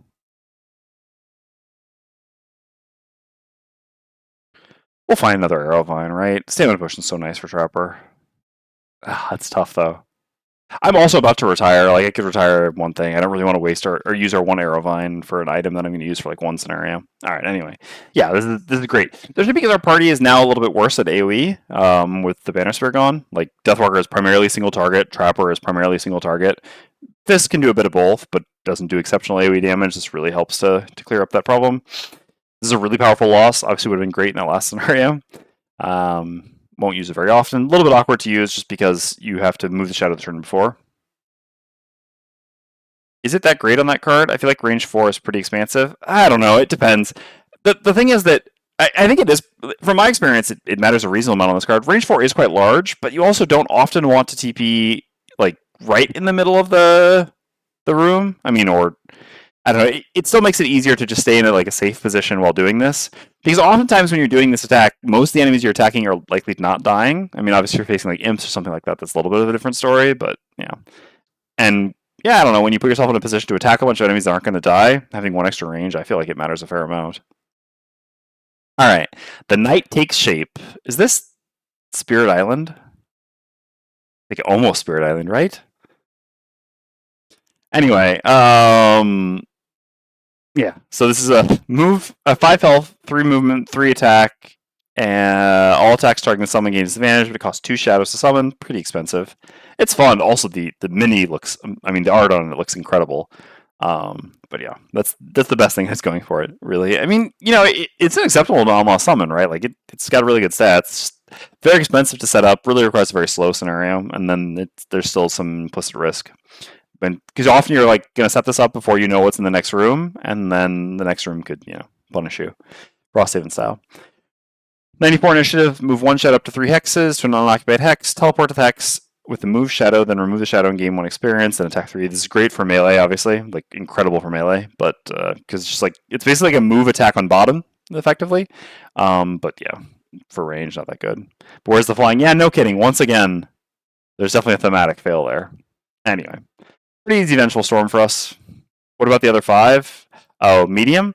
I don't think medium's that necessary for a ranged. I mean, that's a fair point, but I don't really consider medium that necessary for ranged Deathwalker. I mean, as you've seen, sure, in the not this scenario, but the scenario before that, like, yeah, there would have been definitely some value in having this. That would have made it a little bit easier to have our shadow set up. But most of the cards that you're taking are just things that move shadows. You never really move at all anymore, except occasionally to pick up loot. So, like, I don't know, you have move all shadows 3, move all shadows 2, move 1 shadow 5, move a shadow 3 during long rests. It's like so much shadow movement already, and then you just occasionally teleport to a shadow to use Vengeful Storm, and that's it. But yeah, I just don't like. I think that this persistent loss is just overkill. Melee attack's not really what I'm looking for. The persistent loss is like the core card for a melee Deathwalker for sure, and yeah, it's not bad for ranged Deathwalker. Like it would be decent, but I don't feel that you struggle that much that I really want to just like throw away a loss for that. Like I think that what's gained from it is probably less, honestly, in a scenario than just looking to use Vengeful Storm as a loss at some point. So yeah, it's a reasonable question certainly, but for a ranged Deathwalker, I just don't find it to be that necessary. Again, depends on the scenario. Some scenarios, like the one where we have to like keep going back through the center room, and you had to like send shadows in a bunch of different directions. There, it's a little bit of a different story. But in like a normal 3 or 4 room scenario, which when is the last time we saw one of those? Yeah, I just don't find it that important. And we've already got Deadbolt and things like that. And I just don't like once you're here, right? So let's go back and we can even take a look at the cards to explain a bit. But so the upside of not needing to move shadows as much is like, okay, well then, I mean, well, first of all, what else are you doing at bottom actions? I mean, you could move yourself, but what's the point? And it's not like you have, non-loss bottom attacks or anything like that. So then the other thing is like, well, you gain the ability to use some of those cards tops, but are those cards tops even that good, right? Like Black Barrage isn't. I don't even think Deadbolt was acceptable as a top when you were level 3, but by now at level 6, this isn't a top that I really ever want to use. I mean, again, compare this to what we can do with Vengeful Storm, and it's like, yeah. So yeah, like I don't think we gain much by medium in any measure, basically. We gained our perk. Okay. So as for here,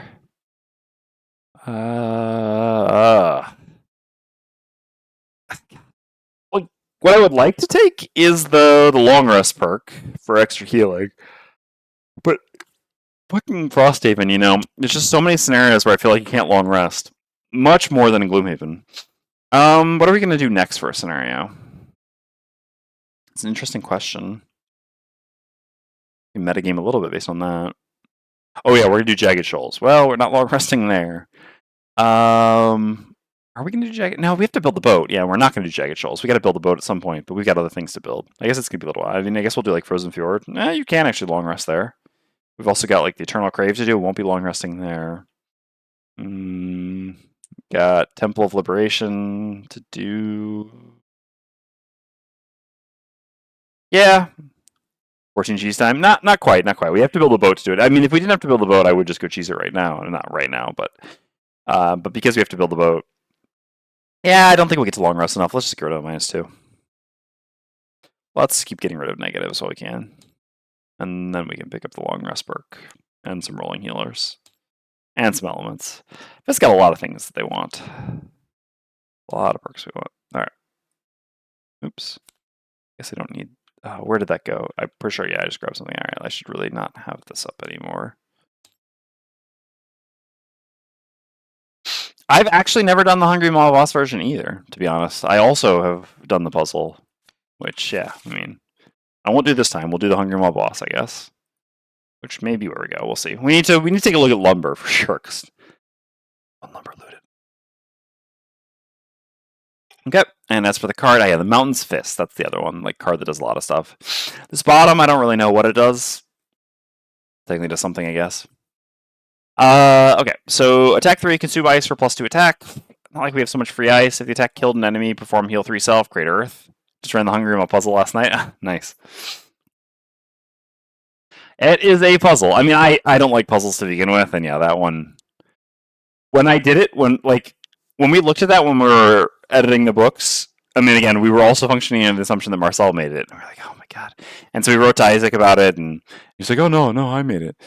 And we're like, but this puzzle, and basically the compromise was obviously just to write a warning that's like, there's a really bad puzzle this way. I mean, not bad, but like a really hard puzzle. You may not want to go this route, and the problem is people still go. At that point, they've kind of no one to blame it themselves, but you could argue, you could also blame Isaac a little bit. I have an opinion on that puzzle. Sure. All right. Anyway, so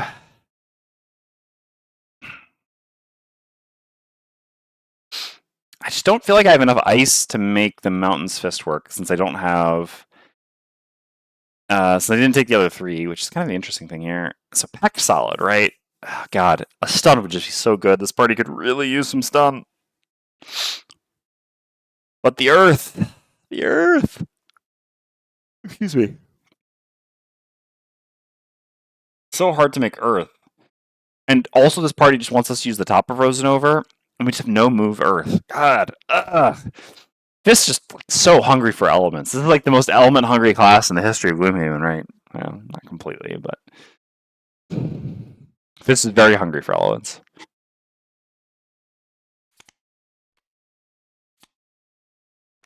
Yeah, that's exactly where I was going, Kaushi. I'm actually kind of thinking that as well. Basically, I would just kill for any bottom element generation. Right now, we have no bottom ice generation whatsoever. We have bottom earth generation, but it's always non-move. Oh, no, I actually, CJ, I agree. I think the first half of that puzzle's fine. Like, just what you do there is fine. I think I'm kind of on board with this as well. I mean, Peck Solid obviously is great. Like, it would be really nice to get some attack 4 stuns in, but it just doesn't seem that easy to make the earth for it. And again, the upside of taking another 3 is this costs 1 less life than a 4 to recur. And this move 3 ice just makes it so much easier. I mean, I was talking about this in the last scenario we did too, or actually the second to last scenario, I think, about how just having an easier combo to set up Frozen Over makes such a big difference. As is, the top actions that we do to set up Frozen Over is not that impressive, right? Like, we're just doing a bunch of attack 2s. Being able to do this into Frozen Over is just so much better. Yeah, I think I'm on board with this. I agree here. I do like taking the other 3. Even though both of these are good.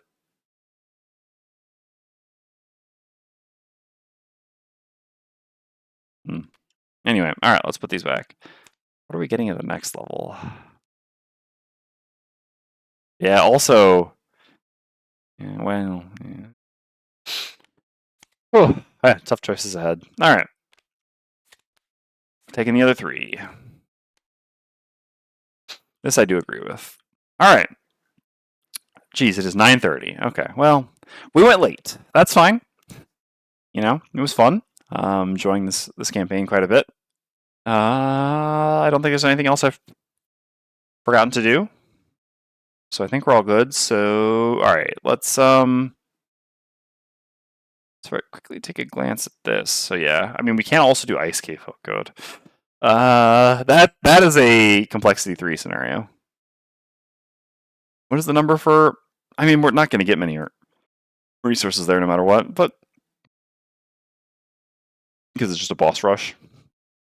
You know what? Yeah, well, we really should be advancing the main things, but it's fun to do side scenarios as well. I guess, yeah, 54.3. This will let us continue down the Algox path. Yeah! So we'll continue down the Algox path after this. I think it's fine to do one more side scenario just to go hit up the Eternal Crave. I think that's reasonable.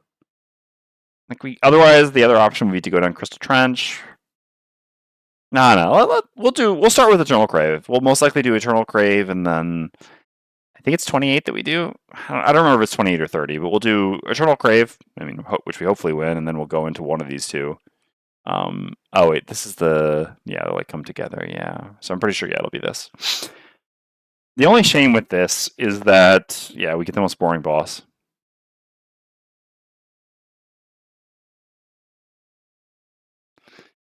Yeah, so we'll start with the Eternal Crave, going the boss route. So we'll start with 122 tomorrow. It's kind of funny to me how it seems like everyone runs the riddle despite Haven's puzzle track record. Yeah, I agree, right? Like it's, I mean, not only that, but again, there's a giant warning that says like, I mean, it's not even like puzzle head, it's like challenging puzzle head, which, yeah, I mean, especially given Haven's track record, you would really think that would put more people off, but no, it doesn't. I think everyone, you could argue, I mean, again, a little bit Isaac's fault, maybe a little bit of hubris on the part of players, right? If they're like, ah, this is challenging, but I'll be able to get it, right? Like, I mean, just don't do the puzzle. Like, if you're not going to enjoy puzzle, most likely, and Haven's puzzles, like, hopefully you understand these by now. I don't know. I guess in all fairness, there are a fair number of people who maybe just didn't do any of the Envelope X stuff in Gloomhaven, and this is their first, like, forced exposure to a puzzle, so. Anyway. All right. That's going to be it for today. We will be back tomorrow at, around 1:30. Sure, and people probably assume you get a better reward, but arguably the boss fight is a better reward, yeah. There's a difference between a challenging puzzle and an unclear puzzle, but it's all fair. Is it even fair, the puzzle? I don't even consider it to be a very fair puzzle. Like, again, I do not like the puzzle, but I also don't like puzzles in general.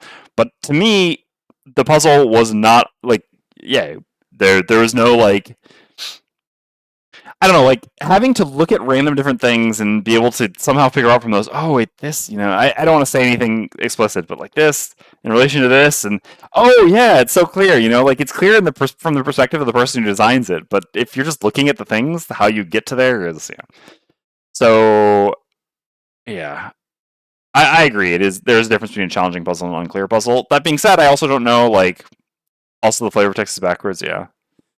The puzzles the friends we made along the way.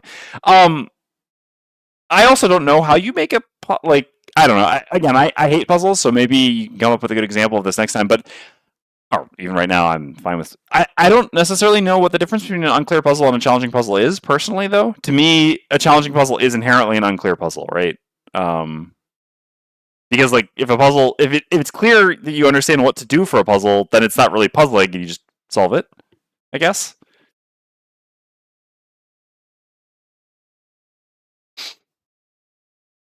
Yeah, boss. I have a good anecdote for that. There's actually we'll get to that scenario pretty soon. Down this path over here. I think it's actually like 21. Yeah, it is actually 21.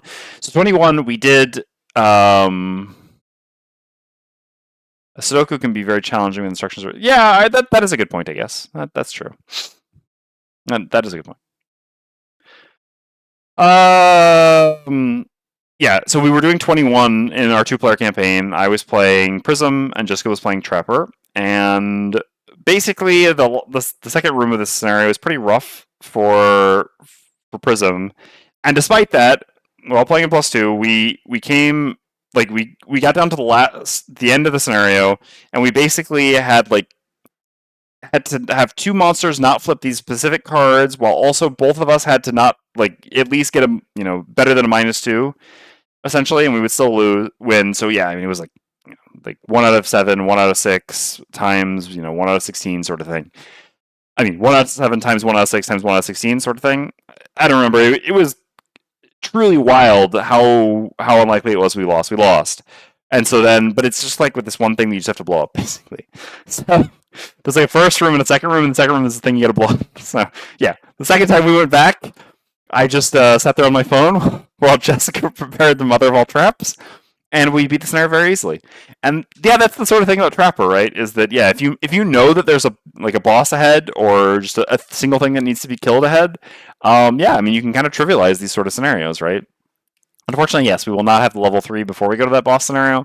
So that'll be the last boss scenario for a while where we don't. I mean, well, I guess it depends. Many of them are just gonna be one room, you drop right in them. So yeah, we may not be able to do that. We're not going to do that for that scenario, and I guess we'll see after that.